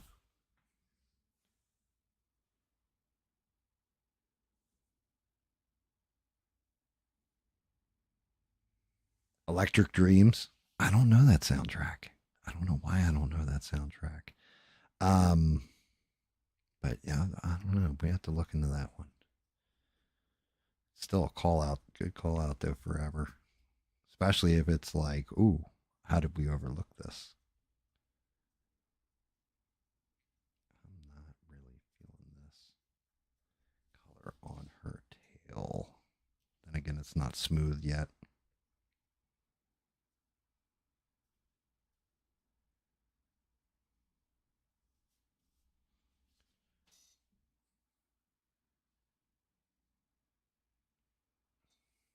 I'm gonna put you my nuts. What's up, David Mon? I'm gonna put my nutsack on your paint set.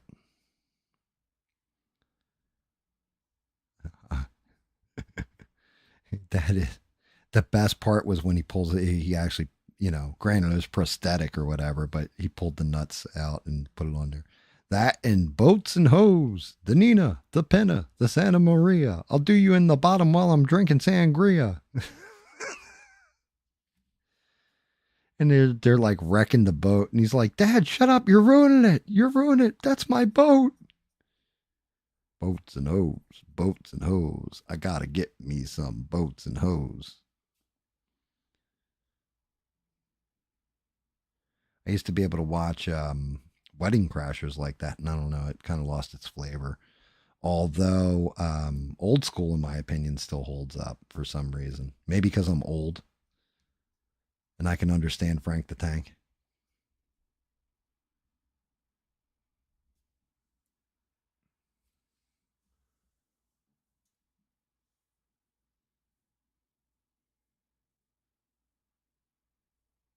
Yeah, there you go, E-Rock. Good call out, dude. John Bonham playing Moby Dick for real. Yep.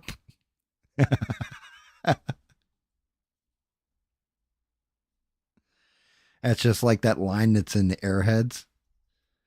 I can't remember. And we'll just have. Why don't we just play Pip farting on the snare drum? I ain't farting on no snare drum, man.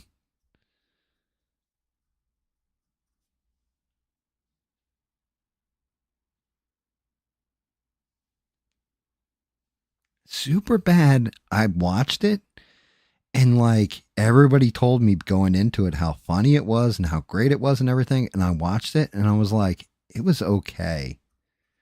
But I don't know if I wanted like a wackier comedy. It hit me a lot like the same way Dazed and Confused hit me. You know what I mean? Like it had me, it hit me with that kind of funny, where it was kind of like American Graffiti by George Lucas, right? Like that. It hit me, but not as funny as I think it should have been. It had its moments, like the McLovin. Anything to do with McLovin was hilarious in that movie.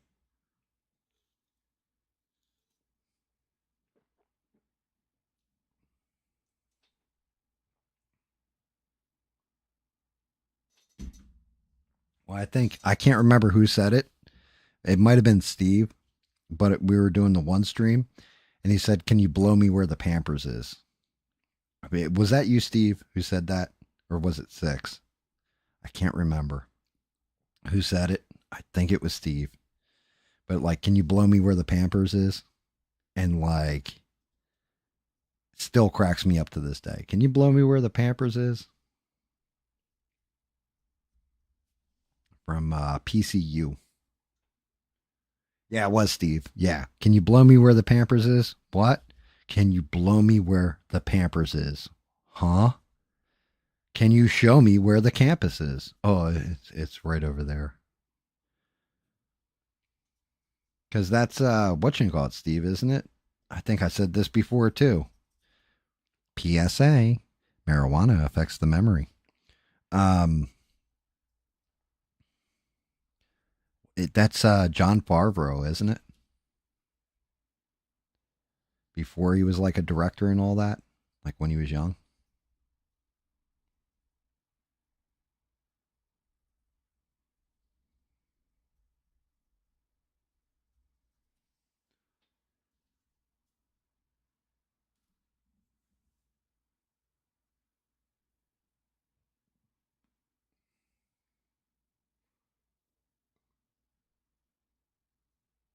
Eastbound and Down, isn't that the one where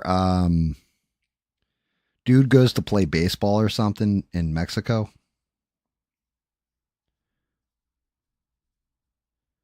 I mean, my top five funniest shows. Damn, that's gonna be a rough one. Definitely The Office. Office is one that I think anybody watching it, you can't help but laugh. Um, The Office, kind of, but nah. See, like Parks and Rec, I always thought was pretty funny, but it's definitely not one of my funniest shows.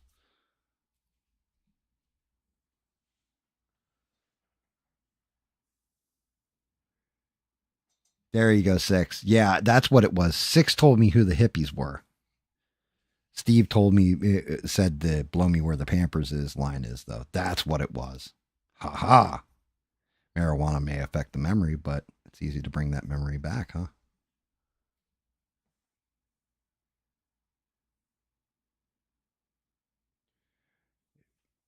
E Rock, I've had a couple friends that still live like that. And actually, to tell you the truth, the one guy's actual name is Frank. And he still, like, he goes to raves and shit and, like, rolls Molly and all that stuff. And he's older than I am. And I'm like, yo, bro, like, you're going to have, I told my wife this. I was like, yo, fuck that guy completely. I was like, but I'm going to tell you now, I'm not going to feel bad when he dies because he's going to have what I like to call an embarrassing stroke.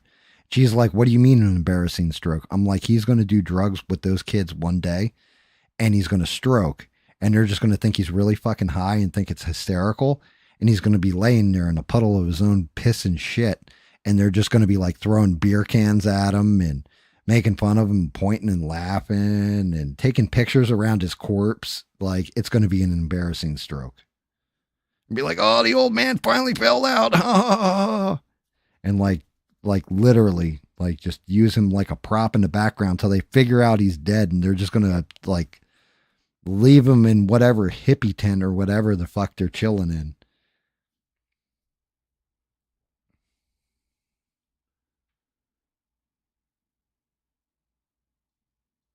Like there comes a point where you can't, you're done. Like when it comes to the party life, you either got to know when to tap out or it's going to eat you.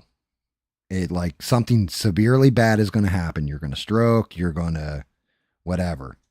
I'm way past my party prime. Like I burnt through my party prime down to a point where I should have died.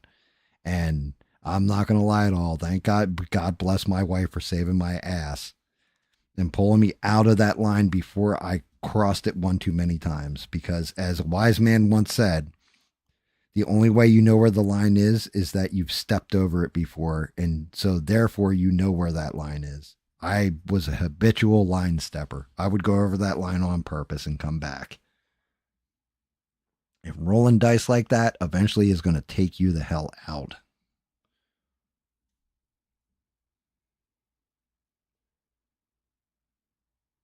All right. Office, Seinfeld, Arrested Development, Eastbound and Down, and Crank Yankers. That's actually not a bad list at all. That's actually a respectable list, Steve. Um, Office and Seinfeld is definitely one of them. Has got to be one of the funniest shows ever. I'm going to say All in the Family is on my list too. Because even though that would be controversial today, it's what I grew up with. And I used to laugh my ass off at the shit that would come out of Archie Bunker's mouth. Like it sounded like shit my grandfather would say.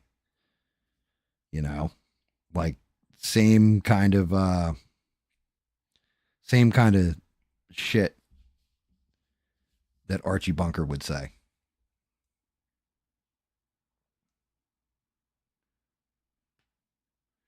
Yeah, see, there you go. The E-Rock, you got it in one. Kids change everything, man. I literally went cold turkey because of my kids. Like as far as drinking alcohol, I was up to like 3/4 of a fifth of Jack a night. Got married, kids, and yeah, just stone cold stopped, and it saved my life. Like wasn't forced to stop, none of that. Just chose to. Like yeah, this is I'm going to be embarrassing,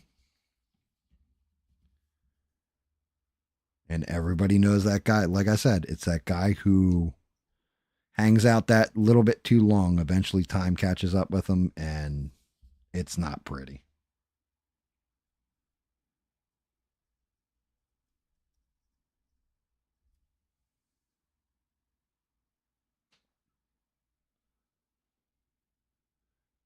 Shane Gillis show Tires, I think that one's called. I have not seen an episode of it yet. I'm trying to think other funny.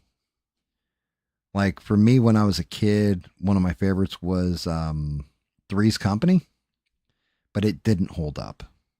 Like it's funny for a little bit, but a lot of people will say The Big Bang Theory. I don't know. If you watch it without the laugh track on, the social and pop cultural references are kind of cool, like the nerd references, but it's not split your gut funny, you know? Cheers. Cheers is one that I would say is definitely one of the best of all time.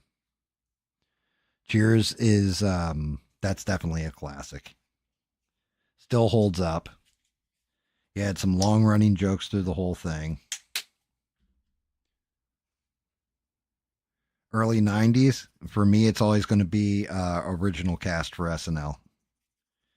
For me, it's always going to be Gilda Radner and as Rosanna, Dana Belushi, Dan Aykroyd, like the old school cast of SNL. That's the SNL. That's my favorite. Every now and again, you would have some funny cast members and sketches and what have you, but where everything was always perpetually just hysterical through the whole show. For me, it's the old Dan Aykroyd, Gilda Radner era. Jane Curtin.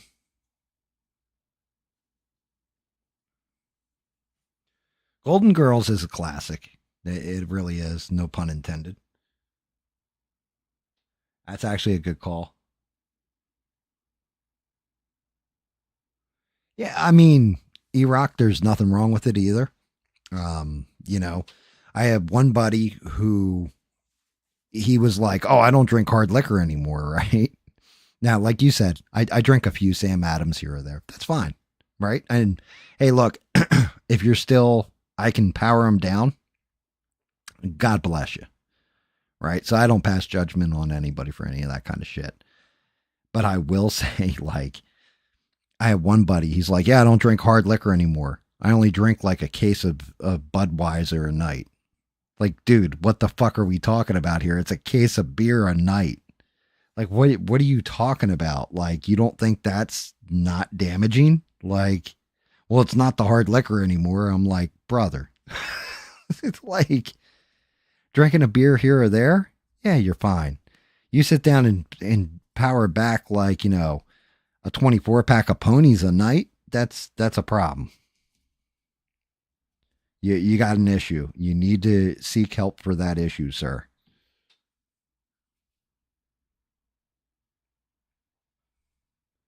But yeah, I mean, with me, the whole thing was I just didn't give a shit anymore. And, I've told the story probably ad nauseum on this channel and just hated my life and everything else. Like, didn't really give a shit anymore at all. And then my wife kind of saved my life, came into my life, changed everything, believed in me when I was literally at my lowest and turned everything around for me. And I kind of started my life completely over again, away from everything I ever knew, and just me, her, kids. That's it. And we came through it. Kids and pets. I can't ever forget, the dog and the cat. But yeah, I was in that spot where I would drink myself where I had no business even trying to make sense after fucking drinking the way I was drinking.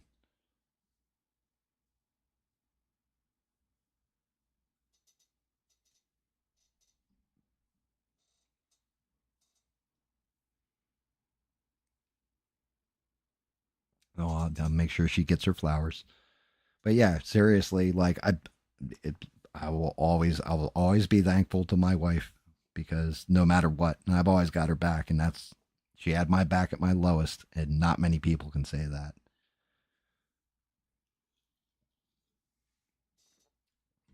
I mean, if anything, you guys should probably feel sorry for she bought me off the clearance rack. I was definitely on a downward spiral. I was trending downwards.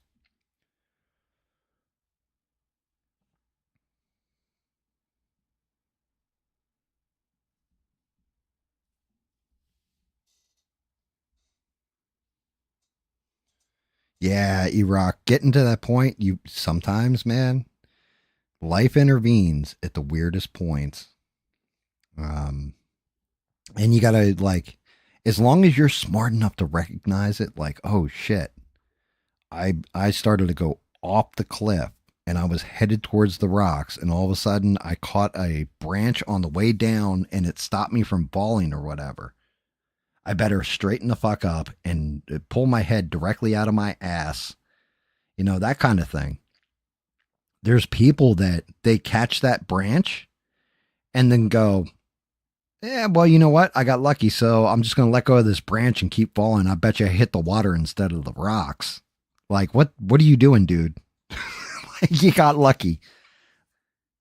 As a wise man once said, know when to hold 'em, know when to fold 'em, know when to walk away, and know when to run.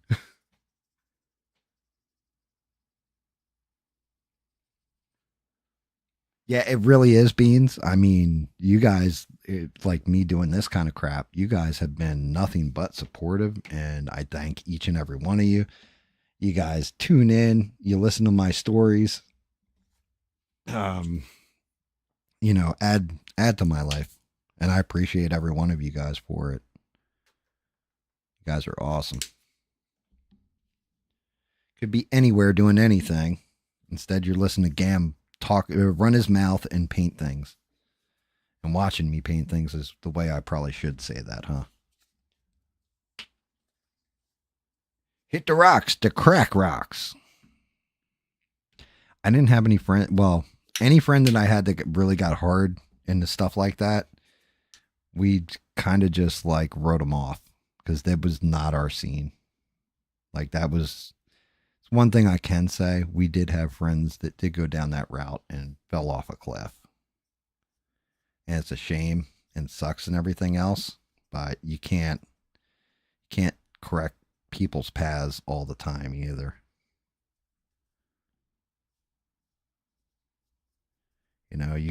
You can help somebody only to the extent they're willing to be helped.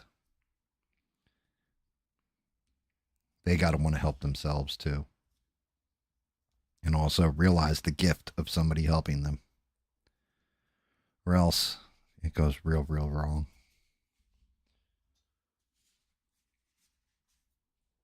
Oh, I knew that was going to happen, which is fine. Go over it with this real quick. Loot down the paint. I don't like having straight lines on stuff like that. It's actually going to peel the paint. Damn it! Too much water. Should have taken more of the water out of the brush. I'm trying to blend it. I'm gonna have to heavy paint that again. Well, it's not even just having someone good in their life. They don't realize when their life's good, period. Have a good night forever. Always great to see you, brother. We'll see you on the next go around.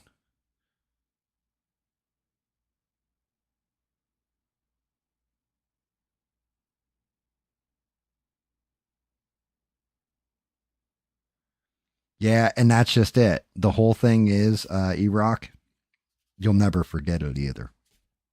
You know, no matter, like my wife could tell me she hates me tomorrow. I hate your guts. I want you out of here. I would still support her anytime she needed it, simply because I would always be there to defend her, always be beside her, whatever she wanted, because she was there at my darkest, and she stood right next to me and went through all the bullshit alongside me, and just, I don't know, as a human being and somebody who always kind of considered themselves honorable, even when I was villainous, we'll say, I was still always honorable. I always honored my word. I was always I was the honor among thieves. We'll just leave it at that. But at the same point in time, you know, I can't turn my back on that ever.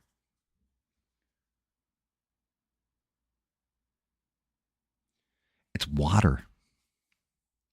That would be what is known as water. I diluted one of the paints so that I could kind of cut them in together, and I put too much water, and instead of pulling one color into the other so they kind of blend, I went too heavy with the water and it ended up peeling the paint underneath. So now I got to reapply it a little bit here, a little bit there, and then see if I can't find a happy point.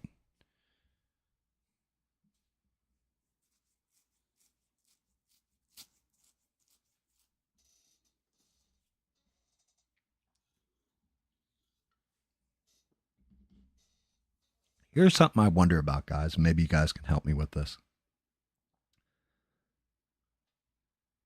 Now, granted, I always say this: people can come in here, you can talk about whatever religion you like, you know, your religious points of view, your political points of view, um, life experience, all this kind of stuff, right?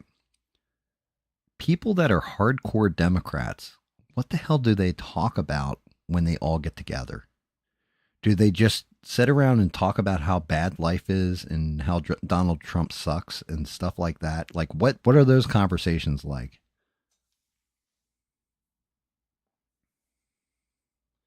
Yeah, that exactly, Rock. I've got to work with how the paint mixes, because again, I'm amateur.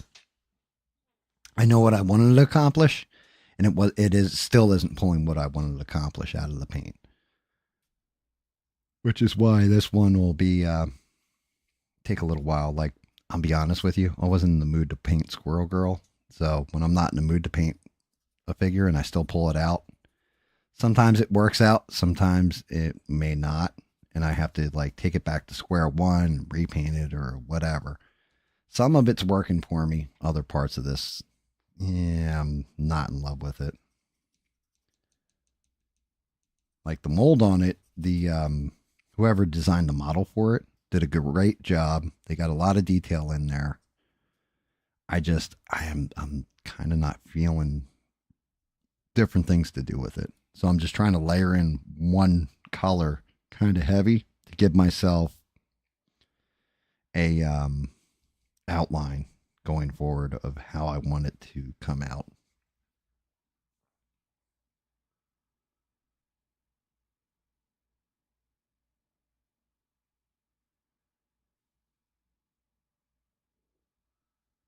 Yeah, I mean, do they stand there and scream at each other? Do they compare like victim cards?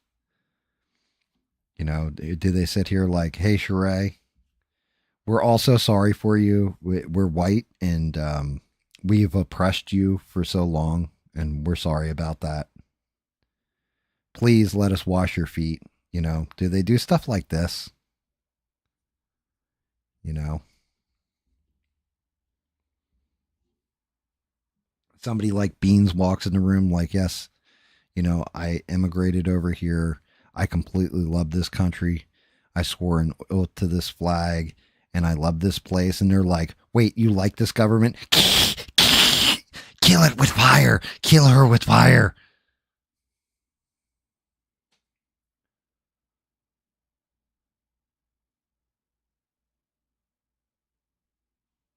It feels like he's working with the Hulk.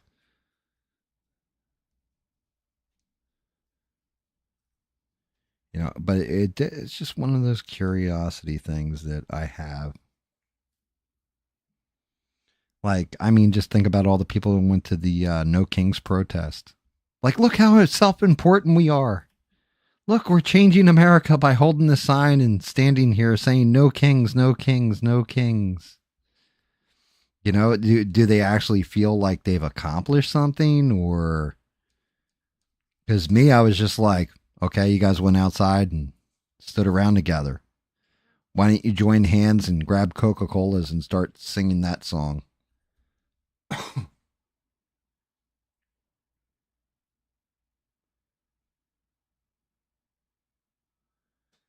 Yeah, I can understand that, Beans. That's my old roommate and I. We talk about video games. We talk about what's going on with old friends, stuff like that. We do not discuss politics because he's so far left, and he likes to, throw things out there. Be like, yeah, well, when they put Trump in jail, and I'm like, dude, they're never putting him in jail. Let's just drop this subject because you're obviously an idiot when it comes to actual things. I love you. You're my brother. I take a bullet for you. You take one for me. But yeah, we're not having this debate. Yeah, you're right. You're right. Let's get back to the game.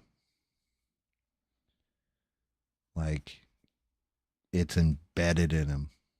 So we talk about other things. We don't actually discuss politics. But when he's around other like-minded people now, what do they discuss?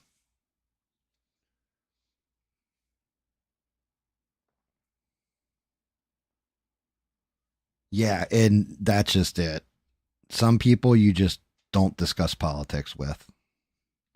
Talk about every other aspect of life. Do not discuss politics, especially, from my point of view. Anybody who listens to me knows this. I'm like pretty goddamn neutral when it comes to politics. Like I can see good things and I can see bad things from both sides, right? And I tell you guys, just this is, I'm seeing this, I'm seeing that. It's the way I feel. I'll criticize Donald Trump about this. I'll criticize Joe Biden about that.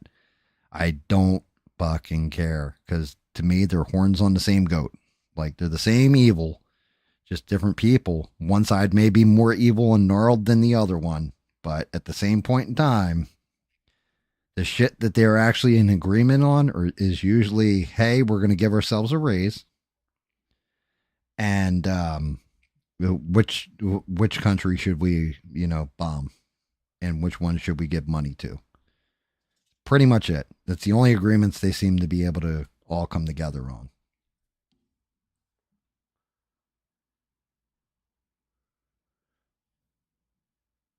What the undertone color? Yeah, I mean the other. So here's one of those problems, E-Rock too.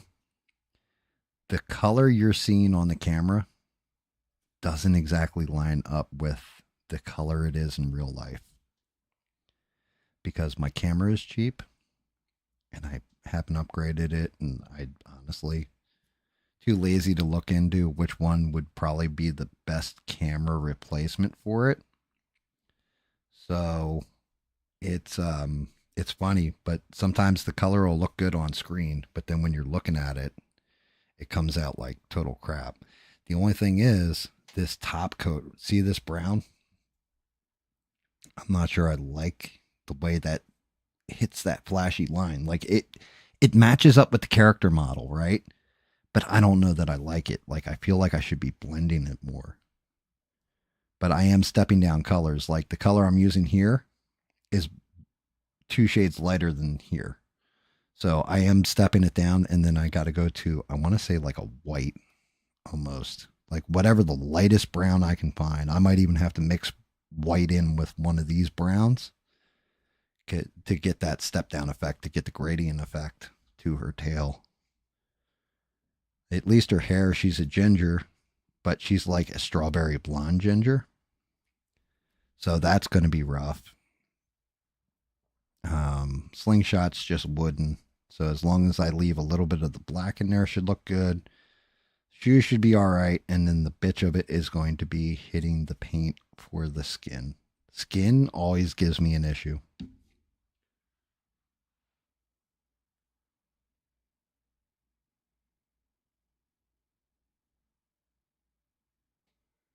That's awful beans.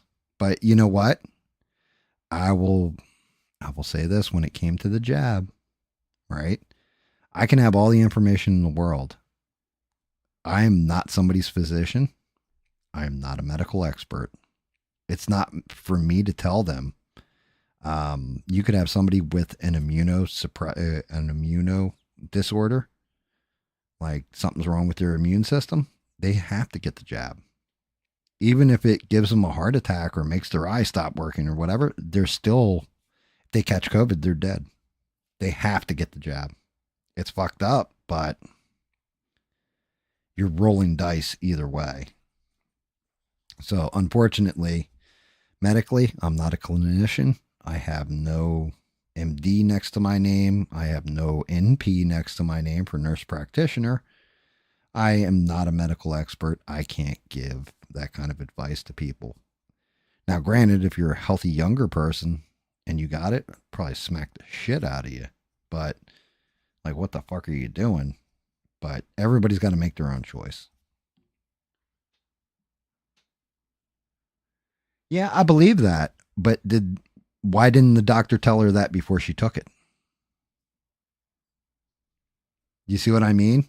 Like, it's real easy to give somebody medical advice after the fact, but it's the before the fact. How come the doctor didn't say, you know, hey, look, this is a possible side effect to this? Because guaranteed, if I don't know if she's in America, because I don't know if she's still like overseas or in America, but in America, doctors were getting paid for every one of those jabs given. Hospitals were getting paid if somebody came in and or was affected by quote unquote COVID. So everybody who got treated, because the hospital and the doctors and everything got bonus money from the government for treating COVID. So everybody had COVID for a while there, even if they didn't.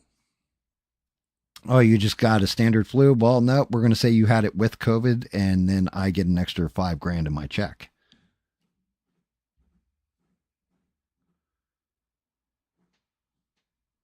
Welcome back, Leo.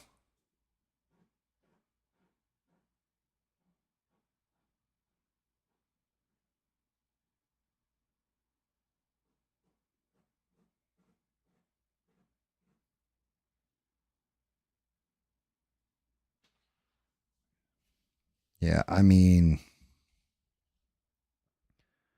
it's terrifying shit, Beans. I'm sorry to hear it, you know.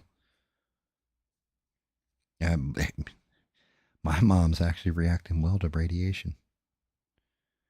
Surprisingly well. I don't expect her to make, like kick out of it or anything, but it definitely stopped, her issue from growing and getting worse. But I've also come to the conclusion in my head she's, not long. Not long, and I'm accepting of it. Like I've had time to rationalize it out, did the whole brain check, nobody wants to lose their parent, but I'm all right.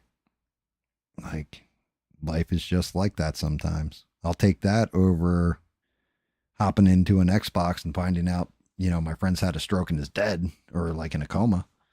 I'll take that any day. Now I know why you work 18 jobs. Yeah, well, I mean, I'm waiting for you to pick up the 19th when you start like doing your YouTube stuff. We're going to say you have 19 jobs.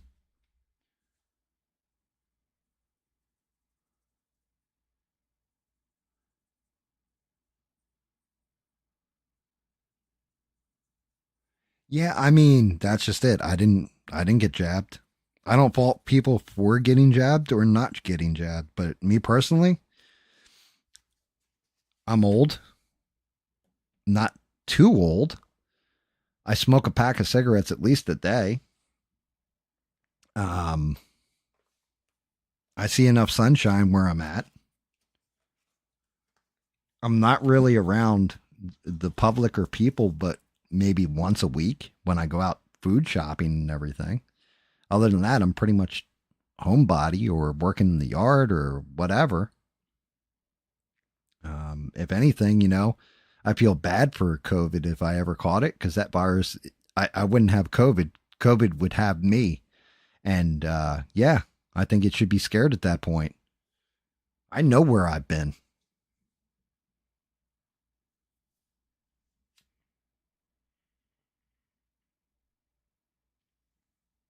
Oh yeah, I know. The whole free healthcare, it's better. Socialized healthcare, no, it's not. Just no, no. Unfortunately, it's not.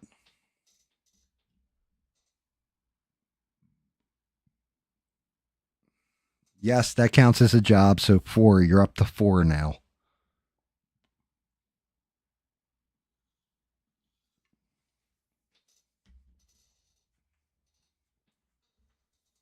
Dang, E Rock, that's crazy.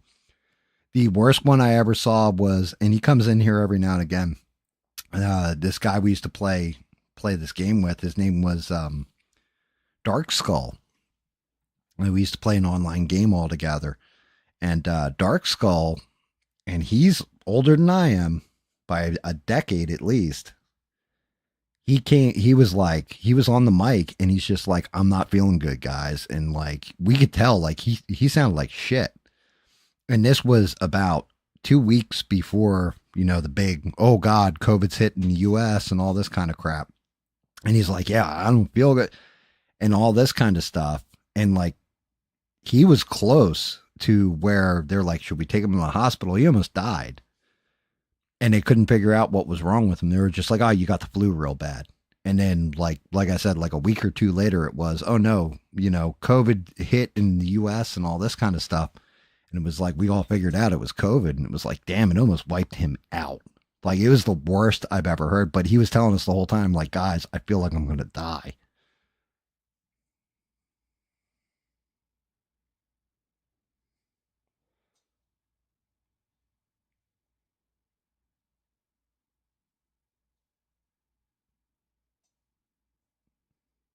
Eugene, that is a job, though. Well, you've never met Dark Skull? I swear, Steve, he's probably hopped in a chat here or there. Yeah, I mean, he's a cool older dude. Definitely a wrench turner, greasehead, however you want to, grease monkey, however you want to say it. Really good guy. One of the best goddamn captains at sea I've ever seen in that game, too.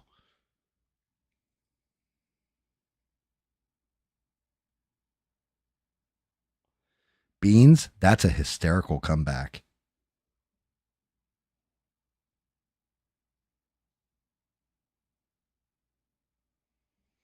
Yeah, see, there you go, Sheree. Like, like I said, I like this state. There's some shitty things to it, like some of the stuff with the justice system down here. Just I'm not going to get into, but one of the things I do respect about my state is they said 14 days to slow the spread. Everything shut down for 14 days, right? Except for like Walmart, the essentials or essential stores that had like groceries and what have you. And on day 13, everything opened back up and it stayed open ever since. So it was like everybody else, like I'm talking to people in New Jersey and they're like, oh, what are you talking about? Everything's still shut down and all this other stuff. I'm like, what do you mean? Like, COVID's over for us. Like, we already beat COVID. Like, we're done with COVID.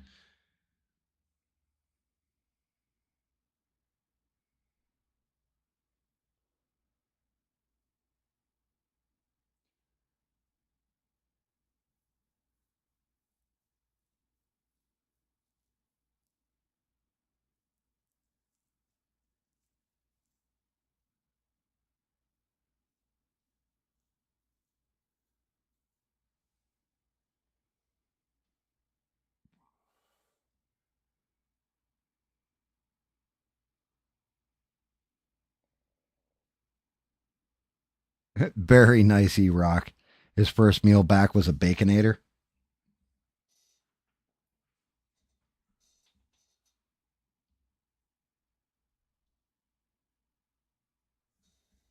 Sheree, what's wrong with you? Like, Rick James should have just slapped it. Why didn't he just slap it? Like, slappa, you go away now. I'm the best looking man, the baddest motherfucker, and The best singer you ever heard. Hold my drink.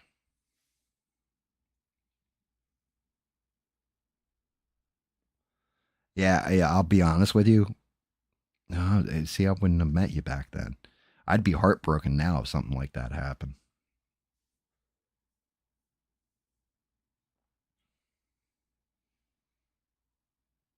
Yeah, like seriously, I'd be heartbroken now, Sheree. Would have broke my damn heart.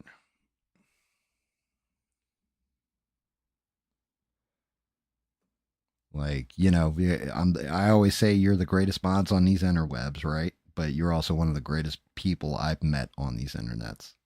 You really are good people.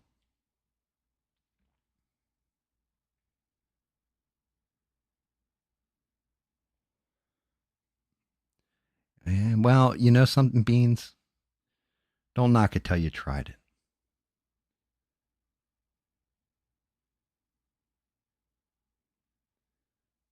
Some guys don't have that skill to go out and have conversations with the opposite sex because they're too timid and women intimidate them. And in the here and now, some women can be standoffish and mean. And that's not excusing a guy's behavior for that. What I mean by it is I I don't even know how if I were a single guy in the here and now, they say I was like still in my 20s and still look good, right? I don't know that I would have the confidence to be able to talk to them, but I'd be afraid to talk to them. I'd be afraid of getting canceled constantly.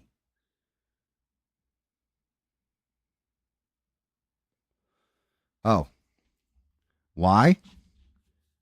Because that's where the tail goes. See? Now she doesn't.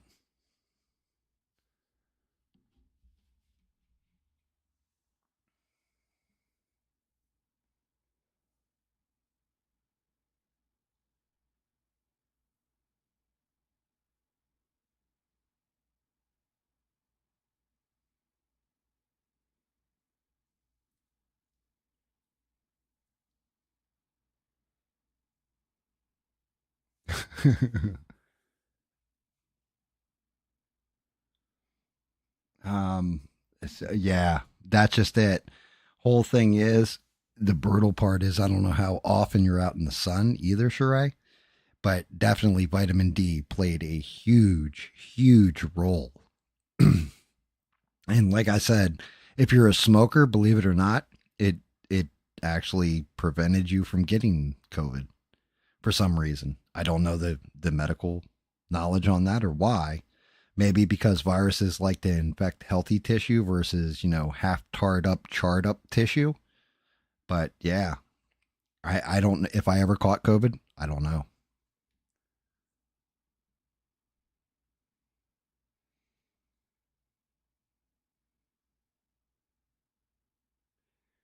Beans, but don't even get that twisted. You're not wrong.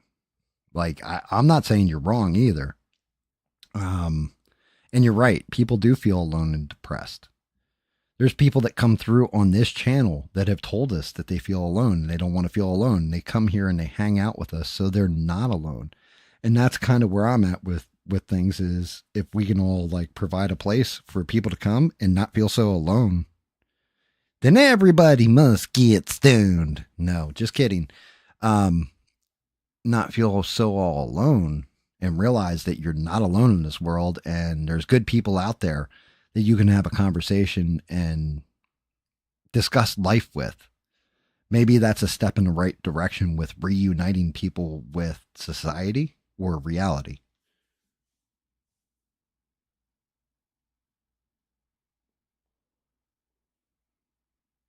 Don't you jump on that Jeep, Leo. It belongs to your brother. He'll kill you.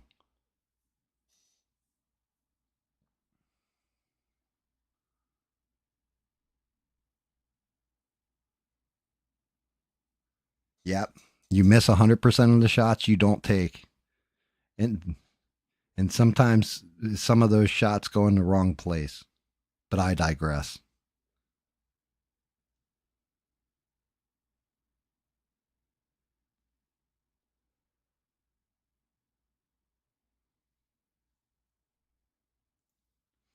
Yeah, you do.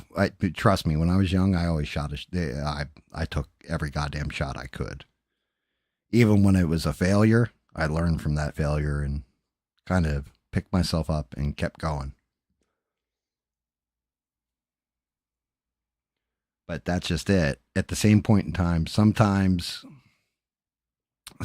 knowing that people are willing to, I don't want to say encourage you, but knowing that even if you fail, it's okay. Like it's okay to try, fail, and get back up and keep trying.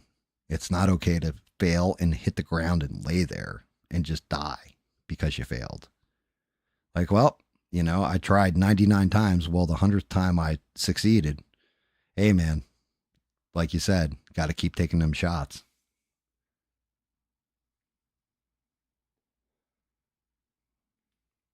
That's one of those strong messages that, like I said, I'm way past my prime. I'm an old ass man at this point, especially young bucks.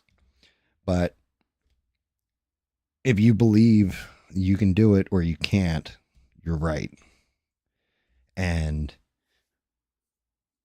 you know, does it hurt to try and fail? Of course it does. You're going to get hurt in that process. But that's why you learn to overcome, adapt, and push forward. You have to keep pushing forward. You can't just learn from your failures and your mistakes, but you have to keep going. You can't just quit. It's easy to quit. It's a coward's way. It, like you try a business venture. The business fails, nobody likes it, nobody cares about it. That's fine. What did you learn from it? What did you learn from that failure? So the next time you go for a business venture, you succeed. What did you learn? Correct the mistake.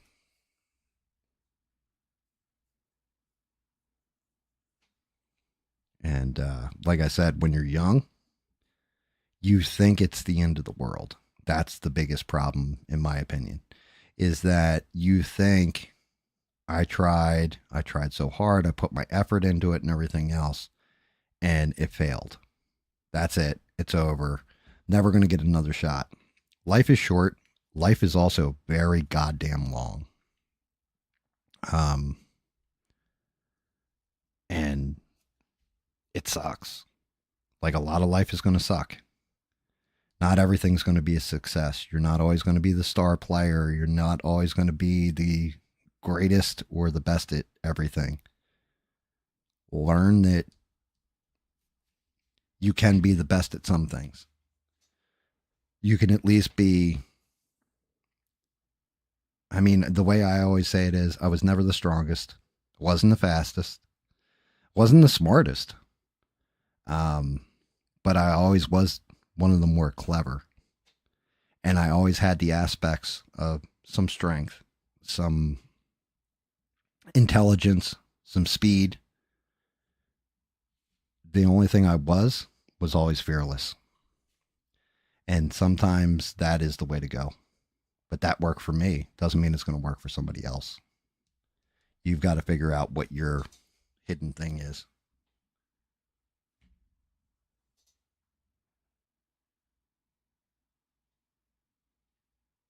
Yeah, and yeah, there you go. That's a good way of saying it, Steve. Everything's hard. If there's and you're always going to be in some kind of pain, especially if you put your body through hell when you're younger. Hell, even if you don't, you're still going to be in some kind of pain when you get older. Enjoy it when you're young and can still bounce back for the most part, unless you get hit by a bus and are put into a wheelchair, and then it's hard to bounce back from that one. But you keep going. Don't give up. That's the key. Don't just quit. That's why I keep my failures on my desk so I can look at them when I'm painting. Like, seriously. It's one of those things like I look at it like I'm looking at the Punisher right now and I'm just like, yeah, this is why I can't paint if I'm angry. because it comes out like shit.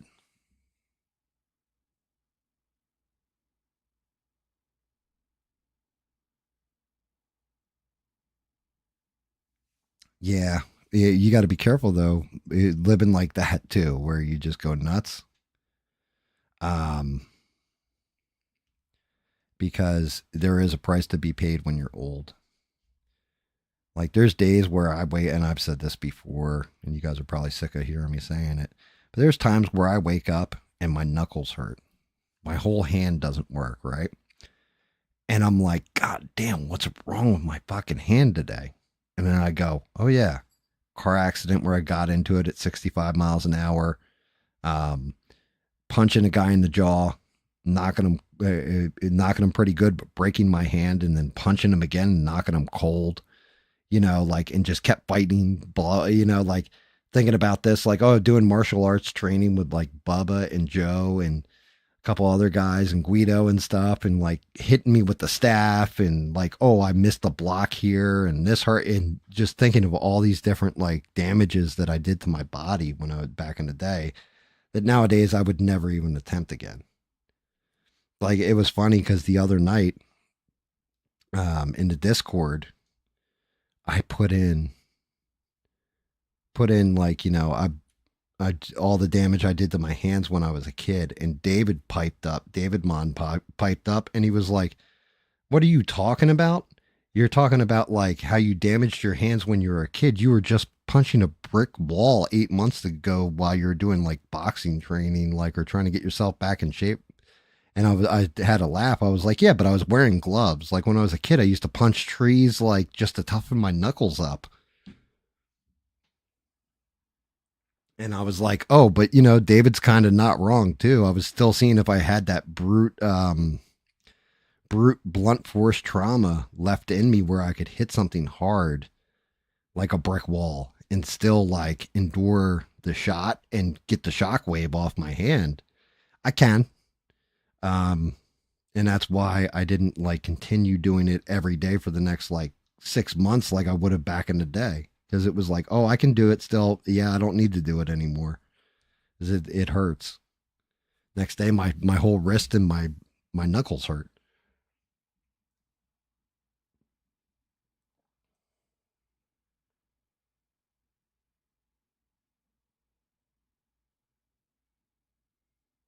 Oh, dude, that's a brutal one, E Rock. I told the story not long ago about there's one guy in here, his name's Gigs. I call him CLB. I've known him since back in the day, and he's a really good skater. I hadn't skateboarded in years, and he took me to a skate shop. I bought a brand new deck that tricked it out and everything else, and rode that board. I was street skating and just doing tic tacs, ollies here and kick flips and just fun stuff, right? Man, I went for an ollie. Both my feet went back on the tail. That board shot one way, my ass shot the other way. I landed, picked myself up, picked that skateboard up, put that skateboard away, and have never skated since. I was like, never again will I ever get on this goddamn thing.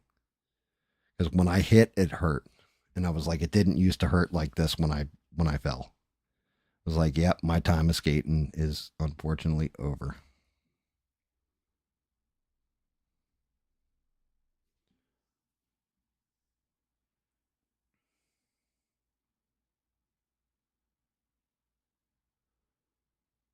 And yeah, giving up is the worst. There is no worse thing. Granted, knowing when to call it quits is a good thing. You know, sometimes discretion, as they say, is the better part of valor. But at the same point in time, if you just take, it's like getting in the fight with somebody getting punched once. It doesn't need, it's not even a brutal punch or anything else. You just catch like a glancing blow and go, all right, I'm done. I tap out. That hurts you a lot more than, well, I got my ass kicked there, but at least I gave it my all.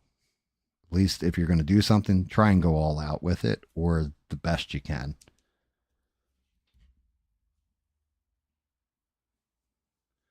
think I got a good gradient there. What do you guys think?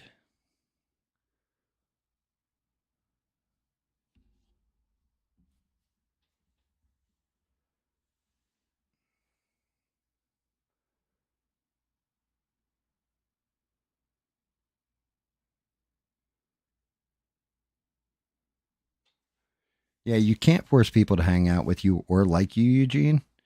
And at worst case, if as long as there's somebody brought mashed potatoes along to your dinner, just pull your dick out and put it right in the mashed potatoes. You know, they might at least respect you for that.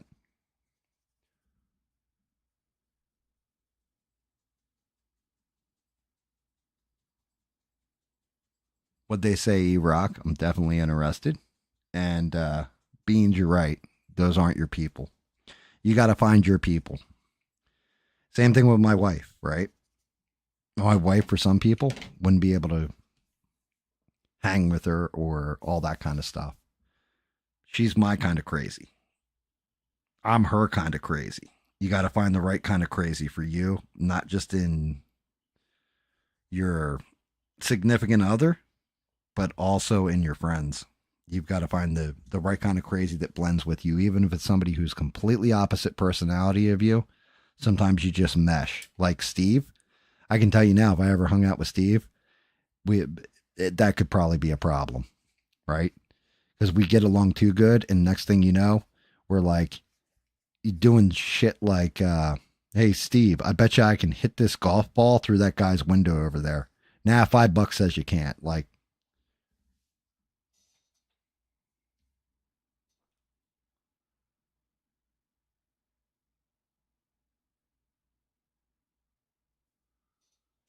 yeah, Steve. I mean, honestly, I'm happy to hear that that's actually working for you, brother. Like, seriously, keep it up.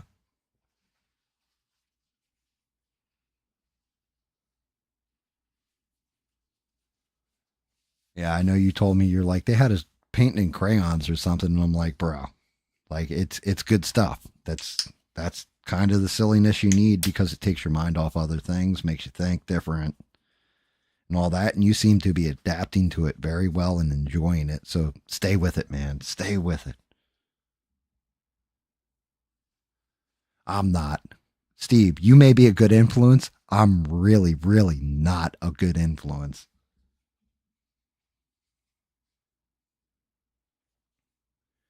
Like even at my old age, I'm still that guy that like we're all hanging out or whatever, and I'm like, yo, I'm gonna take a dump in that paper bag. I bet you I can put it on that guy's porch, light it, ring the doorbell, and be out before he answers.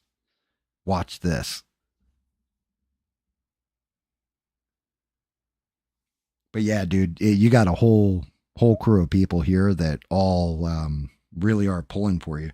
Same thing I've told Eugene um, in the past. You know, you like keep doing your music, man. Maybe it won't hit with everybody, but all it's got to do is hit with one person at the right time. Sometimes that's all it takes. I'm still waiting to see what E-Rock's what when his son was born. His friend told him something, but he hadn't told me what it is yet. God damn it, E-Rock, you can't leave an idiot in suspense like that.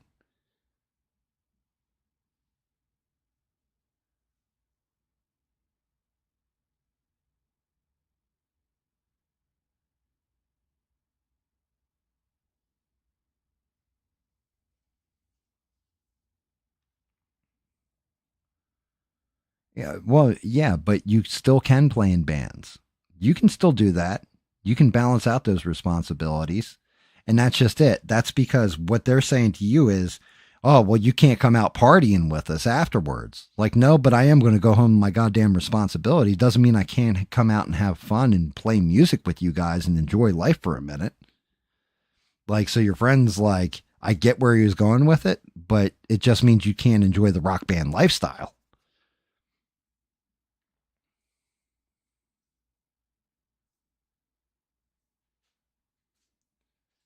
Like that's fine. You can be a responsible play. Like, okay, so when I first got married or whatever, I played pool or and what have you all the time. Like I played on 3 teams and all this kind of stuff. And to be honest with you, it was all barroom pool. And like my wife would go out to the bar room with me. She didn't drink at all.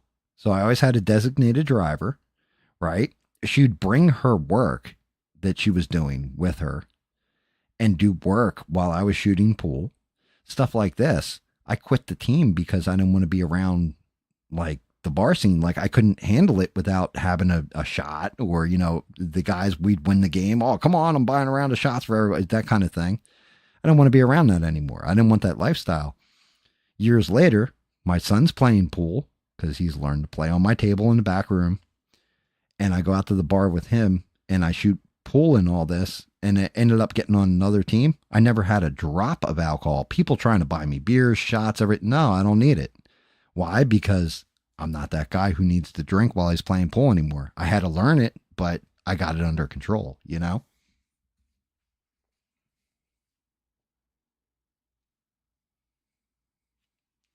Oh, dear Lord. That's crazy, Steve.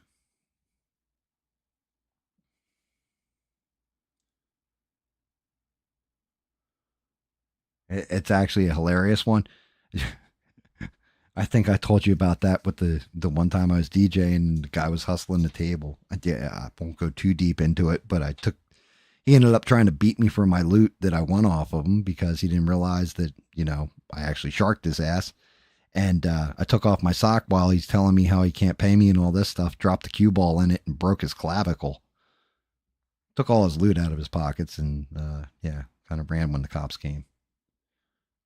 Cool enough of the owner, though, to tell them that he didn't know who I was, even though I was DJing like an hour before.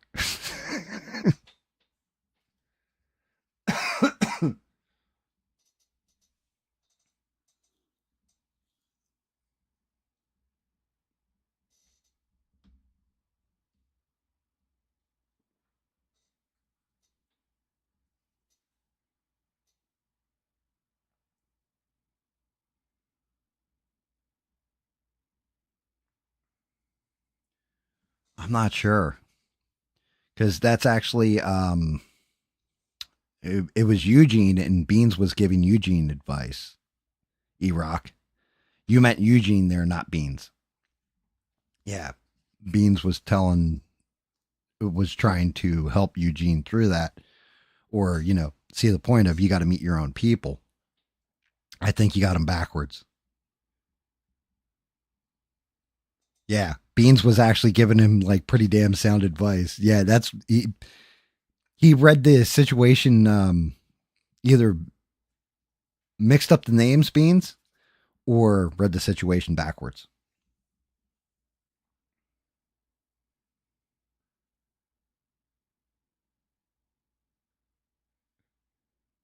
Yeah, Beans is what you call it. Beans was giving Eugene advice because, like, Eugene's trying to get through some shit lately, and he's doing a good job.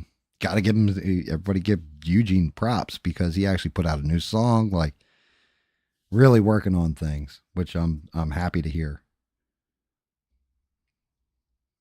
But yeah, no, I saw exactly, I see exactly what E-Rock was saying, and he's 110% right. He just put the wrong name there. So no harm, no foul, and good advice. Why the hell did my phone just go off?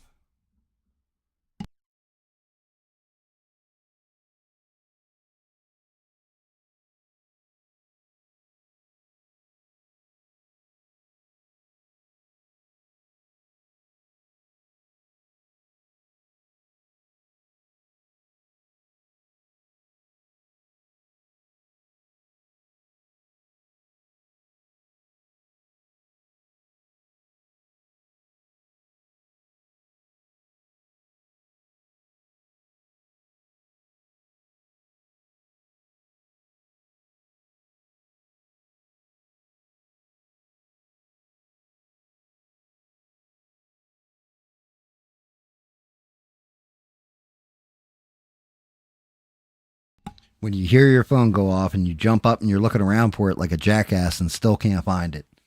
That would be GAM right now.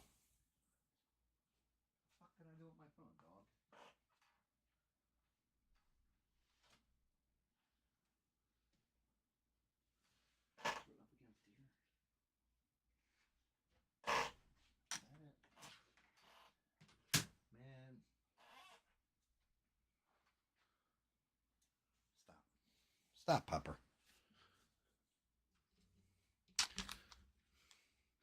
I'm sitting there grabbing like 5 different keyboards, moving them around. Like, where the hell's my phone? I still haven't found the fucking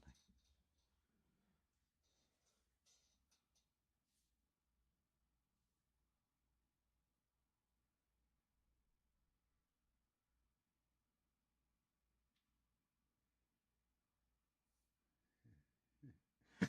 Oh my God, just one of the guys. That's what Steve's referencing right there. Holy shit. I haven't seen that movie in a dog's age. Just one of the guys. Looks like Ralph Macchio.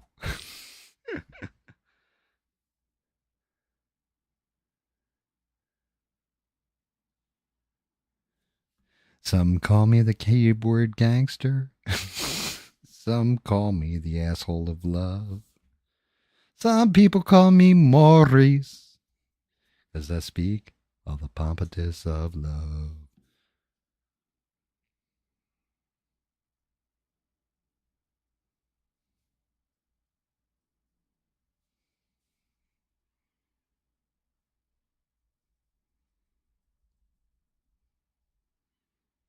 Yeah, I mean, Eugene, that advice was actually shot at you, and that's actually not bad advice at all. And I get you want to be left alone and create, but the whole thing is don't stay alone so much that you become lonely, because it gets rough real easy. It gets really rough. And, look, I choose to be alone outside of like my wife and the dog and cats and stuff like that. When the kids come to visit, that kind of thing. Um, I choose to be alone, but at the same point in time, I'm on here and I'm streaming and everything else. Having conversations with all you guys actually keeps me sharp in case I gotta go out into a social situation. You know, like so I can yell, "Hey, fuckface, what do you think you're doing?" Stuff like that, and get away with it.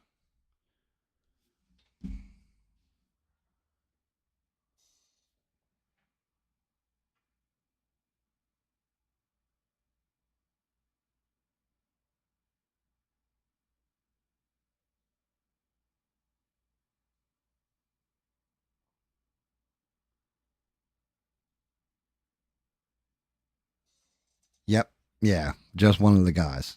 Mm-hmm. And then when she finally reveals herself, the way she does it is by tearing open her top and revealing her tatas, and they are very nice tatas. Like, and that's back in the day when cosmetic surgery wasn't all the rave. Like there, it was like, damn, God blessed you, man. I remember watching that movie when I was a little kid and being like, ooh, ooh, do they all look like that?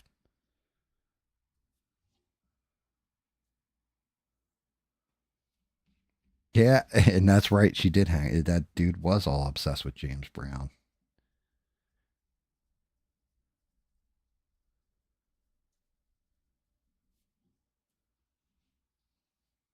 That's right. I forgot about that part of it. It's those little things that we all pick up.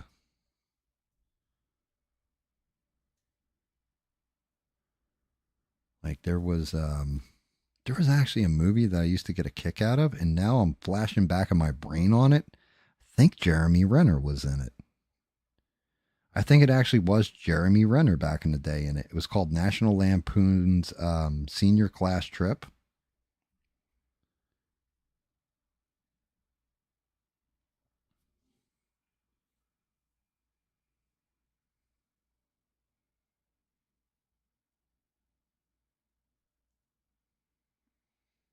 Yeah, there you go. That's a good call right there, Erock. Just say hi to people. Just say hello. How are you today? And then some people will strike up a whole conversation with you over it. That's a good call. Good call. Sometimes it's just little chit chat conversations that even if it doesn't mean all that much to the person or you, that you want to have that interaction. Because I can say whatever I want on here. Now, granted, if I turn the camera on my face, which would break the camera immediately, you would be able to see my expressions, but I wouldn't be able to see the look on your face when you're answering me back in text. You know, like I like to say, I'm the guy with the microphone. Like I just happen to have the mic tonight, but that kind of stuff, you know, it's those little things like that.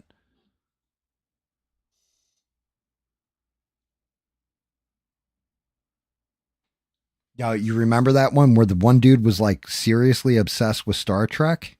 Steve had Matt Frewer. I want to say the guy his name is the guy who played Max Headroom. Had him in it. It had I think it's Jeremy Renner was in that too. But it had one of the guys from Kids in the Hall in National Lampoon Senior Class Trip. And like he was obsessed with, he was like a crossing guard and he was like obsessed with Star Wars and he was chasing them. Cheech, or no, not Cheech, Chong was their bus driver. And like the one guy gets on the bus and like no, it was the teacher gets on the bus and the whole front of him, I can't remember if it was water or whatever, but it hit him right in the crotch right before he gets on the bus. And and Chong looks at him and he's like, "Yo, did you piss all over yourself, man?"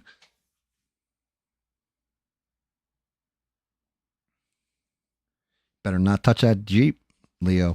You're going to get your butt beat. Either your parents or your brother are going to, it just, we're all going to listen to your screams and cries from states away, buddy. Stay off that Jeep. Do you remember it now, Steve? Does that ring a couple more bells?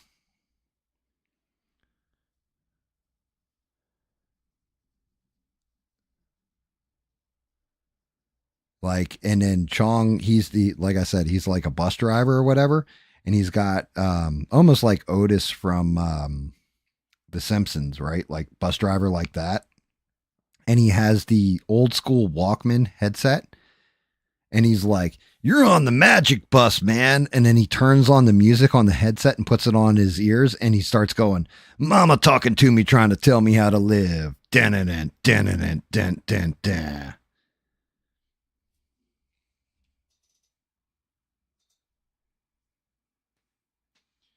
Yeah, like I can't remember the entire thing, but it's like basically, if I remember the premise of it, they go to Washington D.C. to meet with either the president or a senator because their principals trying to sink something that the president or senator or whatever it is they're going to meet with. They're trying to sink whatever program it is. And so, like, the one kid's like, "Yeah, I think this program completely sucks dick." And he's like, "Well, you know, if that's how you feel, then tell the president that."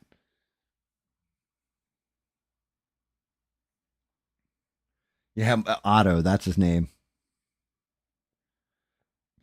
I sound just like who? Like Chong or Cheech? I think it's Chong. I gotta find my phone, guys. Give me 1 second.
I finally find my phone, and it was just nonsense on it.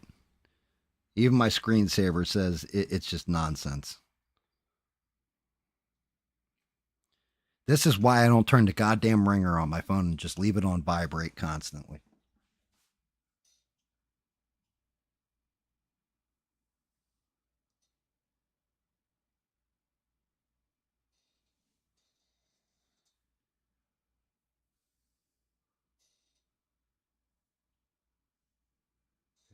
Did you pay your tolls?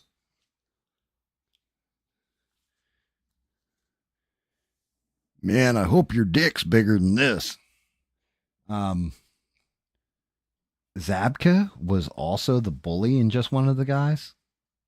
I'm going to have to look that back up.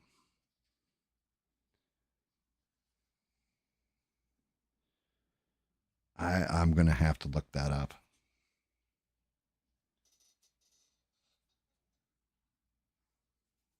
Because that's, I have not seen just one of the guys in so long. Like, I just remember the one of the scenes I remember from that movie that always cracked me up was she had a little brother in it. And he's like, fuck you. Yeah, go to hell. Eat shit, you piece of crap. Okay. Hangs up the phone. And she's like, who is that? And he's like, Mom and Dad say hi.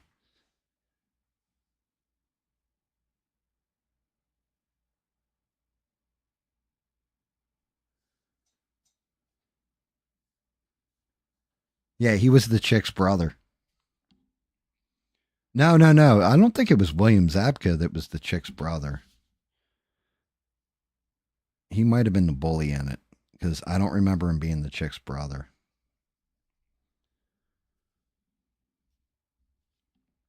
Yeah, the only time I really remember Zabka from anything is, of course, Johnny Lawrence.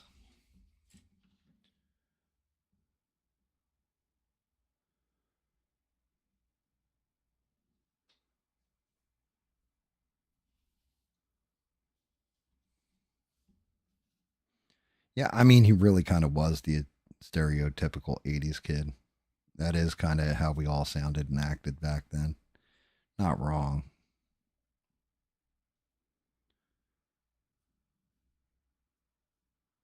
Which, hindsight being what it is, like, you wonder why I got a potty mouth as an adult? Well, let's go back to the 80s.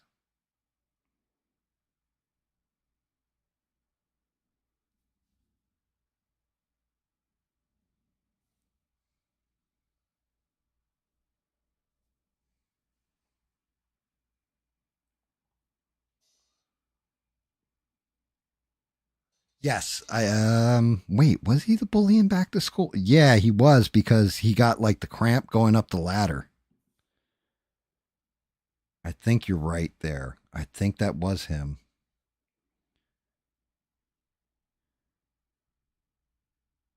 Actually, what's screwed up is because, when you're young, you kind of remember people. So like, for example, when I saw James Earl Jones Conan, I'm like, is that the guy who plays Darth Vader? Isn't that Darth Vader? Or you see Schwarzenegger, like, oh man, that's the guy from Commando, that kind of thing. Um, Even though the other role came first, but you see one movie as a kid and you automatically associate that person with stuff like whatever role you saw them in first. So it's just like, oh, that's, oh my God, that's this person. The kid who played Dangerfield's son in Back to School, that was the kid from Christine. That's how I remember it when I saw it. I was like, oh, isn't that the kid from Christine that owns Christine? What's he doing in here? Like, actors could only ever play one role to me when I was younger.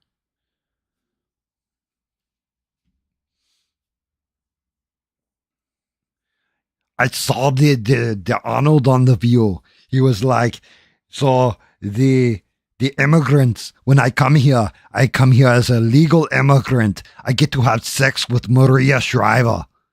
That is the reward, and my payback is I need to be good to America. You don't understand. My father, he may have been a Nazi sympathizer, but I, his son, the Arnold Schwarzenegger, I take care of everybody on here. Whoopi, you come behind the scenes, I'll treat you like you're my maid. La la la.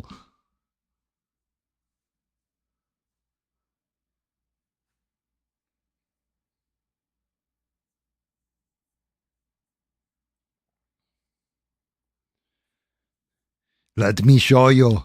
We're going to play Arnold's favorite game. It's not pumping iron. It's just the tip. Ha ha ha. Don't worry. You see that bulbous part? That's not a tumor.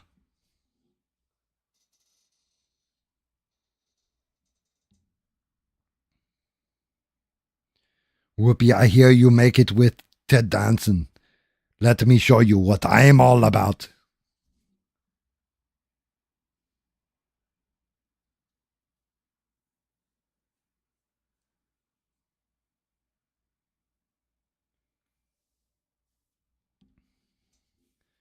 Come here, Sonny Austin. Let me get behind you. And now let me ask you a question. Who is your daddy and what does he do? Ha ha ha.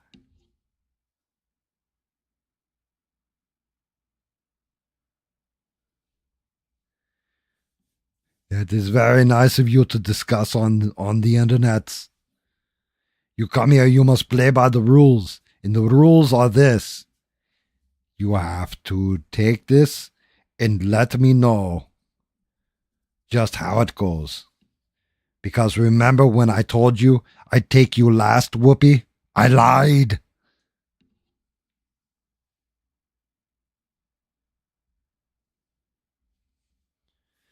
Give them air, Joy Behar. Give them air.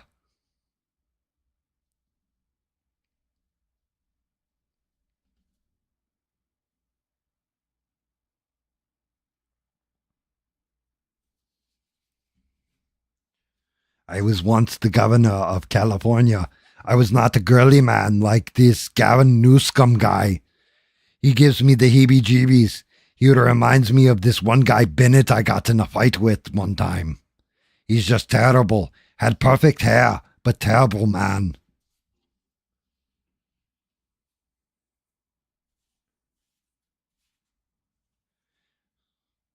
I said to Gavin Newsom during the wildfire, give them air, Gavin.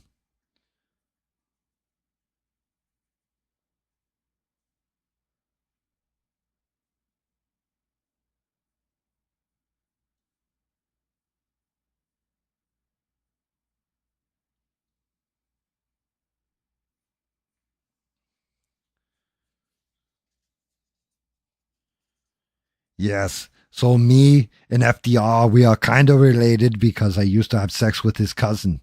He may or may not have had sex with a similar or different cousin. I'm not sure.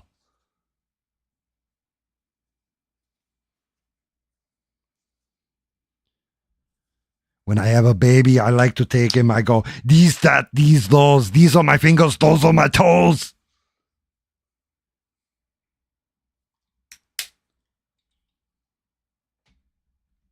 I love my Schwarzenegger. Good old Schwartzy.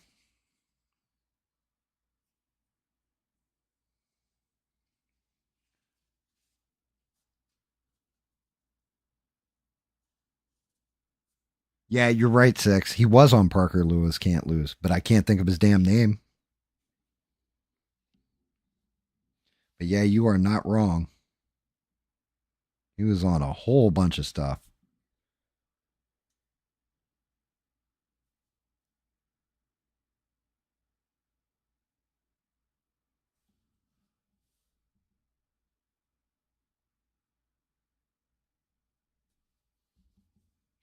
Damn it, damn it, damn it.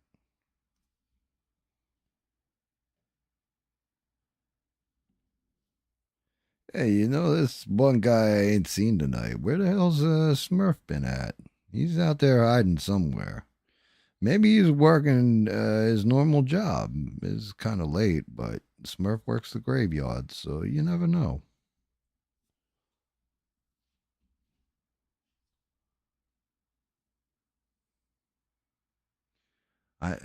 Parker Lewis Can't Lose.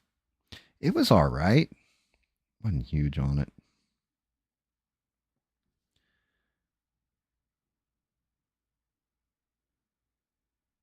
Like it was okay. I didn't hate it. I didn't have to catch it every time it was on. Although it does screw me up every time I see oh god, the show Ozark. Because what's the dude's name? Bateman, I think it is. Justin Bateman's brother, right? Justine Bateman's brother. I can't remember what his name is. But every time I see him, I always think of this show, and it had the dude who played Steve on Married with Children on it, and it had Justin, whatever his name is, whatever Bateman it is, but he was on it. It was called It's Your Move. It's like this old show, and like the dude from Married with Children was like his mother's new boyfriend, and like they were always screwing with each other.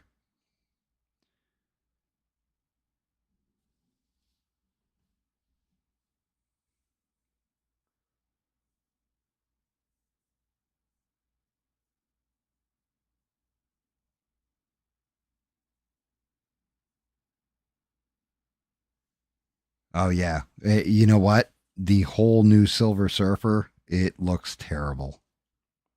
You're not wrong. Um, it looks like either the effects on that Silver Surfer are not finished, or they were like, hey, let AI handle the CGI on this chick when we put her in the movie. Because the actual chick who's playing the Silver Surfer, in my opinion, kind of looks like a stork in the face. I don't know what it is. She's a good actress too, but she looks like a stork.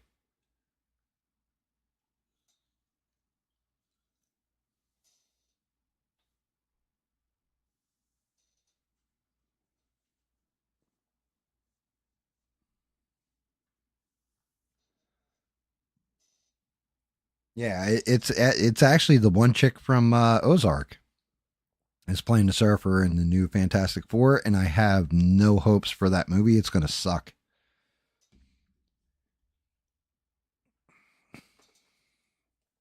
That thing's going to suck more ass than Pete Buttigieg at a salad tossing contest.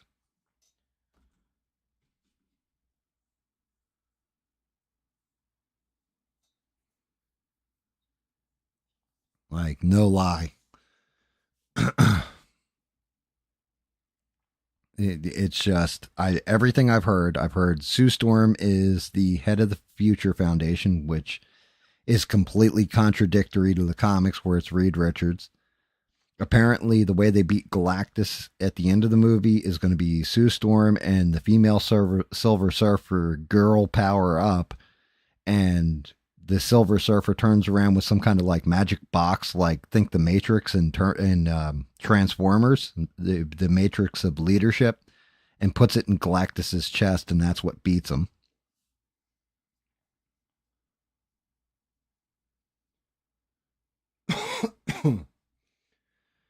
And oh dear Lord, booty juice. And now we're gonna get into Tropic Thunder territory.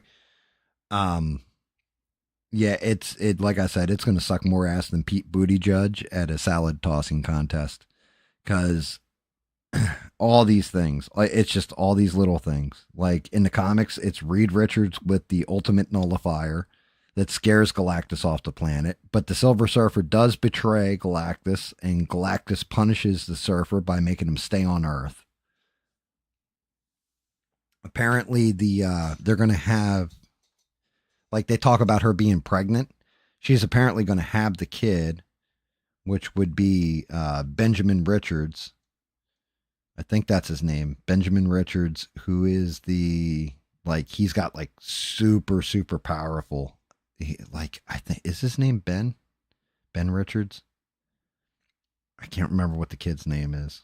Franklin Richards, that's it. But Franklin Richards is going to be like Jack Jack in oh god, the Incredibles. He's going to end up being like Jack Jack and like helping take down Galactus and stuff. Like just absolute crap.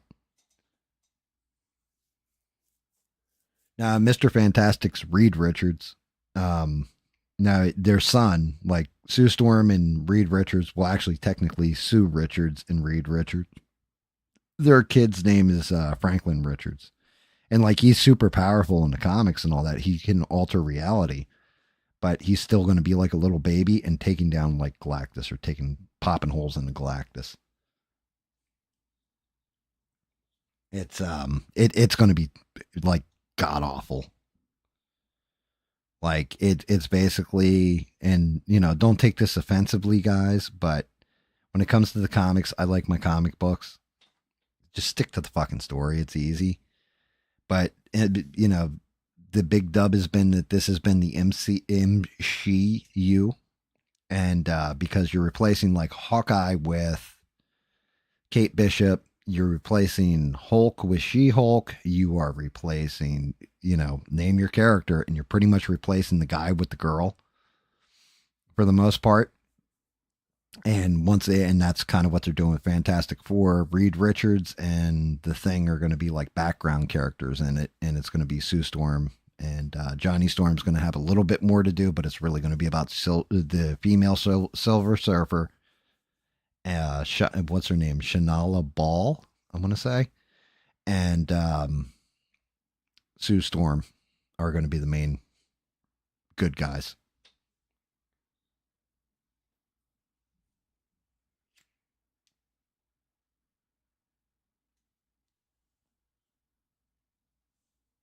Yes, Eugene. So, yes, the Sentry was in Thunderbolts, and you are 100% correct. He is. So, the Sentry flips and becomes the Void as well.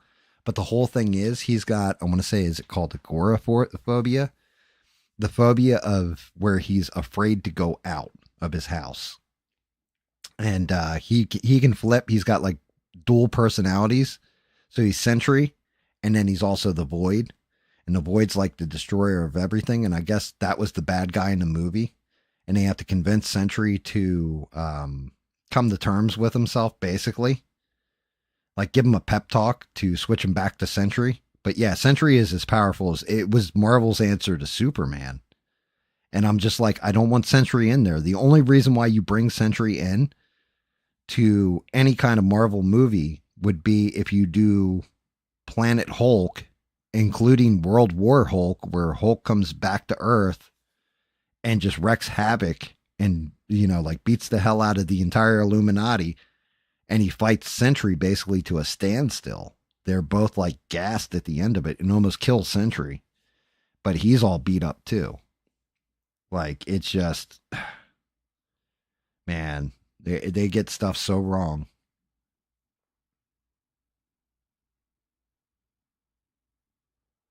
Well, see, like, that's just it, Six. There are some really, really, like, Sue Storm, awesome character. You don't need to over feminize her.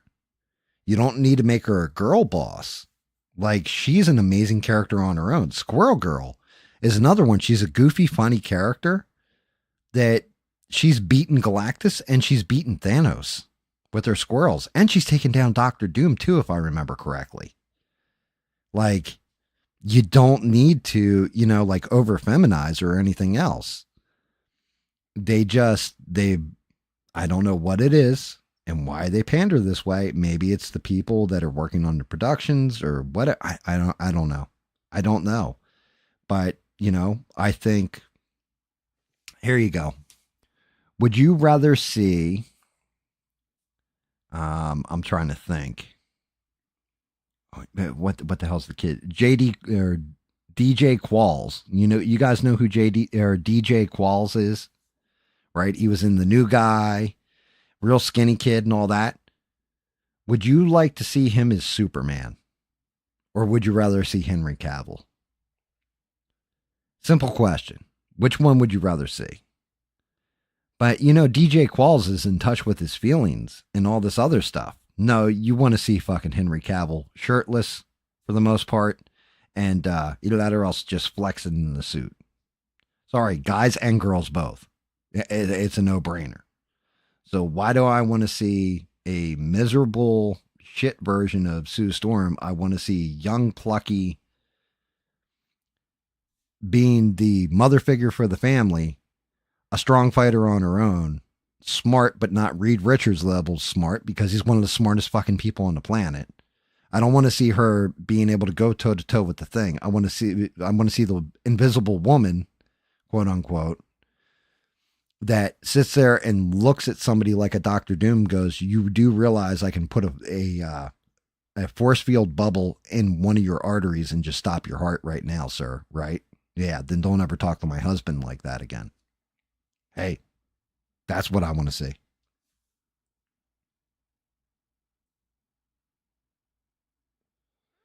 Yes, Eugene. X-Men have some of the best female characters, including one of the most powerful characters in all of X-Men is Storm.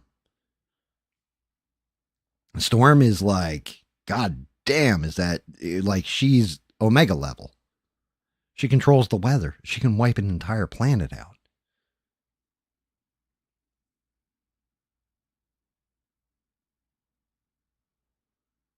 You're still pulling for Brandon Routh. Brandon Routh was actually in when they did the crossover for the Arrowverse or whatever. He played Kingdom Come Superman in that, and he was actually pretty good. I wouldn't make him normal Superman, but Kingdom Come Superman, he pulled it off.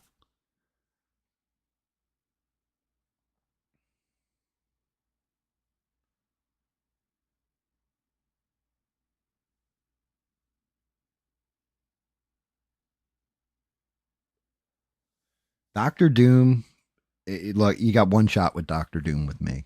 If they fuck Doctor Doom up, I will never watch anything Marvel ever again. I don't care how good anybody says it is. I don't care how amazing. If you fuck Doctor Doom up in the MCU, to me, there is no redemption arc for you. It's over. I'll be honest with you. I'm not real happy with Robert Downey Jr. being cast as Doctor Doom. I think he's an amazing actor and I think he'll do a good job. But I'm not going to lie. I don't want Doctor Doom with the completely disfigured face and all fucked up looking. I want the Doctor Doom they did in the one comic where he finally takes off his mask and like on his face, right? On his face, on it, I don't know if you can even see her face, but on his face, right here under his one eye, there's this little tiny scar. And he wears the whole suit of armor and the mask and everything else with this one little tiny scar. But man, it just describes the character to a T. There is a flaw in his perfection, and it disgusts him to look upon.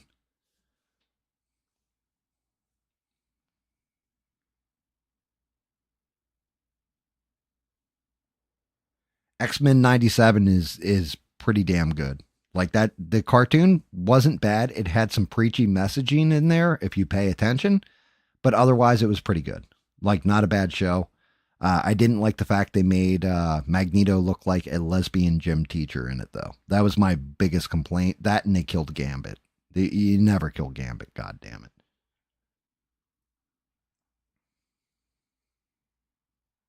Yeah, and you're not wrong. He is Iron Man. And I could see where they're going with it and all that. But like I said, I want to see, because Doctor Doom, at his heart, is somebody who is brilliant, but can also control magic. Like that's his whole arc. He's like all he cares is about his people in Latveria taking control and trying to perfect the world, right? And making the world, because he's flawless is how he sees himself. And they can do it really good or they can do this total shit. And honestly, if Fantastic Four is any indication from everything I've heard from the test screenings and all that about the route they're going, it's going to be total shit. And I'm going to be pissed. Because you get one shot in the MCU to do Doctor Doom right. You need to do him justice. His suit has to be intimidating. He's got to be a pretty imposing figure. He's got to scare the hell out of you and make you believe that, like with Thanos, you believe that guy was going to snap the world out, right? Like he was just going to end everything, and he was left fundamentalist on balancing the world population versus all the resources in it, and he was going to save everything by snapping half of everything away, right? Half of life in the known universe. Doctor Doom should be, if they're going with the Secret Wars arc, and they're going not with the Beyonder one, but the one that they just did not long ago, he's got to be that guy who is God. Period. Because that's what he is in the comics. He reshapes the world in his mind and makes it a reality.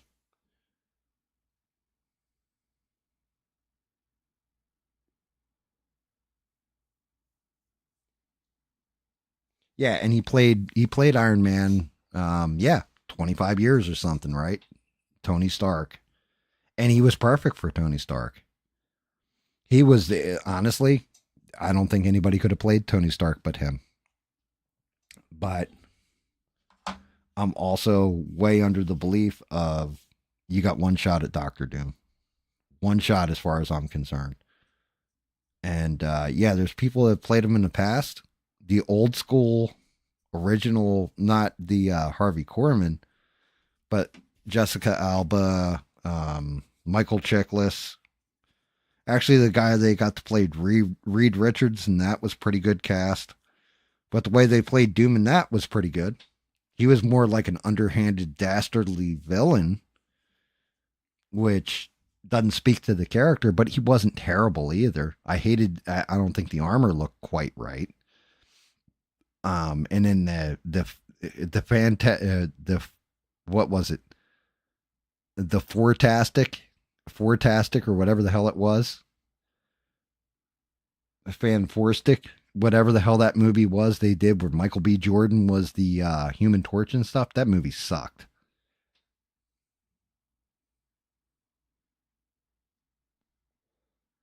Yeah, the guy from Charmed. But like the guy who played Reed Richards was pretty good cast. I actually like Michael Chiklis as the Thing. I didn't really like Chris Evans as Johnny Storm, but they can do it, and they can do this shit well.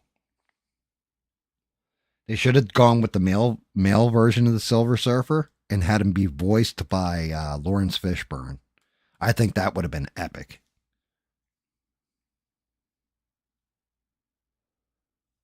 But that's just it. Like the whole part of the problem with everything that they've made lately, and I can't say everything because there have been movies that have been made that have been pretty fucking good, right? And it's just when it comes to superhero movies, the mistakes they're making are rudimentary. Like they shouldn't be making these mistakes. They shouldn't be if they're going to pander to anybody, pander to people that actually will buy the damn comic, buy your toy line, have been fans forever. Yeah, you can throw in these little references here or there. Oh, isn't that cute for this cameo? Okay, that's well and good. But when it comes down to brass tacks, make it where it captures the fan back. Because the end game, for example, that's not how all that played out with Thanos with the stones, all that kind of stuff. It was an okay movie. Infinity War, not even close to the source material as far as what happened in it. But goddamn, did they nail it? That was the last great Marvel movie, in my opinion, is Infinity War. They really knocked it out of the park, and I rewatched it not long ago, and all I kept thinking to myself was, God damn, Marvel was really good at one point in the movies. And then they went off on these side treks and just shit the bed. The Eternals, Doctor Strange, Mom, or Multiverse of Madness. Like you had Sam Raimi directing it. It should have been fucking unreal. Instead, it was just so.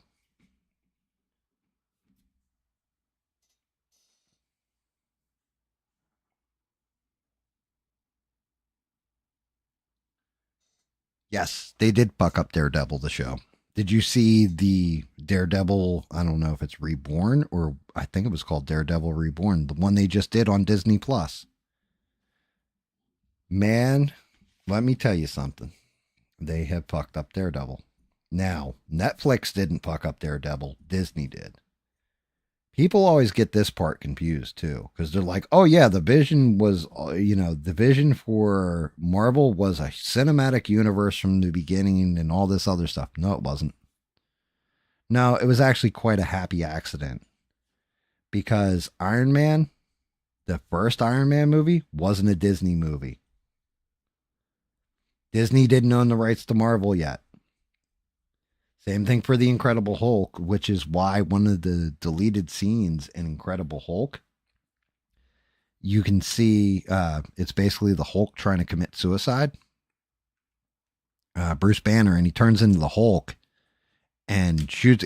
As he's pulling the trigger, he turns into the Hulk because the Hulk prevents him from killing himself, and he's up in the Arctic, and he yells and breaks down a whole ice sheet, and you can see Captain America in the ice, like in an ice cube.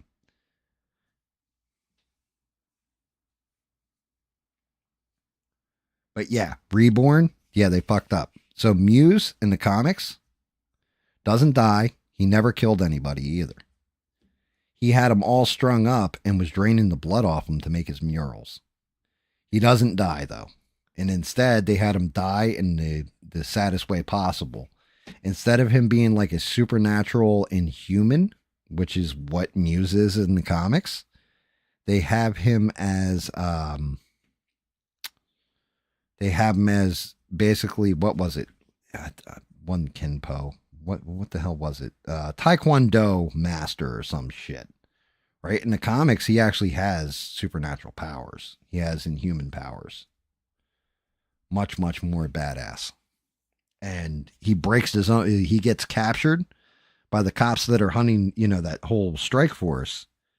Daredevil comes up on him and he said, oh, I know what you're going to do, and starts breaking his own fingers. And he goes, there you go. Now nobody, including me, can ever do the work I just did again. And the cops take him away. So they did. They screwed up Muse on it. Foggy dying.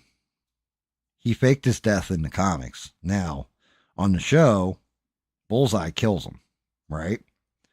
Foggy Nelson shouldn't die like that. It's little stuff like this where, again, follow your comic books, all that. The Punisher. I love John Barenthal is the Punisher. I'm sorry, he owns the role. I think he's amazing as the Punisher. They haven't done him complete justice yet. They have in some parts, like some of those action scenes. The best Punisher we've ever gotten was Daredevil, the show, season 2 on Netflix. Unbelievable. That's the Punisher. The entire rooftop scene between Daredevil and the Punisher, where he's got Daredevil chained up and he starts telling him, you know the difference between me and you, Red? You beat them down, you throw them in jail, they get back out. They hurt more people. Me, I put them down, they stay down. That's the Punisher.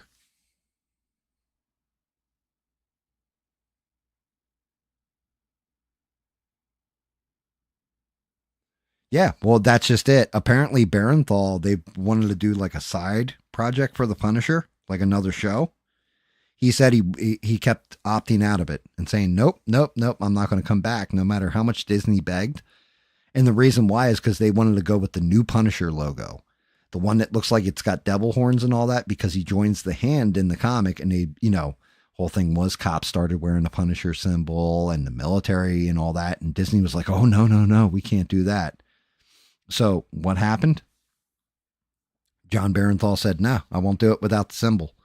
So they're bringing back the original Punisher symbol, even in the comics. And it's all thanks to John Barenthal. That man fucking deserves an award for that. Because he legitimately could have just sold out and said, yeah, you pay me and I'll play whatever you want. Instead, he's like, no, that's not the Punisher. I'm not doing it that way. Good for him. Good for him for wanting to stay loyal. Let's see how this looks. Too white.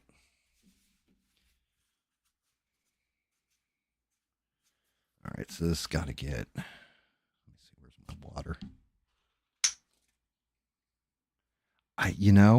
Fury is a movie. Isn't that with Brad Pitt and Shia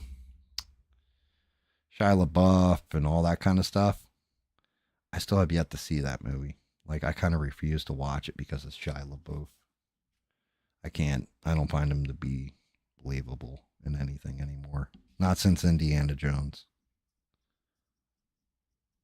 To me, he botched that.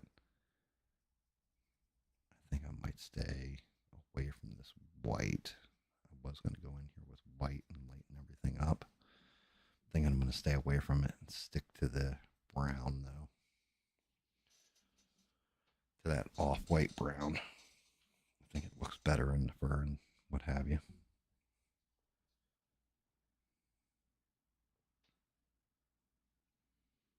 Big Al from South Park.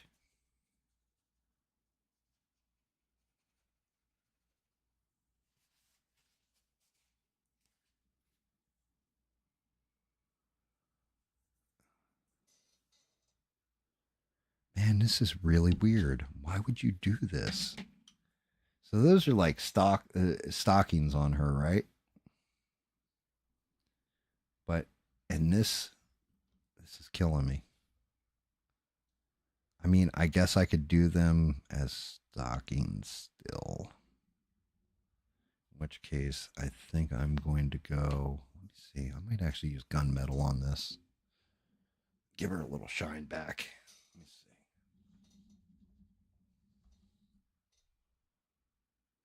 Look at. Let me see if gunmetal looks good on this part of her outfit. If not, I'm going to the black. Let me see how this overlays real quick, guys.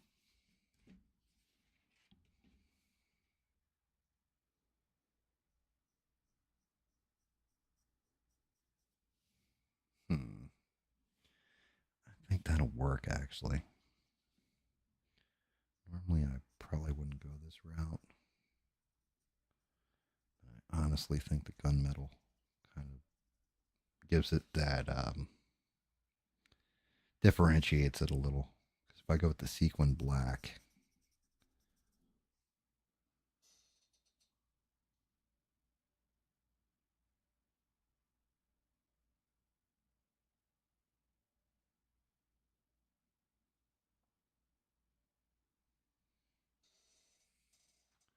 yeah, Swoop is a Pteranodon. Grimlock, he king of the Dinobots. He was a T-Rex.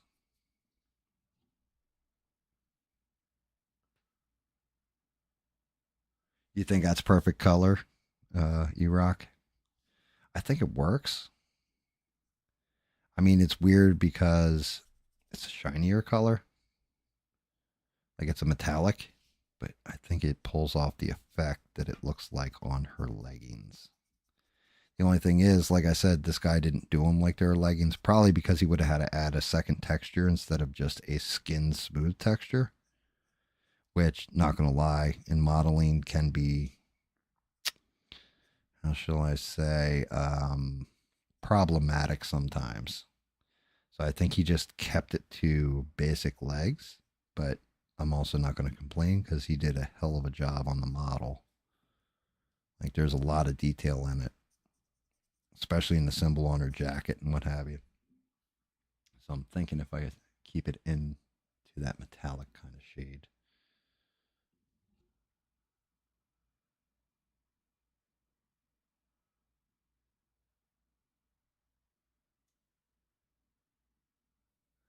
And well, polishing the thighs never bothered me, sir. And is that why they changed Slag's name? Because that's funny if that's the case. I can't even remember all the Dinobots. I do know Swoop was the Pteranodon. Slag was he the Triceratops or the Stegosaurus? Or was he? There was a Brontosaurus, a T Rex, which is Grimlock, Swoop,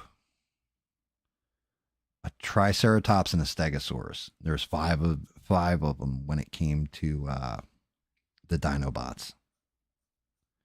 Unless you go with Beast Wars, in which case you also had what's his name, Old Chopper Face. I can't even remember the character's name. You had him, and he was a raptor.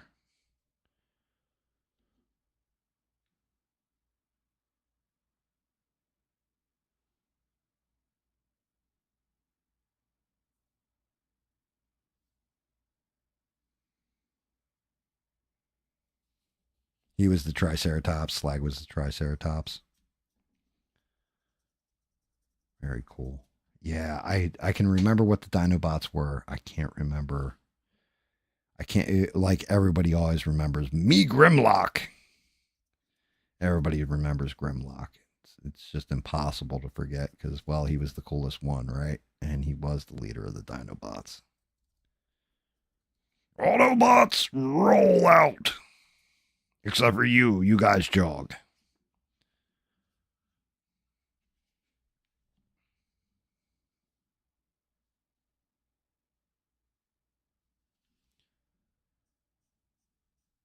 Yeah, Big Al was an Allosaurus that had its back broken.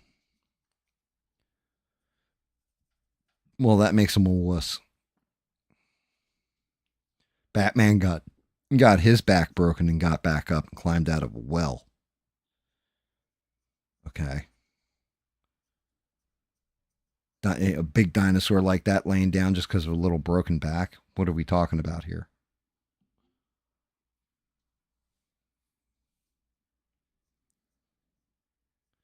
Yeah, see, like this is the crazy part of this, right, guys? So I can see how many people are watching or what have you. It says there's 5 people watching, right? But 2 seconds ago it said there was 12.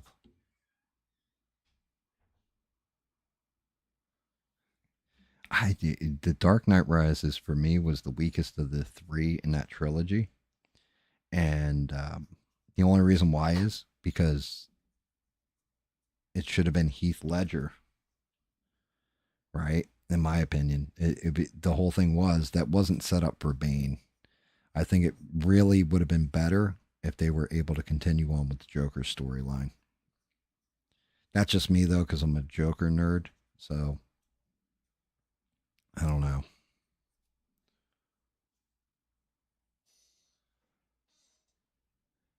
I think that might have been the better way to go, to be honest with you. But Heath Ledger dying kind of ruined all that, which is a damn shame. Damn shame. I wept when I heard he died.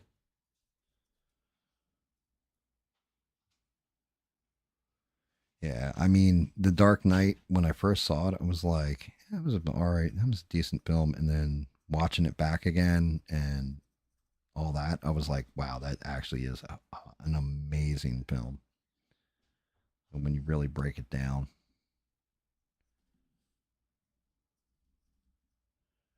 I think they did a great job on that one. Wow. People must really be falling off because I'm down to like 2 people watching. We're not even at the 6-hour cutoff.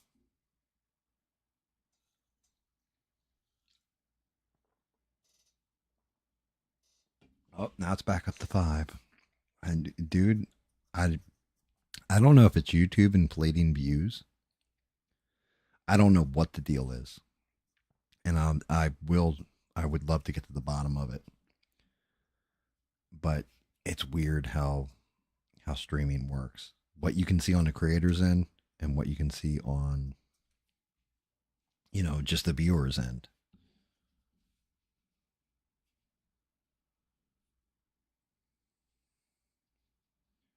Ben Affleck was done in by Jay Loker. That's hysterical.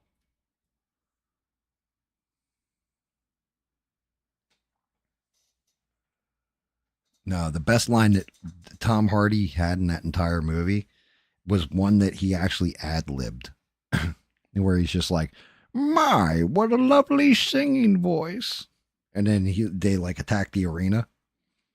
By far, that part is like my favorite part because he's just like, my, what lovely singing voice.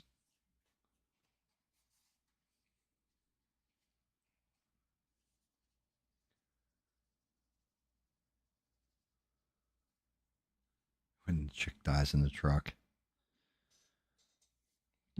Yeah, I mean, as far as Batman movies go, it wasn't the worst. No, the worst was the last one they did with sparkly vampire dude Robert Pattinson or whatever his name is. That was the worst of the Batmans they've done in recent memory.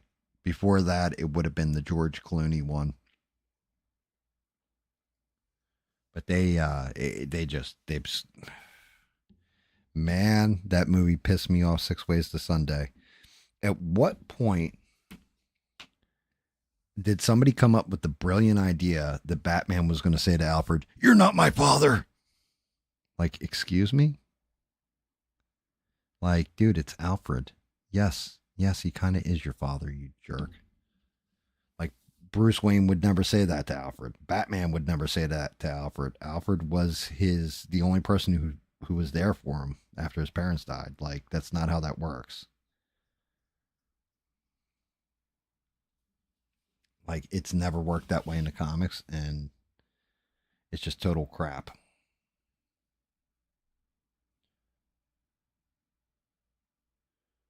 Like, what's next? The next Spider-Man movie is going to tell Aunt May she's a bitch and she didn't have his back. Like, what are we doing here?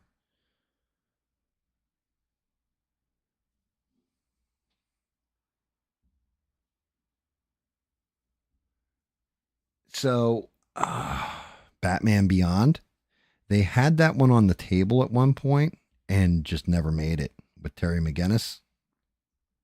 And they could have done an amazing job if they had, um, what's his name? Michael Keaton would have to come back as old Batman, you know?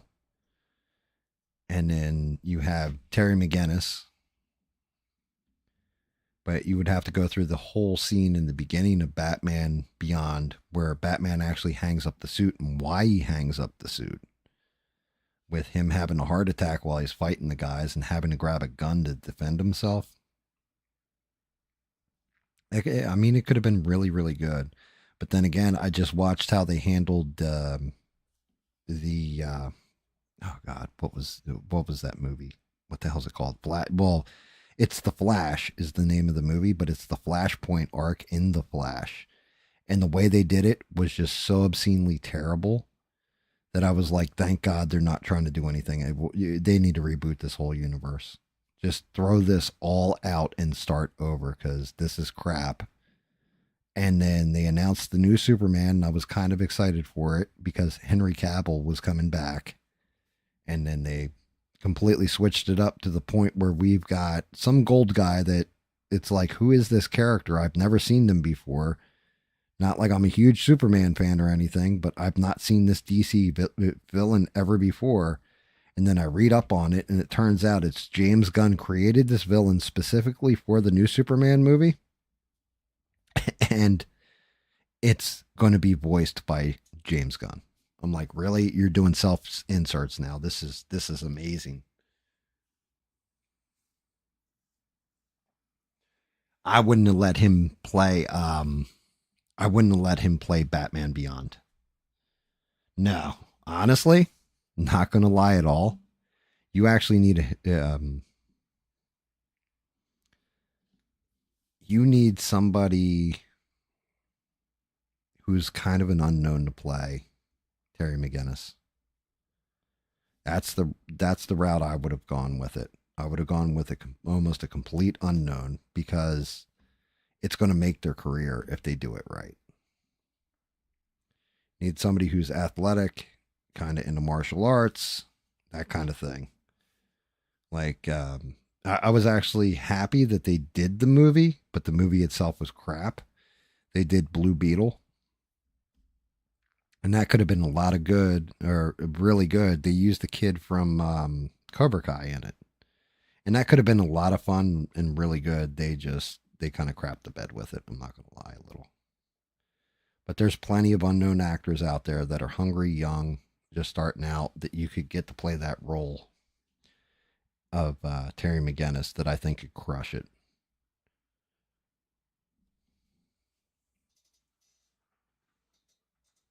Batman is a fascist.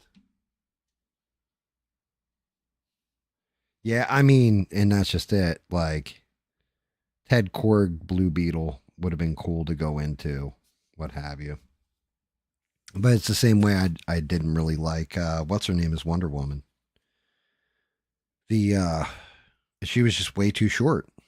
She was just way too tiny. Like you look at Linda Carter who played Wonder Woman back in the 70s. She's still Wonder Woman. Like even in her old age, that woman is Wonder Woman. You know what I mean? You need somebody like that. Yeah, Gal Gadot. Tony Jaa in there. I think he's a little long in the tooth for the role, but I like the way you're thinking. That's thinking outside the box.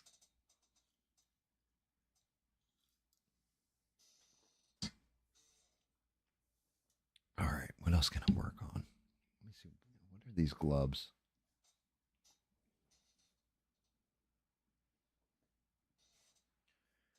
Let me look at the tablet.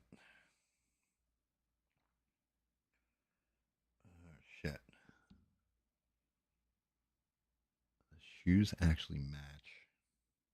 Now they're a shade darker. And then the soles are kind of gray. Actually, the gloves, the leggings, and the soles of the shoe are all that same color.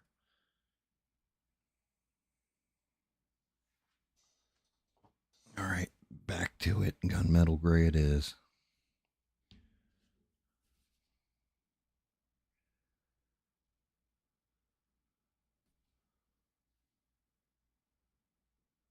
Kicking damn rhinos. Yeah, I mean, Spider Man, honestly, I still think the best one we got on screen is probably Tobey Maguire as far as the first two Spider Man movies. But Tom Holland did a goddamn amazing job. Like when he came into Spider Man, I was like, I don't know about, and I was like, oh, okay, if they're going with like when he was still a kid and learning his spider powers, that's he's perfect. But I hate to tell everybody this, and this is kind of a spoiler alert for a movie that isn't set to come out till 2027.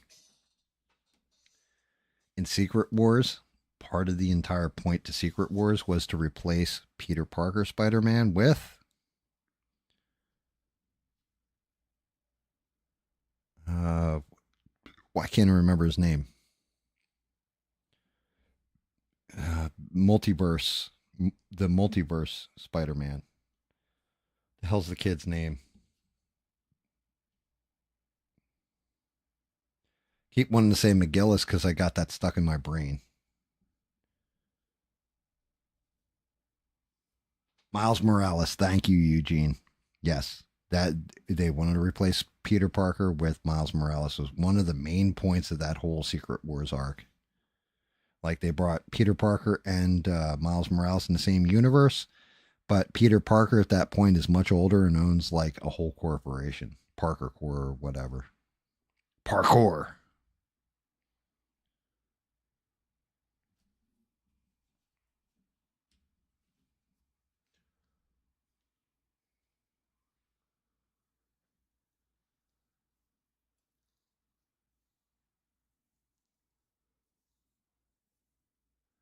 Wow, that's an interesting list right there. I didn't really like Andrew Garfield. Didn't resonate with me as Peter Parker. I think it's because I saw him as a depression kid in New York City on an episode of Doctor Who. I think that's why. If I hadn't seen him in that role in Doctor Who before I ever saw him as Spider Man, so I'm pretty sure that's how that went down. I can't remember. I saw him in something else and it stuck in my brain. It's the same way though, I gotta admit, Toby Maguire I'm not going to lie at all. When I first saw he was Spider Man, I kind of was like, I don't know about this because the only thing I remember this kid from is he's the hitchhiker they pick up in Fear and Loathing in Las Vegas. Like Toby Maguire was the hitchhiker with the bald head. They pick up like he's like a young kid, but he's like going bald and all freaky looking. With Can't Stop Here, it's backcountry.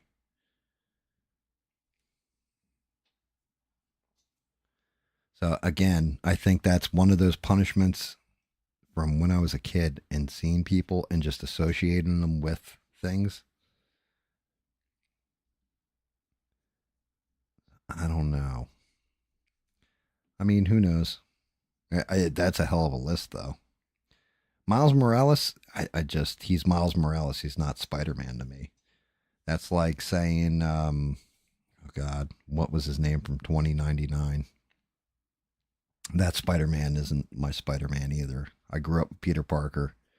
Ride or die with Peter Parker. It's the same way you can't tell me Flash Thompson is Venom. That's always going to be Eddie Brock, as far as I'm concerned. Like, I can't, my brain will not switch that character.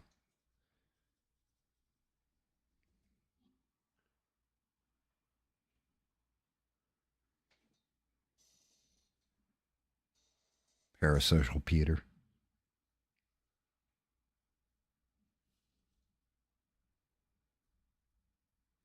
Some reason I want to say that Spider Man 2099 was McGill.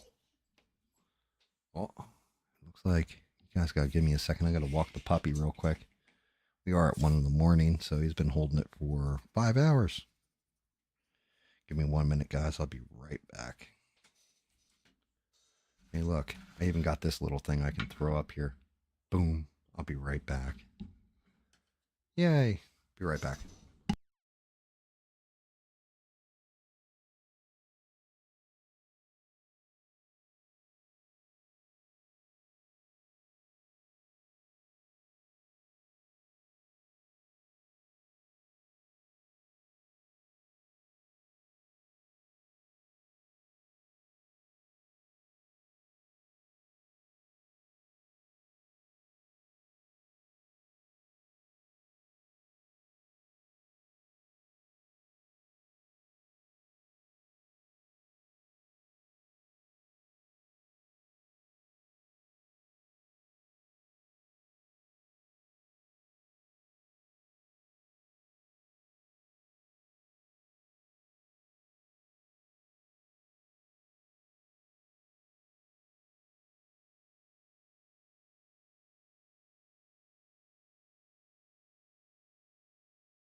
Eugene's like, what happened to everyone?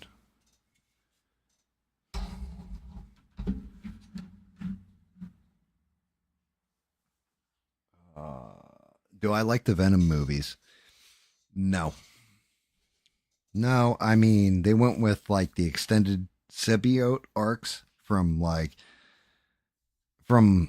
Spider-Man comics and stuff like that. I don't think they've nailed it though. I like Tom Hardy. I don't think he's terrible. I think he's a little too small to be playing Eddie Brock. But yeah, the Venom movies, I think when he transforms into Venom in the newer Venom movies, like I hated Venom in Spider-Man 3, right? Like I thought the fact they made Sam Raimi shoehorn him in, just not good. But Venom needs to do the origin where it's Venom and Spider-Man. They just got to go from there and build it up.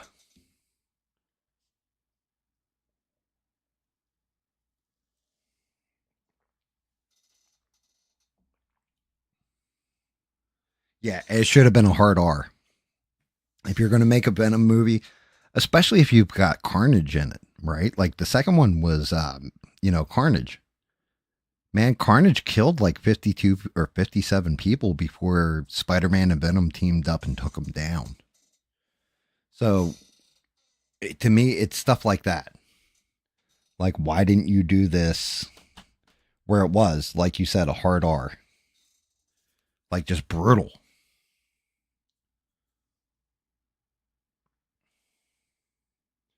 Yes, Spider-Man first. I mean, Punisher first appeared in Spider-Man.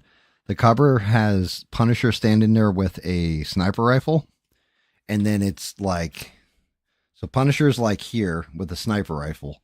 Then here he's got it's like a crosshair, and you see Spider-Man crawling in the crosshair on a wall, and it's like a yellow cover. I think you can look it up, and you'll see it. But yeah, I think Punisher originated in Spider-Man.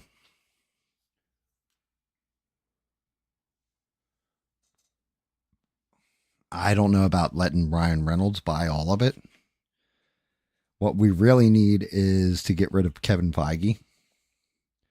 I think he's part of the problem, actually. I think he likes to take credit for a lot of the MCU, but I think he's become part of the problem. I think he's too fast to play the corporate game. You know what I mean? Instead of being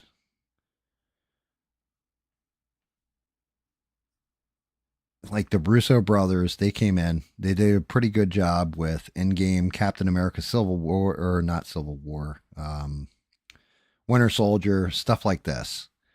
And maybe they did do Civil War as well. I can't remember. But the Russo brothers are pretty good. The only thing is they've had this whole hard on for doing. Hey, we're going to do Secret Wars, and that's the only way we'll come back. I'm telling you what, the modern Secret Wars arc bombed. Like it did not sell. It sold a little bit, but that's honestly one of the things that made me quit collecting comics was that arc because it was so boring and tedious. I don't really want to see it brought to the big screen.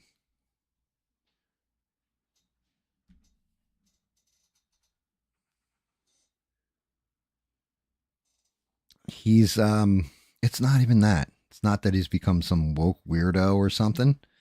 He just he keeps acting like, well, I was able to create the Marvel Cinematic Universe, therefore I can do no wrong. Here's the Eternals, here's Shang-Chi, here's this one, here's that. And it's just like, dude,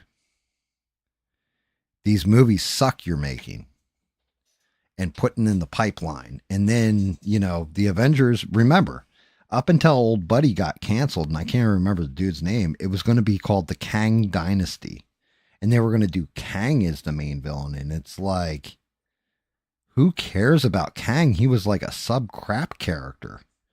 Like, nobody cares about this character. Why are you even thinking about doing him? You know, go with something that everybody wants to see. Stop putting up crap that nobody wants to see. Nobody cares about Kang. He was like legitimately a sub character.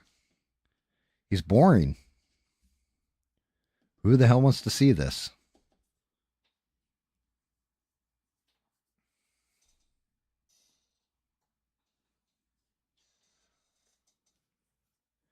Like who will pay? Will you pay to watch this? No, I will not. Like who's going to pay for this?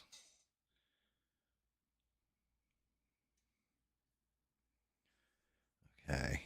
The only this sucks too. This is all yellow.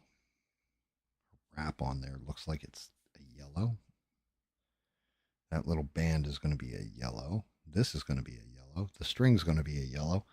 And this piece right here is gunmetal gray. Great. Gotta remember not to paint this piece next time.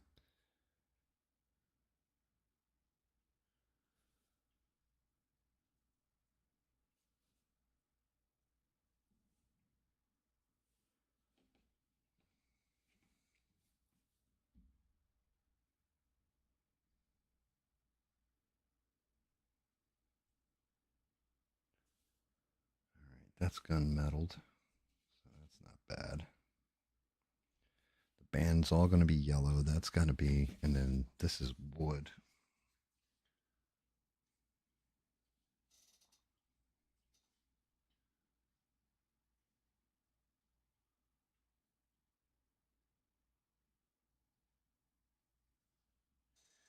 They made decades of movies. Yeah, I mean, that's just it. That's a pretty good run.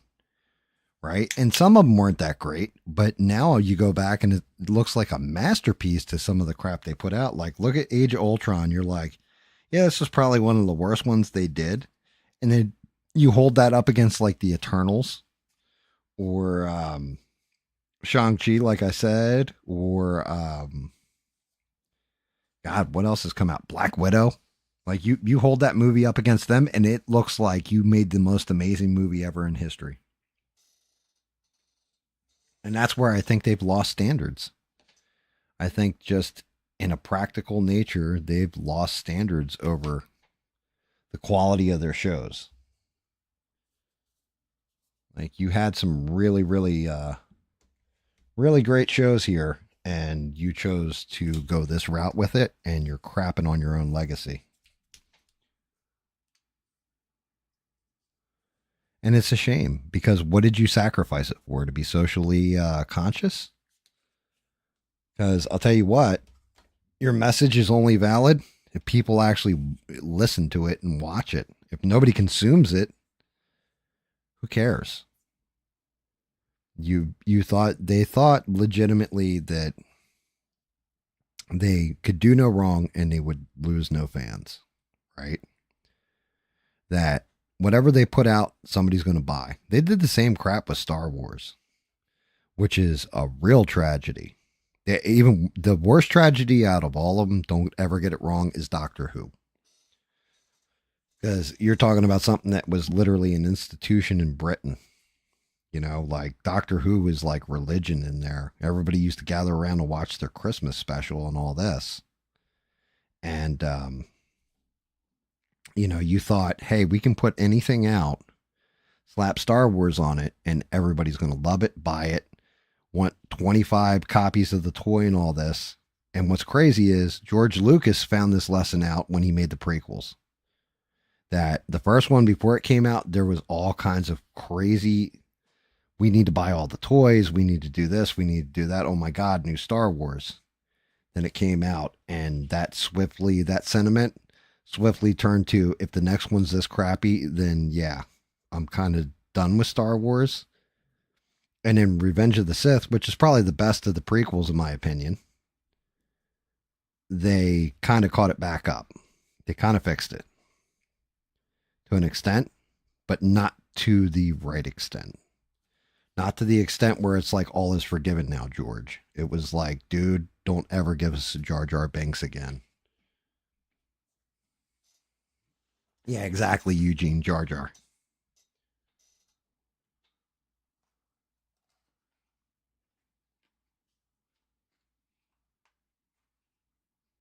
Yep, and you're right, Eugene. That is part of it. If you're going to show like Gustin Grant, the guy who played the Flash on the show, granted, the show went on too long. They needed to end that sooner. But he is the Flash. Like he did a great job as the Flash. You make him the movie Flash. You don't give it to some they them because it's trendy.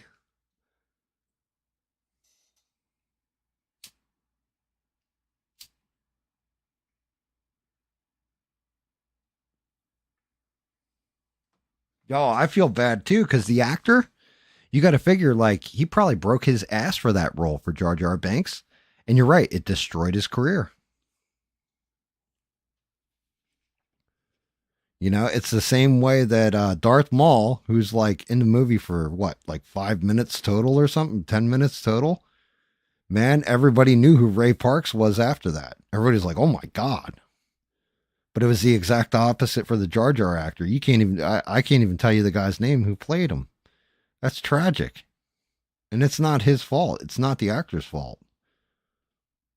It was like the chubby Asian chick who played Rose in whatever sequel movie it was, the Last Jedi or whatever the hell the one was that made me tap out on Star Wars 110%, where I was like, I will never pay for Star Wars again. Played Rose Tico. She had to leave social media, everything else. They're like, you're fucking killing Star Wars.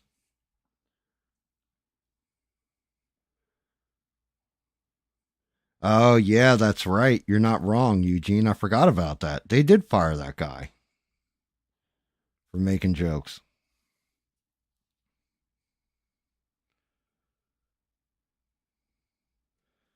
Well, I mean, Guardians of the Galaxy clipped out, what's his name? Old James Gunn. It did Marvel let him go because of tweets he made where he's making like, some off-color jokes. And it was like, dude, this guy was directing like stuff like Tromeo and Juliet and Super and like these offbeat movies before he ever came to work at Disney. And you're going to hold him to the standard now from like 7 years ago or something? Like, what are you doing?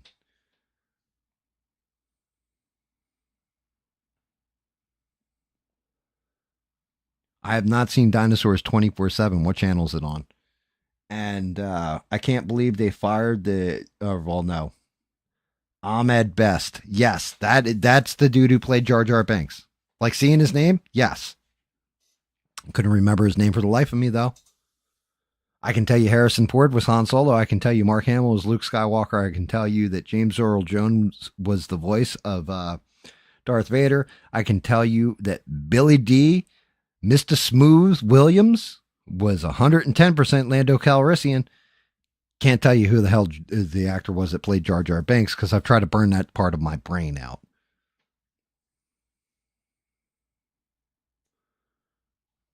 Yeah, well, George Lucas sure killed him.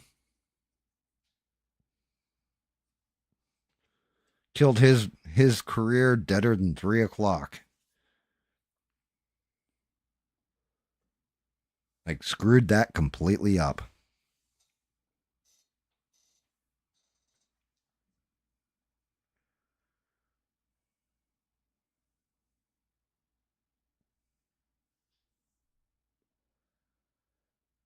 Trying to find like a another picture of her weapon here.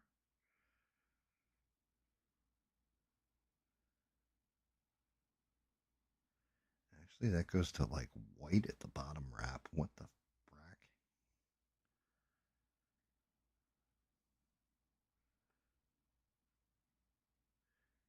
Yeah, that is like a silver or something on the end.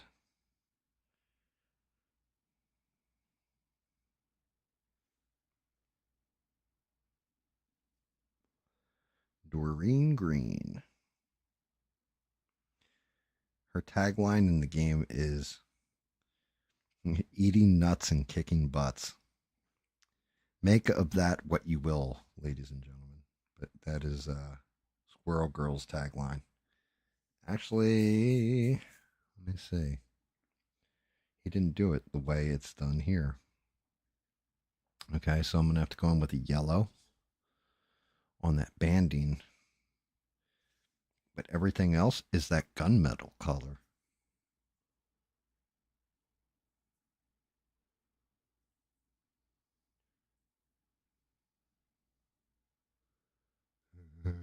I got for stealing boxes.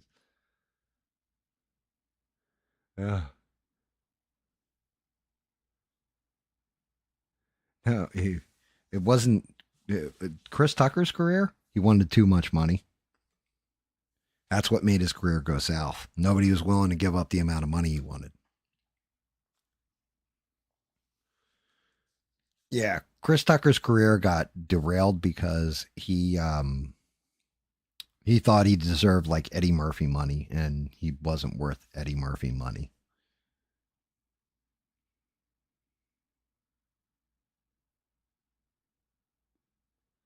Jar Jar was not a Sith Lord. That would have made the character actually interesting. Nope. Unfortunately, Lucas actually confirmed that Jar Jar was never a Sith Lord. But like I said, would have been a brilliant twist. But anytime Lucas was asked about it, he said, "No, no, Jar Jar is just Jar Jar. He's just supposed to be an embodiment of nature and fun for children." Because that was the whole point to Jar Jar. You got to remember when George Lucas made the prequels, the first one is a kids movie, the second one is a teenager's movie, and the third one is the end of like being a teenager into your 20s because he made them for his children.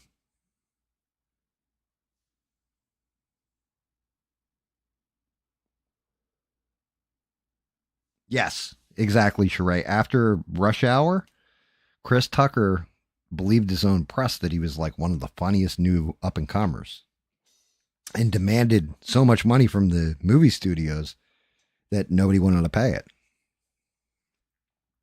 especially because his movies weren't making the money back. And I'm not going to lie, he wasn't one of the funniest.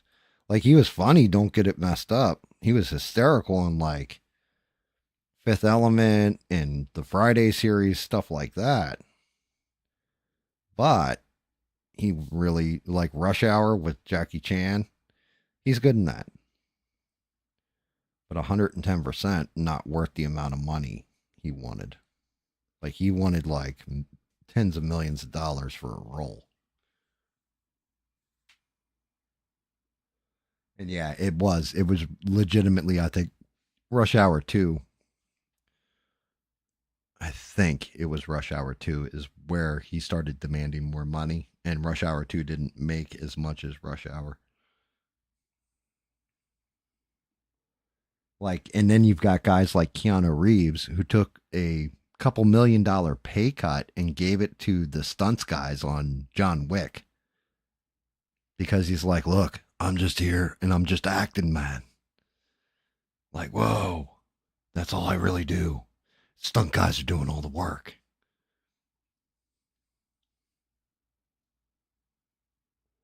And then you got guys who made it pretty big time and blew it, and they take every role thrown at them now trying to make money. See Nicolas Cage for that one. Because Nicolas Cage, that's the sad fact about him. That's where he screwed the pooch.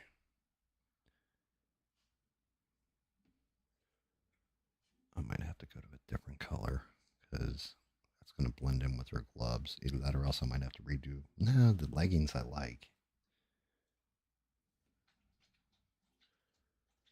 But yeah, Nicolas Cage, he made so much money off a couple of his movies that he started buying castles and like all kinds of crap, and really let it go to his head, and it screwed him.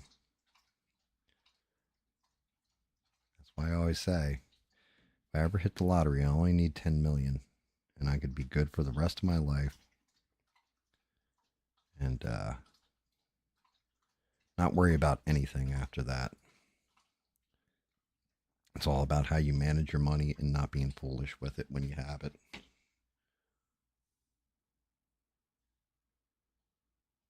So, Keanu Reeves is one of those guys that is apparently one of the greatest people in Hollywood. He's done all kinds of charity work that never gets in the press. He was engaged in like his first like love of his life. His wife died early on. I don't know. I think it was cancer or something. Can't remember what it was, but the love of his life died.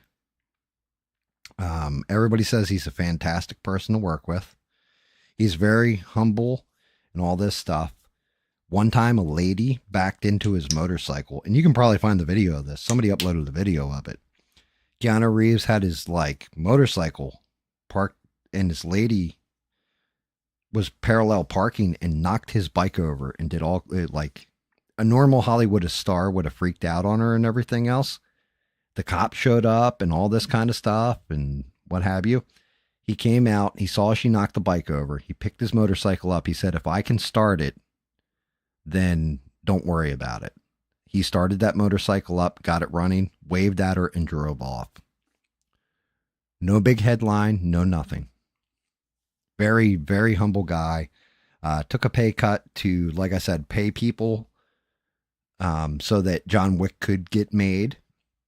Cut his paycheck. I think it was, I want to say he was getting like $5 million for the film or something, and cut it down to like $1 million and gave the other $4 million to the stunt people to reinforce their paychecks and bring them up to a higher standard because of the work they were doing on the film. Stuff like this. Like, he is apparently like an actual really good man. Any picture you ever see him in with where it's with a female fan or any of that stuff, he doesn't have, he is the master of hovering his hand on them. He never touches them. He'll put his arm around them and then keep his hand like an inch off their skin or off their arm or whatever. He doesn't even touch them. It's crazy.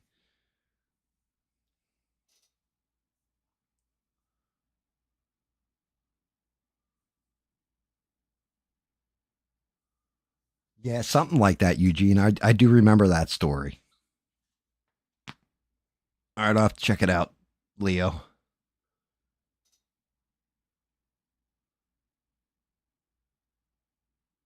Steve's the greatest guy west of the Mississippi. I don't know, because in Sam Elliott somewhere out there? Because I heard he's a badass. Kurt Russell's supposed to be another great guy. Um, like really good dude. You always hear horror stories about certain people, but there's other people like Keanu Reeves is apparently one of those guys that Hollywood never corrupted.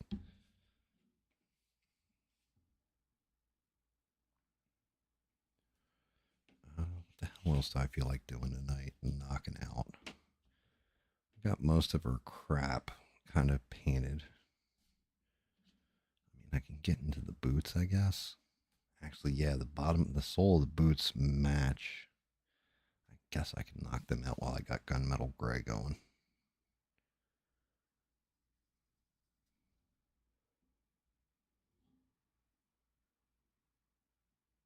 Who's the biggest POS, E-Rock? I like the fact I can, like, that was one of my big concerns. I was like, I don't want to call him dad or not ordinary or, it kind of sounds insulting when I'm calling somebody not ordinary. So E-Rock works for me, definitely. Reminds me of Trailer Park Boys with J-Rock. Nah, mean.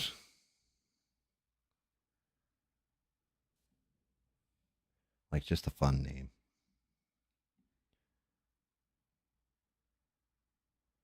Hopefully you guys are having fun smashing the like button and enjoying the hell out of this. Even though it's just GAM painting. Painting his dolls, as Mister would say.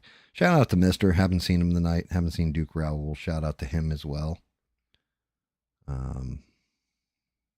Duke might even be lurking in the background, that cock looker.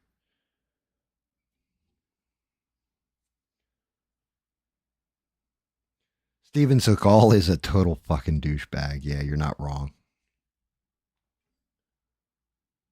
I don't know if he's the worst of the worst. He's definitely, well, supposedly diddled a young girl. I know that much. But Steven Seagal, I heard this story when I was a kid. So he did a movie called Fire Down Below, I want to say it is. There's one where he's dealing with coal miners. And I think it's Fire Down Below. But he's on the set. They do a whole scene. And like they had actual people that work the mines as background characters. So he does this scene. He beats up a whole bunch of guys. He's like, oh, I'm a badass and all this other stuff. And talking all this smack. And he goes, I'll give 10 grand to anybody who can beat me in a fight. Right? This one guy said, I'll do it. And he was like a smaller dude. And apparently Steven Seagal, he's like, are you legit going to give me this money? Steven Seagal's like $10 or 10 grand. I blow that in, a dinner. So he said, yep, absolutely. You have my word. Now, granted, to Steven Seagal's credit, he paid the guy. The guy, Steven Seagal got in his stance or whatever. The guy walked up on him and punched him square in the face and knocked Steven Seagal cold. And it was a whole big thing on the set and all this. And they apparently, Steven Seagal did give him the 10 grand and all that. But what it turned out was the guy was an actual coal miner. And wherever they were filming, like he basically, the story went that the coal miner, and like I said, this is a story. I wasn't on set or anything to see this. But apparently in the mines, when they go down to the mines, coal miners get in fights with each other all the damn time. And they only get a limited amount of food when they're down there because this guy was like super poor or whatever. And so people will get in brawls basically almost to the death over, a piece of bread, basically. So this guy, when he offered like 10 grand in front of him, was just like, oh yeah, even if I get the shit beat out of me, I'm not giving in, kind of thing. And just hooked off on him and knocked him square out. Got his 10 grand and was not allowed back on set. I don't know how true that story is, but I like it.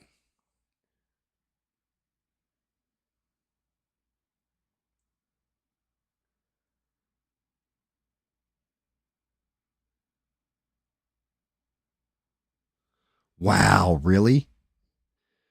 Really, E-Rock? That happened? He does seem like that douchebag to me. I know he was over in Russia for a while because he was, like I said, he was accused.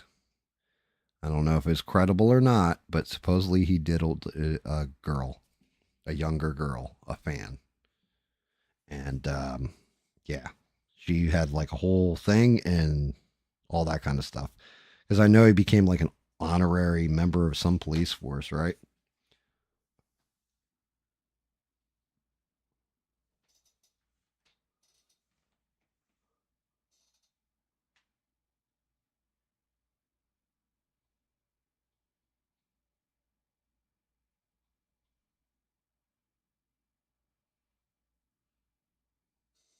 Yeah, Steven Seagal, a human turd from everything that I understand about the man. Like I said, I've never met him. I've never had a desire to meet him. But yeah, everything I've ever heard about him, just a stain of a person. Like lies about everything, too. Lies about his heritage, his martial arts. He really is that rank in it. But the martial art that he does is it's basically to disarm somebody with a samurai sword. That's what that's for. The style of art that Steven Seagal does. How useful you're actually going to find that Aikido. How useful you're going to find that in modern fighting, I have not a goddamn clue. I mean, I guess he could disarm me with my sword, but same point in time, I'd have to like that. That's a big fat dude. He became a big old fatty.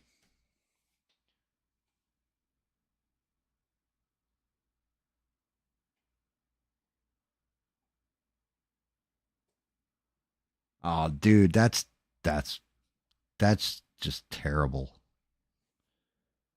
Like, I mean, okay, I'm not anybody big time. I never will be anybody big time, and I'm all right with that. But if ever, for whatever reason, like I became a big time streamer, or people just recognized me from a stream or something on the street and wanted to say hi, buy me a cup of coffee, sit there and have a conversation with me, or get a selfie or whatever, I'm 110% going to be like, yeah, man, let's go for it. I'm going to be grateful because that's part of being recognizable or making yourself recognizable is you need to appreciate the fans that brought you to the dance. Got to appreciate people that are there. I think that's a big problem with some of the bigger streamers. Tim Pool looking at you. that get famous and stuff, they forget who actually brought them to the dance and treat people a certain kind of way once they get there. Like they're too good for it, and it's like, dude, nobody's too good for it.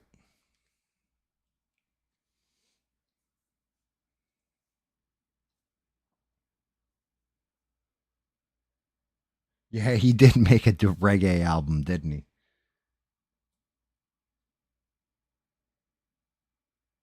Yeah, exactly. Yeah, Mariah Carey's another one. Um, Definitely. Like you got, like I said, there's some people that are real down to earth. Like, not gonna lie, one of the people I would love to meet would be like a Snoop Dogg.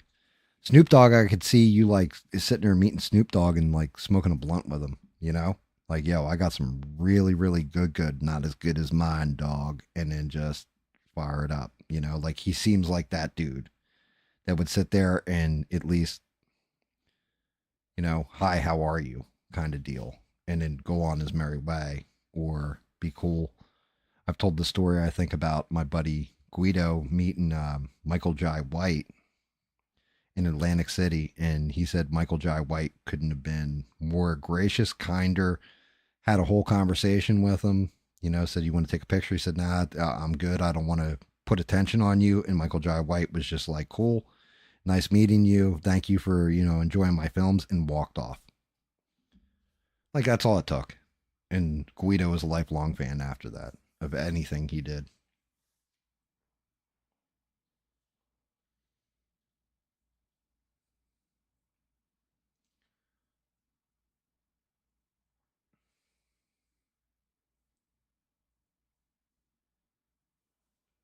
Yeah, Steven Seagal he's just an asshole.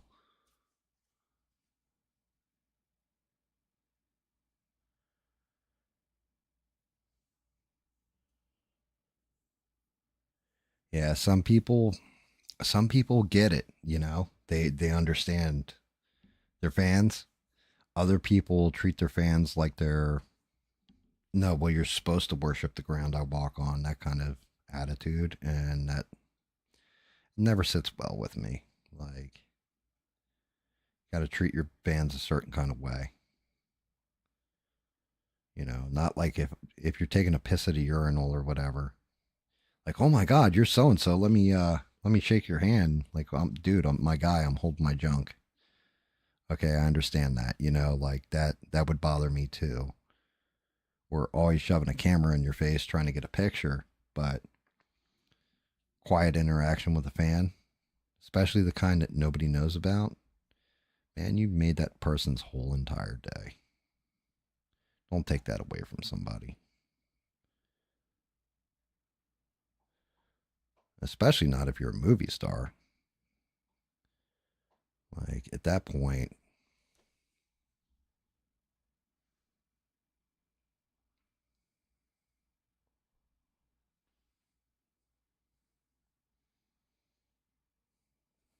people say, "Are you an Italian looking dude?" Because Steven Seagal always hit me as he looks kind of Italian. Looks like he kind of had like a bit of Italian heritage.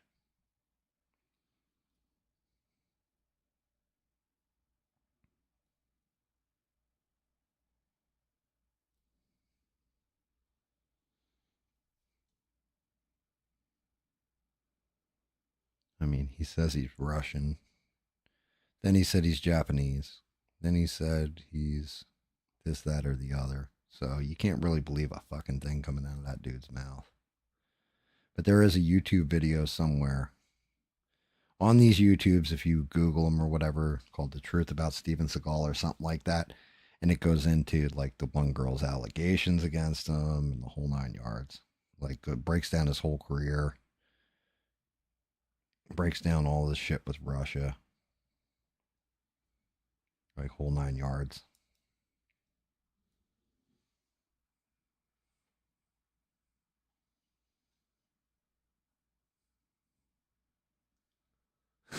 Eugene, maybe you get free coffee at Starbucks. Oh shit. Oh shit. Shit.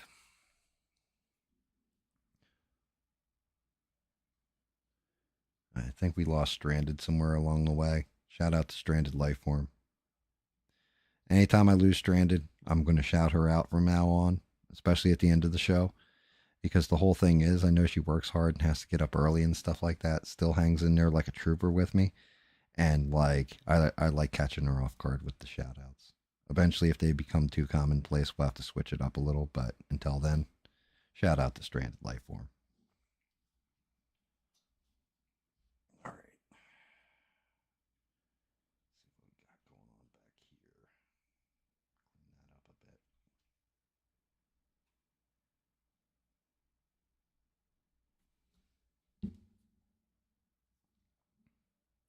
So, what do you think, E-Rock? You having fun your first time out on this silly ass stream where we talk about anything, everything, and nothing at all times? Where we go from the serious and depressing to laughing about life in a matter of seconds, 0 to 800.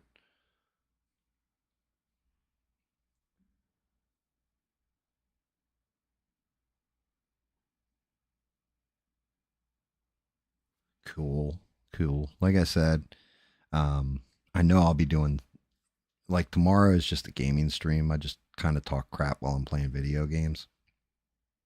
Not a big deal or anything like that. And ABL's tomorrow night, which is a rarity because normally ABL's on Saturdays, but I will be streaming Sunday as well. And that Sunday show is probably going to go bye bye after this Sunday, I'm thinking.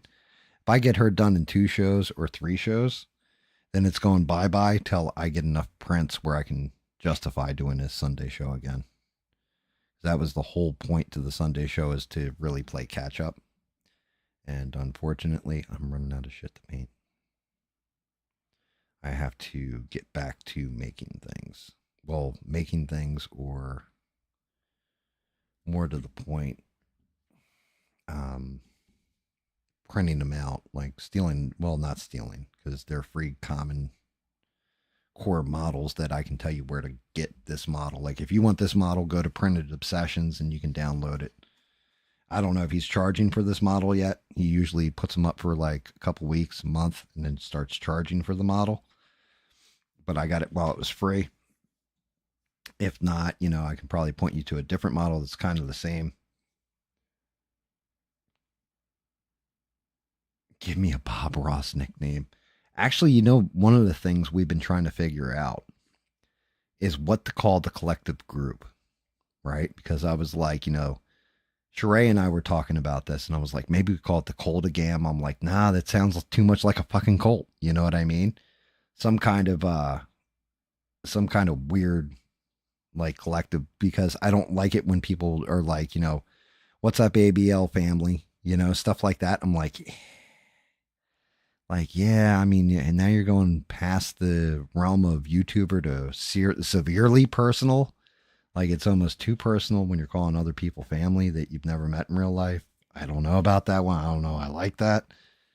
But we were trying to come up with something, and like every time I said something or Sheree said something, it was like, yeah, that's kind of cultish. Yeah, that's yeah, I don't know about that one. Is Sheree, greatest mods on these interwebs.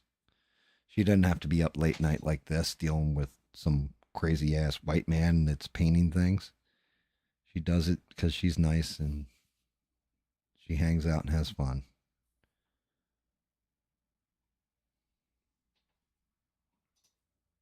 The gammies. Jesus. Sounds like a sexually transmitted disease, Eugene. Good try, though. I appreciate the effort. A for effort. But yeah, it does. It kind of sounds like, yeah, I would come out and hang out with you. But yeah, I got a case of the gammies tonight. Everything's all red and itchy. Like, that's all I'm saying, my guy.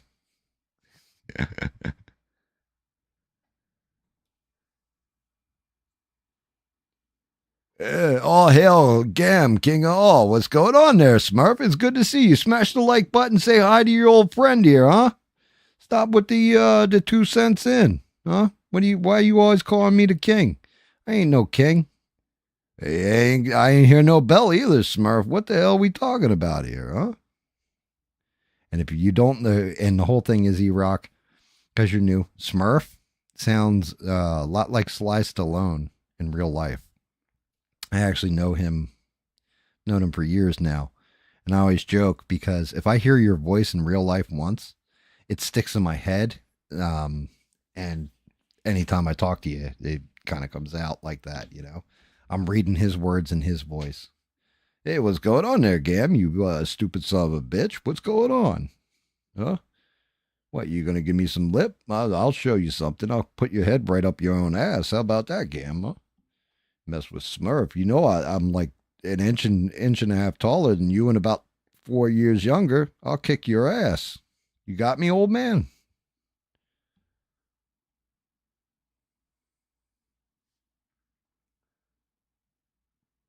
Gummers? Yeah, that's kind of funny.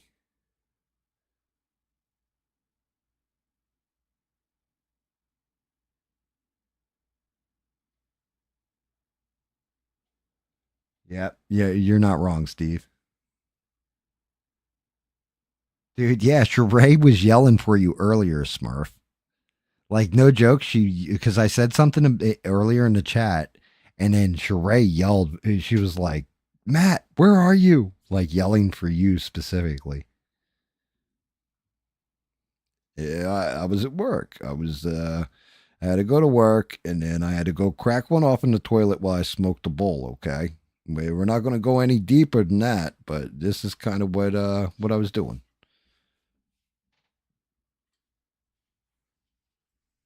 Cam Ross catches up. Yeah, well, that's the joke about happy accidents. That's why I call it Gam's happy accidents. Because there are no mistakes in painting. It's all happy little accidents.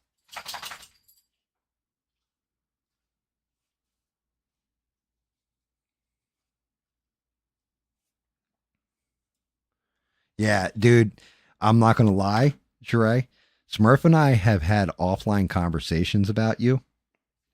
About, like, Sheree is an amazing person. Like, that's no lie. That's not like blowing smoke or anything else. Smurf and I literally had that conversation. He's like, man, Sheree, she's fucking so nice. I'm telling you. Anytime I come into the chat, she's immediately like, hey, how are you, Matt? And she's really just what a wonderful person. She's always happy. She's never like, grouchy or bitchy or anything else. Yeah, Eugene, that's actually not a bad one.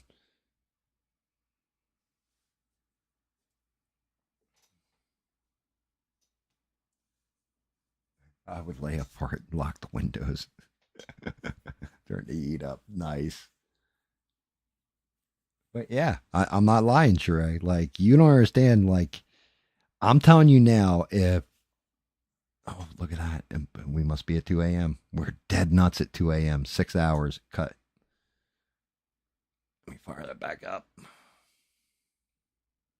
Oh, that's terrible. It's still showing Wolverine from like a week ago, 2 weeks ago, or 3 shows ago, or some shit for some reason. I don't understand that.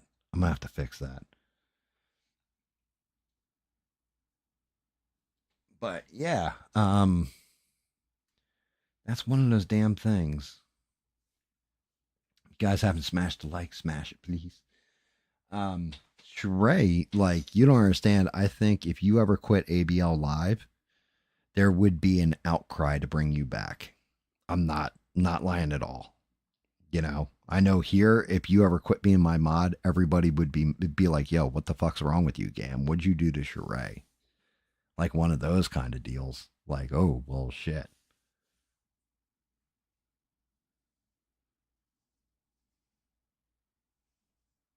Yeah, see? Like, that's just it. Like, but that's not, it's like, not just here.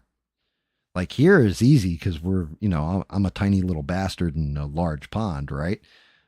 Like, I'm a small guppy in an ocean.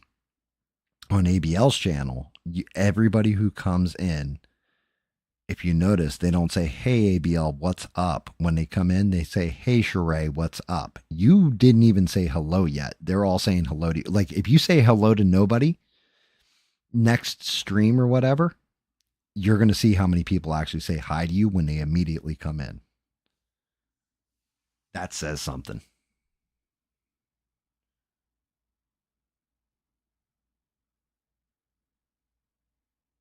Why? Thank you very much. Thank you very much, E-Rock.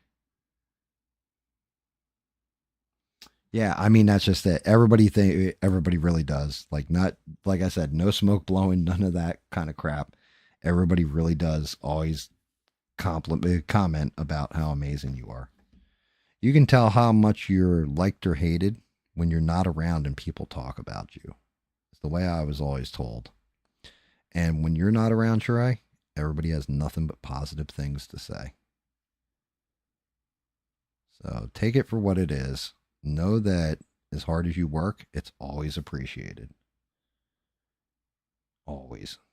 That's why I said, when I'm listening to somebody else tell me about how, oh, well, people have to pay to be a mod, stuff like this, I'm just like, yeah, no. If I get money, I'm paying my mods. What are we talking about here, my guy? Like, you lost your goddamn mind. I have one mod. She's getting paid because I'm not a greedy bastard. I don't need to sit there and be like, oh no, it's all mine. Yeah, I know you're working hard and all that, but you got to pay me because I'm so super cool. Like, get the fuck out of here.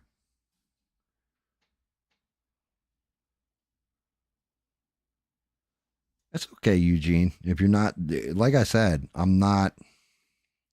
The stream tomorrow, I expect maybe like 4 views on the damn thing. I can tell you now, Leo's probably going to show up because I'm going to play Doom, right? But not too many. I don't. A lot of people are going to be watching ABL. Maybe catch me after it, which is cool. Some people aren't going to show up at all because it's a gaming stream, and they don't show up when I do the gaming streams. And sometimes we'll pick up other people, so it's fine. I don't expect it. I've never expected the gaming stream to be like, oh my God, look how many people we got. One time that I did it and picked up people, I was like, oh my God. Like Sheree will even tell you, I messaged Sheree. I was like, yo, you're not going to believe this shit. I was like, we actually picked up people during the gaming stream. Like, how is this even possible? Like, why would anybody want to watch an asshole like me play video games? I have no idea. I'm not very good. Just ask David Mon. But it actually does pick up people for some reason. Like, people enjoy it.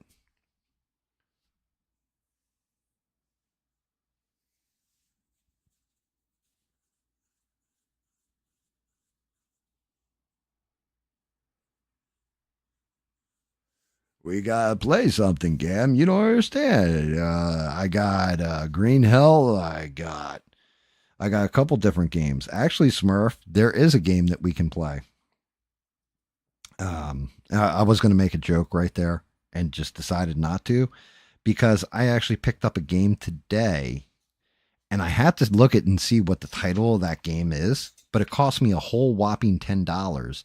And people are saying it's like WoW crossed with Diablo, like something like that, right? And you pick your, elf, dwarf, human, midget, whatever flavor it is, and then you pick like warrior, mage, whatever, and you can play up to 4 people co-op, and you go into different dungeons.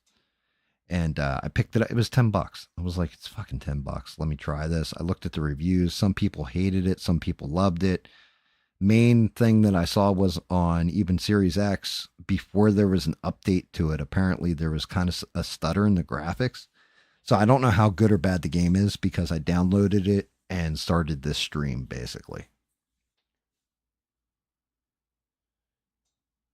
Dude, E-Rock, it was a pleasure to have you in here. Thank you for stopping by, man. Hopefully you had fun, enjoyed your time here.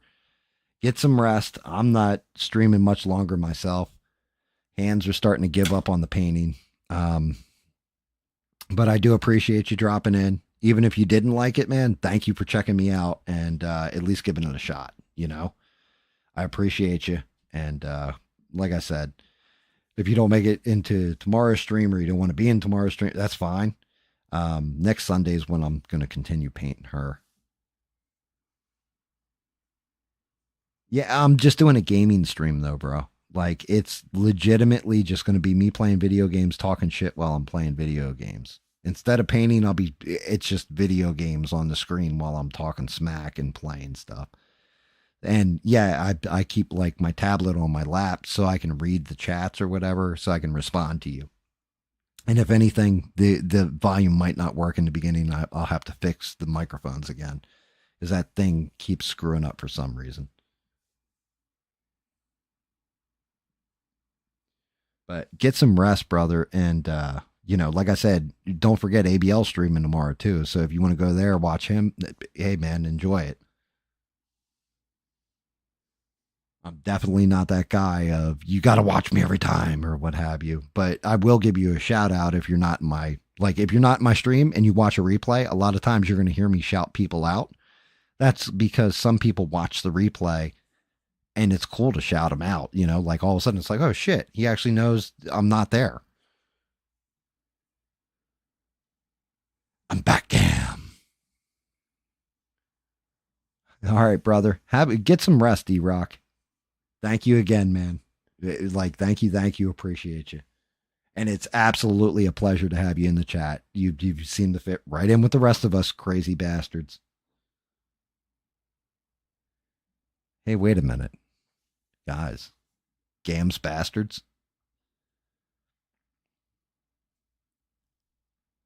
I kind of like it.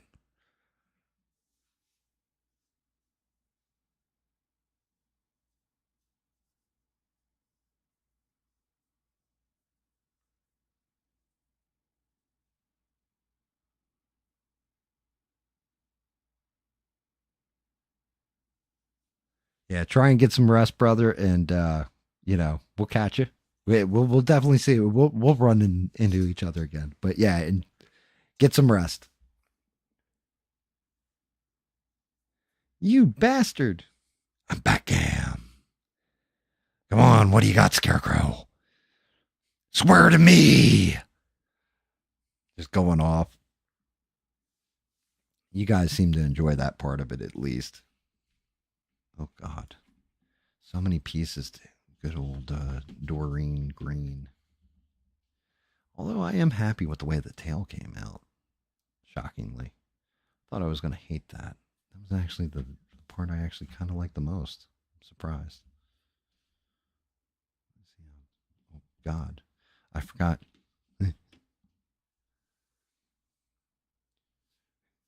Here's one of those tasteless jokes. What do you, all right. Before I say this, no, I'm not being a misogynistic pig. It's a joke. What's the thing between a woman's crotch and her breast called?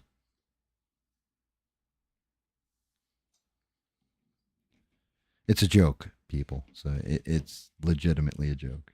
Not the way I actually feel, but the joke goes, what's the space between a woman's crotch and her boobs called?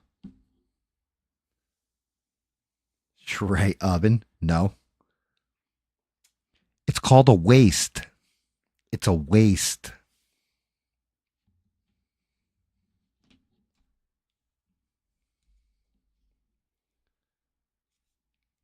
Jesus Christ. That was more misogynistic than my joke. It's called a waist.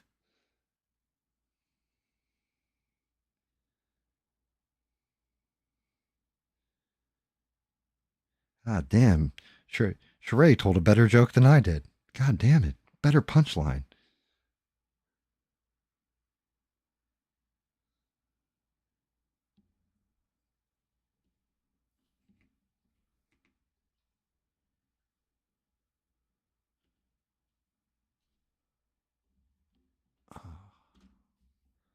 On Squirrely Girly.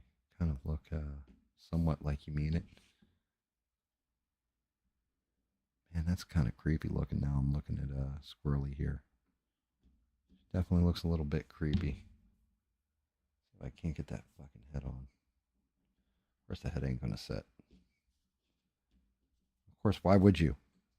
God damn it, Squirrel Girl, you anger me. Our overall composition, see where she's at. Oh, that kind of works. Now she looks like she's kind of looking down.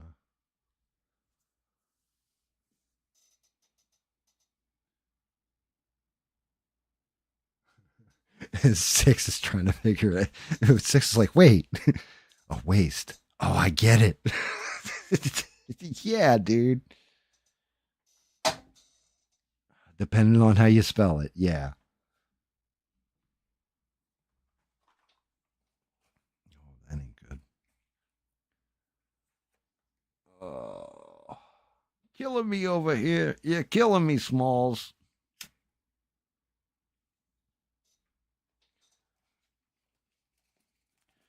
Yeah, file that one under the same one of what's the definition of vagina? A box of penis comes in.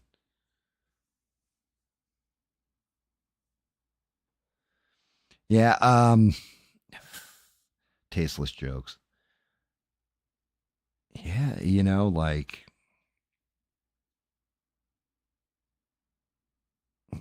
I don't know. I still don't know what to call us collectively. I don't know what the collective would be called. I'm fine with it either way. Although I can do this while I'm sitting here smoking one. Dear Lord. Man, I got to stop going 6 hours at a shot, huh? Like, to me, it's just insane. You guys are willing to, like, well, especially you, poor Sheree. Poor sweet Sheree. You're sitting here listening to me for 6 hours. One of these days, like I said, Rick James is going to be like, yo, Gam, enough, and slap me. And I'm just not going to, I'm going to cry.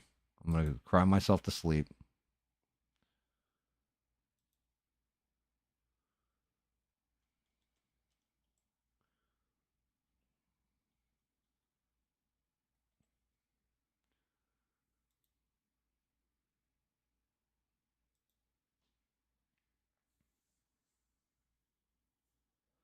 I mean, look, I'm not going to lie at all.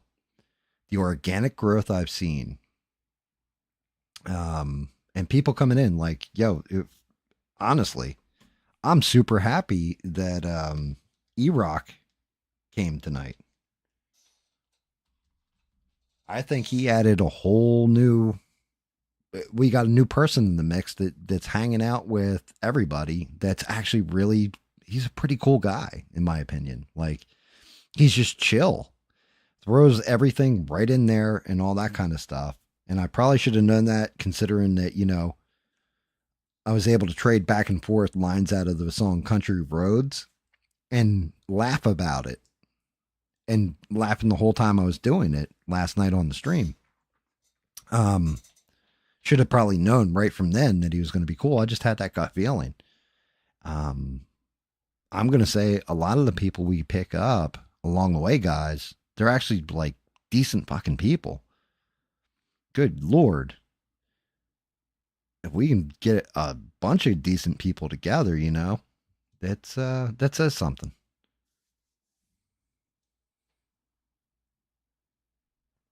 Yeah, Sheree, he really does fit like perfectly. Like, honestly, listen to he and Steve going back and forth was pretty fucking great. Not gonna lie.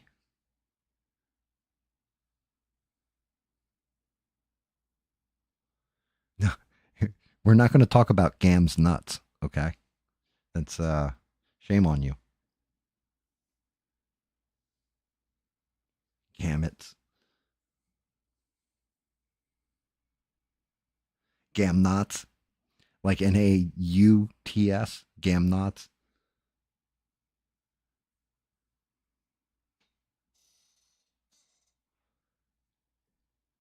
I think you're just using the word nuts because you're seeing Squirrel Girl.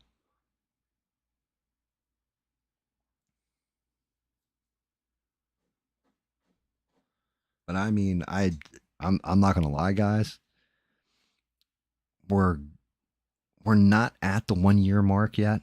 We're getting close to it. We're a couple months away. But I couldn't be happier with the way everything with this little experiment with streaming and all that has turned out. Like we've had some really fun discussions, really serious discussions, like goofy discussions, dark discussions, happy remembering time discuss. We, good lord, I'm gonna run out of shit to talk about.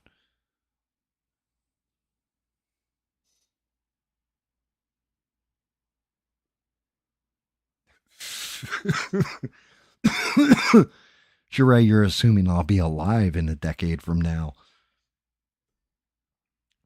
You know, uh, unless medical science like does something, I'm pretty sure I got like maybe 20 years left.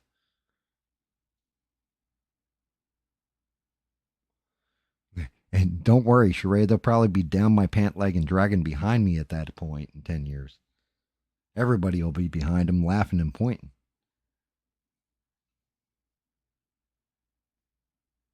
Unless it's a cold day out, you know.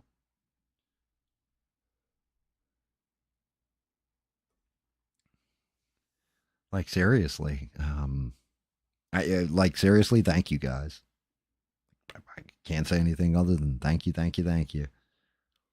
You guys always make the time go by, and it's always fun. We always have the interesting talks, and I never know what the fuck I'm going to talk about when I jump on this microphone. I never know when we start this stuff. I go, okay, I'm going to talk a little bit about, this. I'm going to talk about Democrat shooter a little bit, which is nothing more than the same thing we did last time, but just current developments. I was like, okay, well, I can talk about Ted Cruz and Tucker Carlson because that was really, I recommend highly going to Tucker Carlson's thing and watching him just eviscerate Ted Cruz. Like, it's great watching him take him down. And Ted Cruz basically called him an anti Semite, an isolationist, a Putin apologist, like all kinds of different stuff.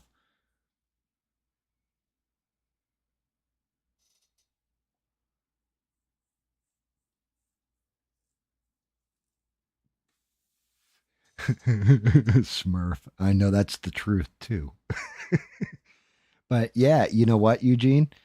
Um, I've thought about that. I thought about downloading some of the videos where and using like 100 times speed or 10 times speed or whatever, and cutting the video and then seaming them together and just showing the paint job basically, like where I'm painting, and just doing it real fast so you see it like go from 0 to 1,000, where it goes from like a black piece of resin to actual paint job. And I've thought about doing that. The only thing is, I keep recording this shit where it's like 8 to 6 hours long, or 6 to 8 hours long, rather. And it's a big file to download. So I might actually do that. It's going to be hell to edit and all that kind of stuff. But I've thought about doing that. Having people do clips of the show too, that would be kind of cool. I don't know what I would clip though, because we get so fucking random, dude. Like, that's the problem. It's like I'd have to go back and watch an episode just to clip different things out of it. Or I'm going to have to start marking down on a piece of paper whenever we're switching subjects so I can do markers in there.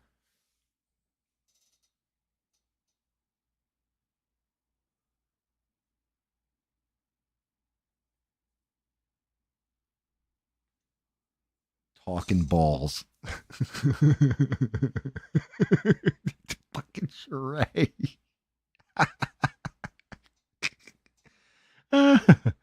Just all kinds of different balls showed up in the chat. I mean, the other thing is, like people keep saying you need to put it on a t shirt, the DTSFA. Yeah, that's definitely got to come out sooner or later, but I want to do it in some kind of way where it's funny and just makes people like, if you're wearing it, people can look at it and be like, what the hell does that say?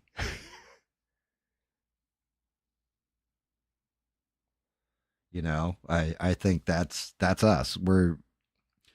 We're serious and unserious all at the same time. Like I said, I think everybody's just chilling, hanging out. You know, some people are out there smoking big old fat pulls off of different utilities for marijuana. Smirk. Other people might be sipping a cold beverage, Bob, or some people are just stone cold sober and just laughing at life, and that's a good thing. We all need to laugh at this life because if we didn't, we'd all go insane.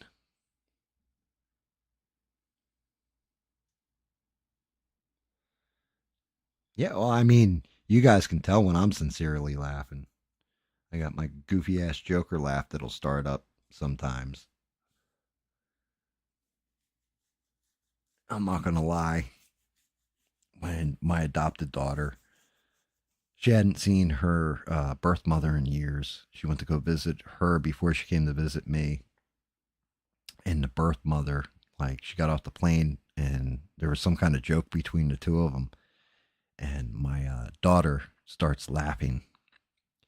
And as she starts laughing, the birth mother goes, "Holy shit, you're Gam's kid." Like, she's like, the laugh was identical, the smile, the wide, she gets a wild eyed look or whatever when she's laughing. She's like, you're his. Like, there's no denying it.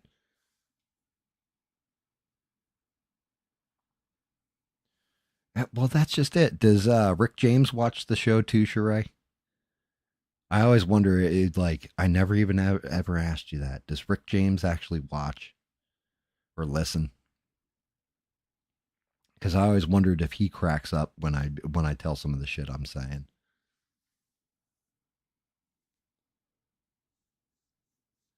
Which is amazing. Like, shout out to Rick James. You can always rely on that man to come in and just slap the hell out of somebody. I slapped your mama twice. Rick James. Good Lord.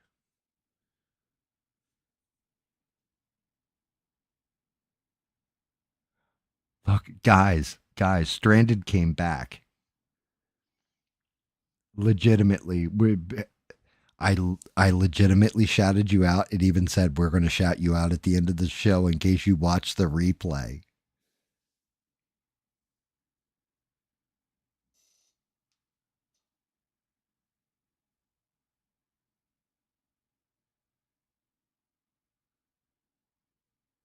See, like, dude, that's the other thing that I always forget to mention. Like, when I say we've got a diverse chat, like, Leo is way younger and watching us. My God. And he's like my favorite YouTuber. Thank you, Leo. I appreciate that.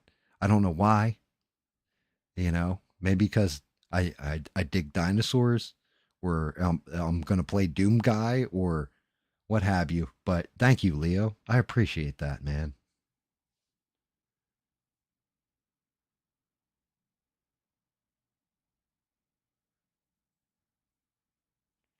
Yeah, and that's happened to me too, Stranded. Just pass out like you're watching something and you're just like, yeah, yeah.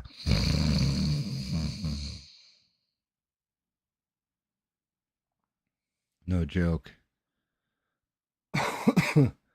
And it's always like, and then all of a sudden something wakes you and you're just like, what? Like,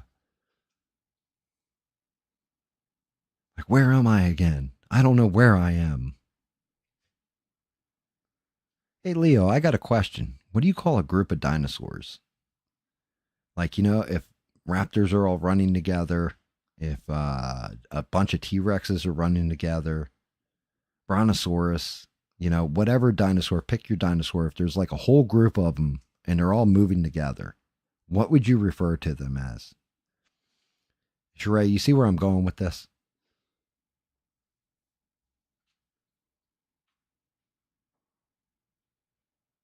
Oh, poor Stranded.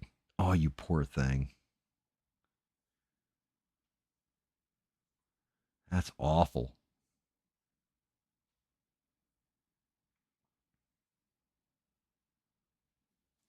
Yeah, I'm curious about that answer. About what would you call a group of dinosaurs?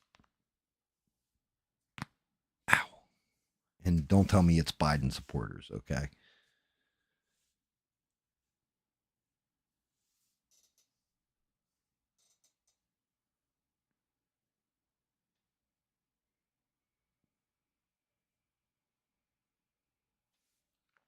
Oh, good lord.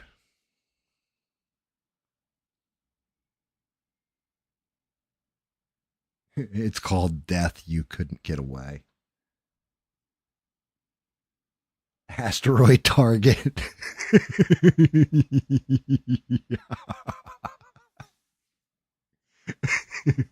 Oh my goodness. An asteroid target. No, I'm sure there's so like if you got a group of whales that are swimming together, you call it a pod. If you got a bunch of geese, you call it a gaggle, right? A bunch of ducks is a flock. Um, a group of crows is called a murder, right? What do you call a group of dinosaurs that are all together?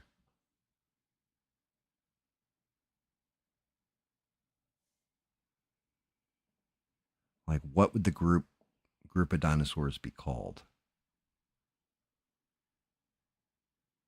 Group of crabs is called a clutch.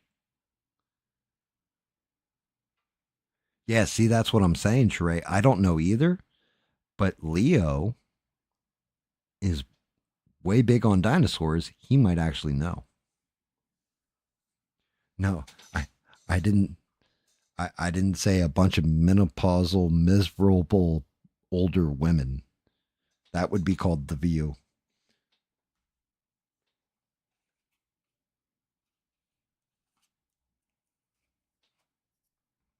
A group of Borg would be called a collective.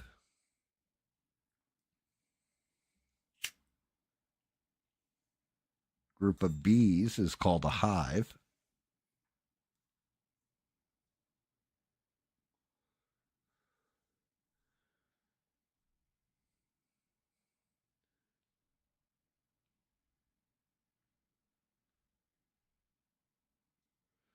A group of Asian women is called hide the car keys.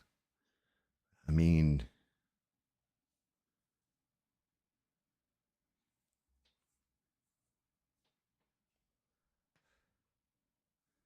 trying to think, what would a group of dinosaurs be called? Like a whole big group of them.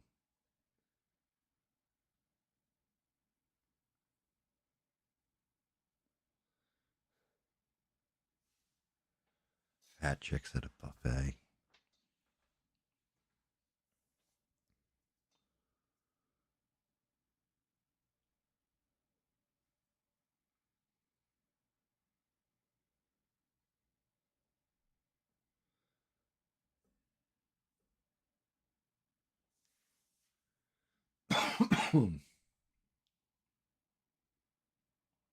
Did we lose Beans? Did she fall asleep or is she just floating in the background sweeping out the garage still? Doing job number, but now we know for certain it's job number 5 when she's cleaning the house. Can't even call it job like 23 or something like that.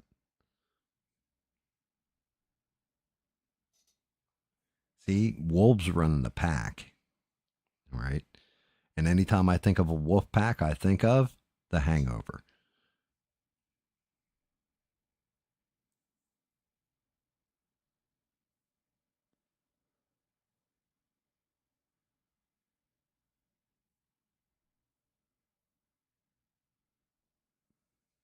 A herd? Maybe, possibly. Like a herd of buffalo, herd of cattle.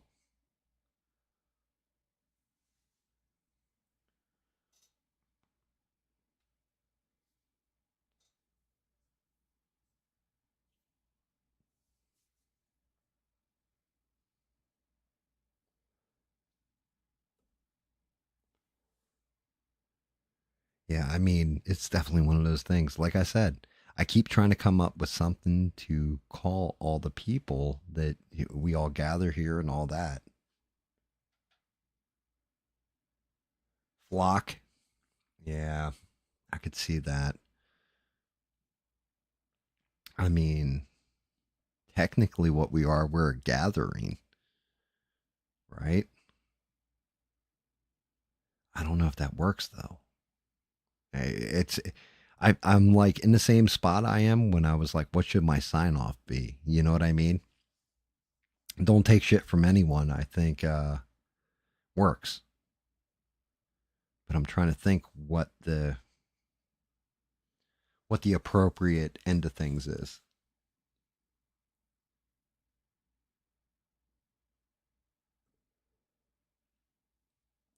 Is like saying, that my gatherings.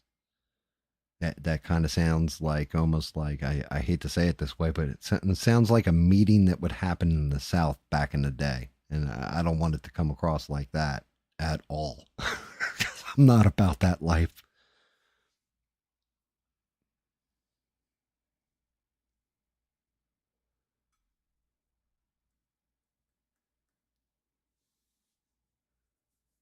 A flight, actually, that's not entirely terrible though. A flight. I mean, we've often said sailing the seas with GAM or whatever, but a flight, a group of dragons is called a flight. Well, the GAM logo is two wings. Kind of makes sense. A flight. It's not terrible. I don't hate it. Now if it was feathers or something like that, I'd be like, yeah, that we're getting to the swishier side of things. Like everybody's a feather. You're all feathers and a wonderful wing. Like, I don't know. There's just something about that. It's like my one buddy used to name all his characters Elric White Wolf. And every time he named his characters Elric White Wolf, me and my buddy Guido used to always laugh and be like, dude, that is the gayest name I've ever heard. Like, I'm Elric White Wolf. How are you, boys? Like, dude, you just sound gay. Like, I don't want it to be that way. Like, at that point, just call it the fruit basket and be done with it.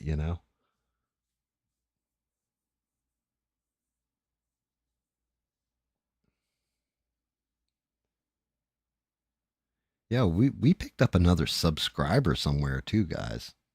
I don't know where, but we're up to 79 now. Like, we're almost at 80. Holy shit. Like, yet last night I picked up two, right? Like, I wasn't even streaming, but from ABL stream, because E-Rock, he subbed, but somebody else last night subbed as well. Now, I don't know if it was NKM. Shout out to him in case he's watching this. I don't think it was Butthead because Butthead wasn't in there and we couldn't invite him. But two people subscribed last night that had me at 78. I just looked at my subscriber count. We're at 79. Man, we have more than doubled, like a little bit more than doubled where I started off at from my old videos going into the live streaming. We were at like 25 or 24. And yeah, that's huge to me. Like, I appreciate the hell out of you guys for that. Thank you.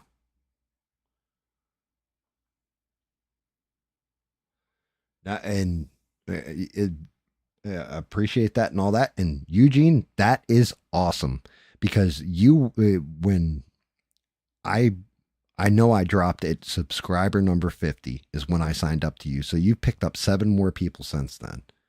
Keep turning out your music, dude. Get instrumental number 15 up soon. Whatever comes to mind, whenever you can do it, get it up because obviously you're attracting people. You're starting to grow. I'll keep telling people about your channel. I'll keep like I'm gonna promote the hell out of you until I don't stream anymore. You know, um, I'm going to promote the hell out of you. Like same thing with Beans. Like she needs to get a new video on her channel, but I'm going to promote the hell out of her channel. And anybody else in here, six, anybody that wants to start up and do stuff and your stuff's good, fuck yeah, I'm going to get behind you 100% because I want to see you guys have success and have fun with this shit too.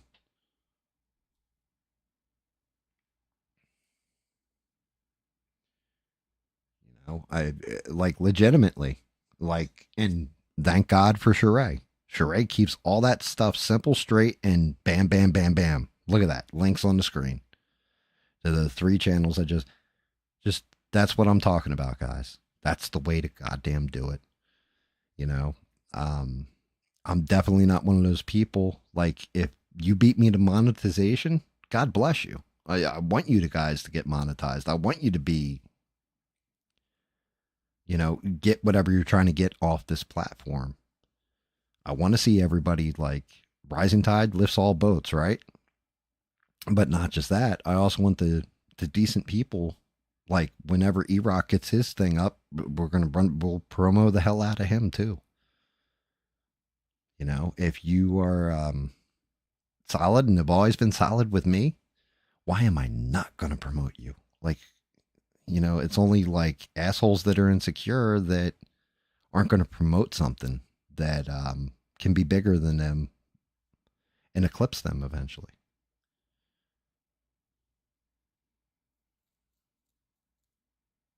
Oh, nice. She even got the Discord link in there. And that's what, yeah, you're right. Exactly, Shirai. Exactly. Like, I promote Smurf too if he, signed up a YouTube account instead of a Twitch stream. It seems like YouTubers do not like Twitch streamers for some reason. I found that out the hard way.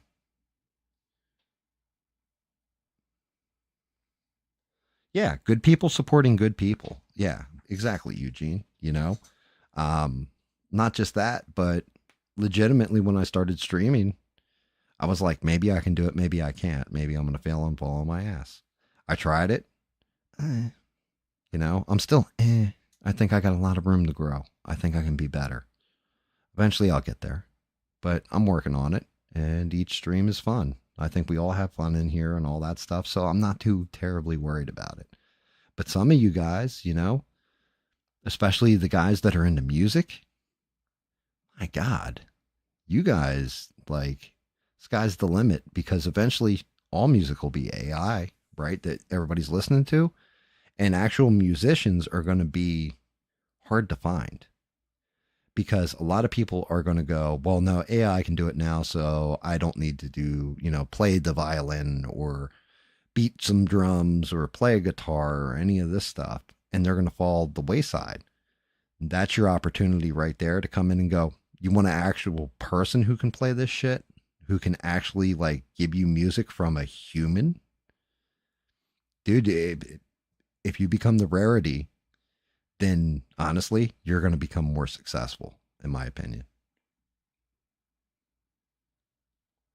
So that's why I tell you guys, like, don't get discouraged by AI. Like, it's the same thing with artists. Oh, well, the AI can do it way better than I can. Okay, but it doesn't have that human touch to it. It's just missing.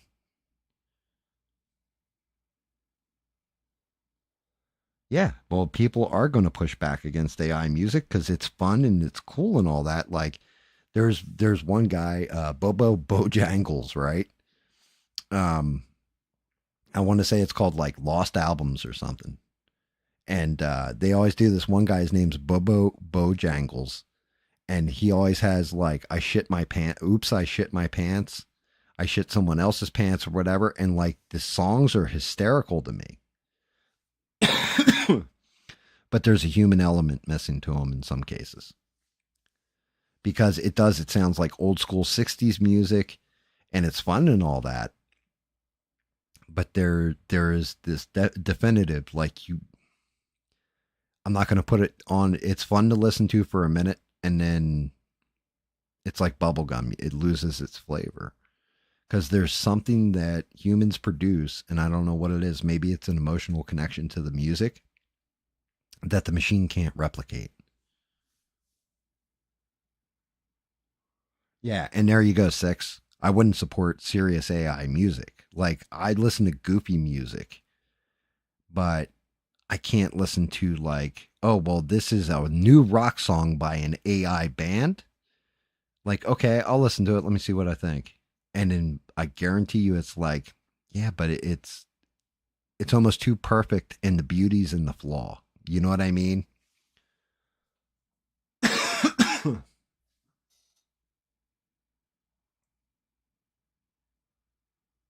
Yeah, and that's a good way of putting it too, Stranded. You're taking the creative thinking out of something. Um, you know, like for example, like her leggings or whatever, I painted them this this brassy color like they are this gunmetal gray, kind of like they are in the picture. That's a digital picture, right? I could have gone to a regular ass gray with it, or I could have gone to how she looks in the comic books and done it that way. Right? I could have changed it up, but that's my own creative thinking of I want to go this route with it. I'm going to go more accurate to the video game in this case. But I could have changed that up at any point in time. Say I don't want to do her with Caucasian skin. Say I want to do her with brown undertones. Now, granted, a little too on the nose for Squirrel Girl. I might do that when if I found a cool storm figure that I'm thinking about doing with the punk rock hairdo and all that. I might do that, right? But I'm not going to give her ebony skin against the brown because it's just going to get muddled. But I could if I wanted to.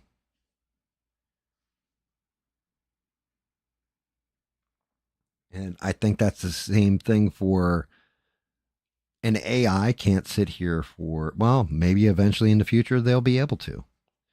To be able to sit here for 6 hours and come up with just random shit off the top of their head, talk to a group of people and have fun and laugh with them.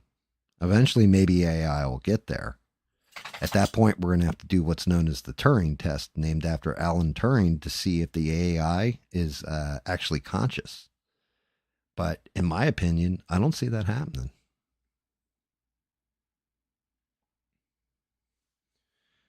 Leo said asteroid target for the group of dinosaurs. Damn it, Leo. We said that. Stranded said that 20 minutes ago, sir. What is the, like flock, pack? Like we've got all these different ones. Trying to come up with some kind of like maybe you had something that we didn't. Like it's a pod of elephants too, as well as whales, right? Damn it. Right back into the same hole.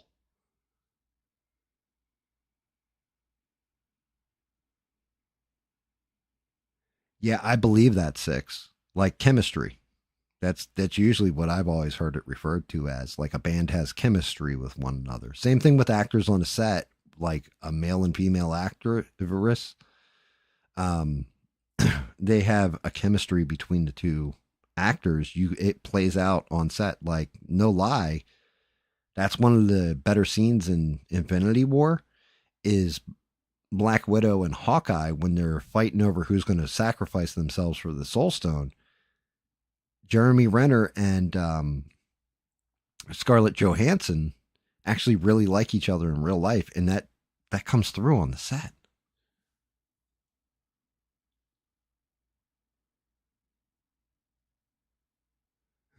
A goof troop.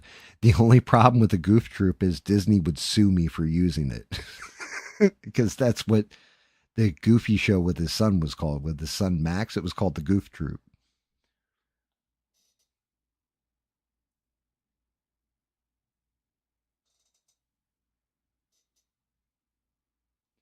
Yeah, I mean, there's a lot of bands that are like that. I mean, just imagine being because there was a sixth Beatle, right? Or a fifth Beatle that they kicked out. Just imagine being that guy and watching them go on to stardom. Like, damn, like that's some rough stuff.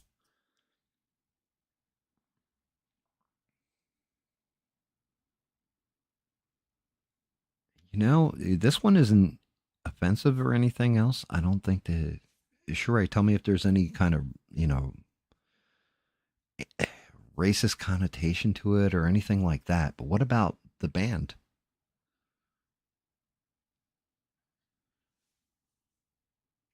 Like, you talk about like thinking about it, like HBO always had that show Band of Brothers, for example, right? But the band,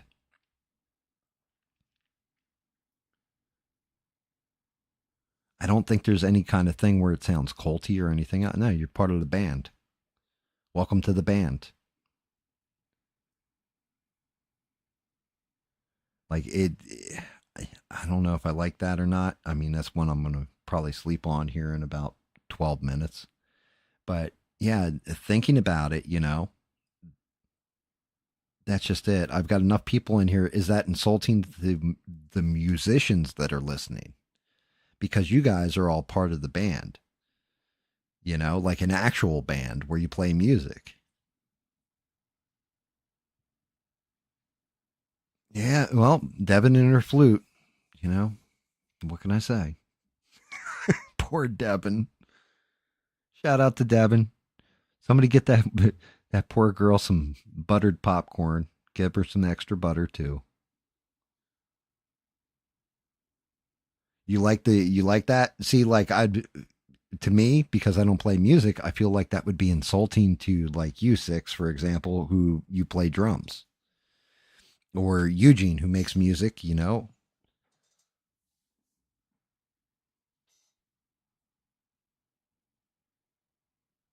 That's just it.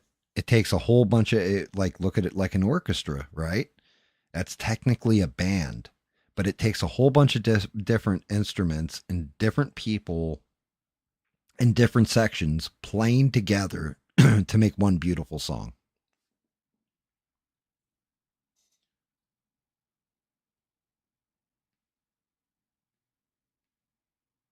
Oh, I don't doubt that one, Eugene. Not at all.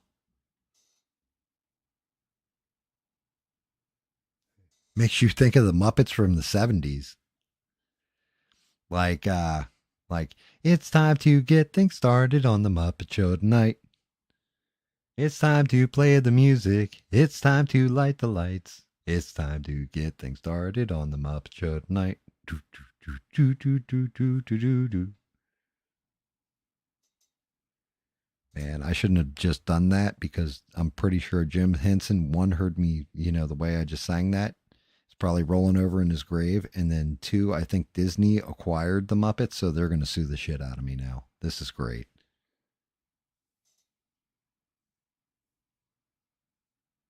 Like a big old band. My name's Mr. Goldteeth. Let's see, who was it? Wasn't it? It was Mr. Goldteeth, Fozzie Bear, or no, it wasn't Fozzie. Rolf, right? Rolf the dog, Dr. Goldteeth, Animal, Animal beat drum, and then what was the girl's name?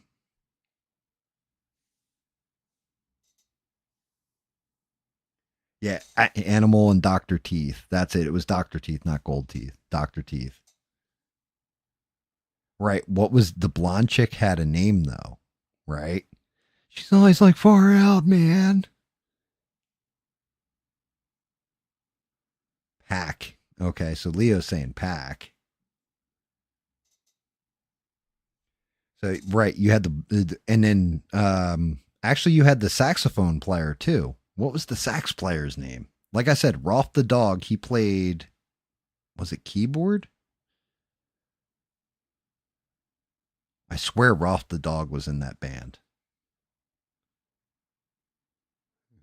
Gam, Gam is outrageous. Ooh, Gam. Glitter and magic, fortune and fame. Gam is my name. Nobody else is the same. Janice, yes, Janice, and then the sax player. Um, dear Lord, what the hell was the name of the sax player? Like, I mean, I always remember Animal. Yes, it was Janice. Yeah, the 6 is right. It's Janice.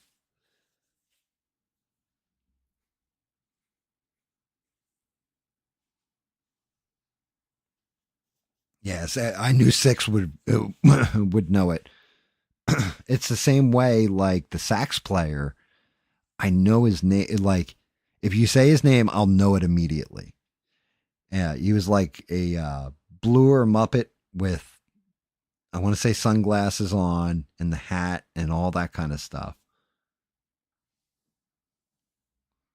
What was the sax player's name in that in there?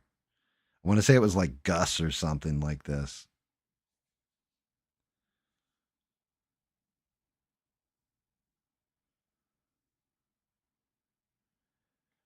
Actually, you know what I think his name was? If I remember correctly, the sax player's name was Zoot. Zoot. Zoot. Because he was like wearing a zoot suit, I think. But he had like the sunglasses. He has like an orange nose. He's like a blue Muppet, and he would play the saxophone.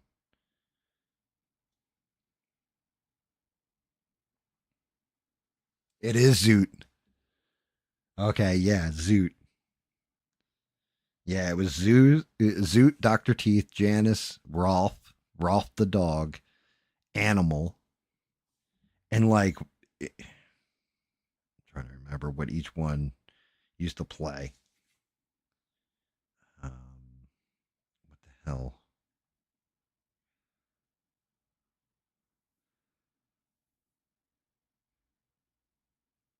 But what was the actual name of the band? Can anybody tell me the name of the actual Muppet band? It was Doctor Teeth and something.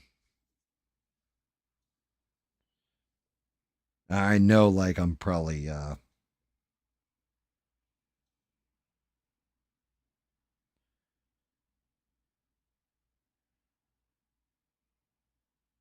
Wait, was it Zoot?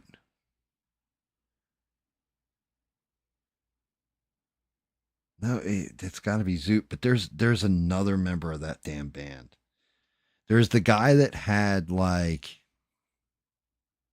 oh, he looked like he was dressed up like Sergeant Pepper's Lonely Hearts Club Band. Like he had that kind of get up. He had like this big old red mustache and no hat on. Yes. Yes. Electric Mayhem. It was Dr. Teeth and Electric Mayhem, right? And God damn it. All right, I'm cheating, guys. I got to look it up. All right, Dr. Teeth and the Electric Mayhem. I forgot all about that, dude. Okay, so that makes sense. Here we go. Here's our band. Dr. Teeth. The guy I was thinking of is Floyd Pepper. Floyd, right? Um yeah, but it makes sense because if you look at his jacket, like I said, he looks like Dr. Pepper's or Dr. Pepper's Sergeant Pepper's Lonely Hearts Club Band, right? Then yeah, Zoot. We got Zoot. And then, as Six pointed out, Janice, Animal, of course. And this guy, I forgot he was even in there. His name's Lips, and he played trumpet. I don't even remember this guy. This guy is somebody I don't even remember being in the band.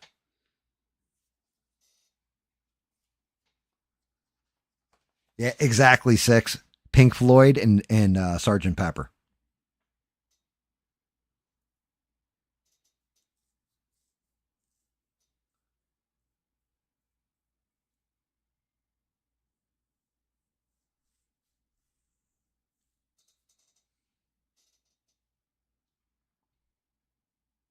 That's Dennis Young. Yeah, you know what? That's actually yeah, yeah. I think you might be onto something there, Six.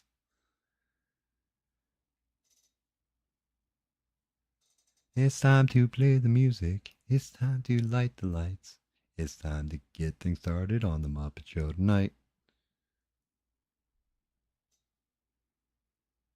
Jesus. Let's see. Are you spot on with that?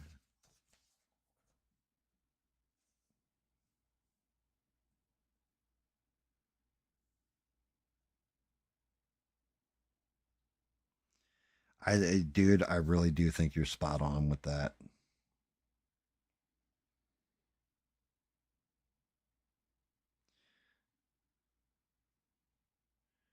Here's Dennis DeYoung, guys. Yeah, it's kind of a good call.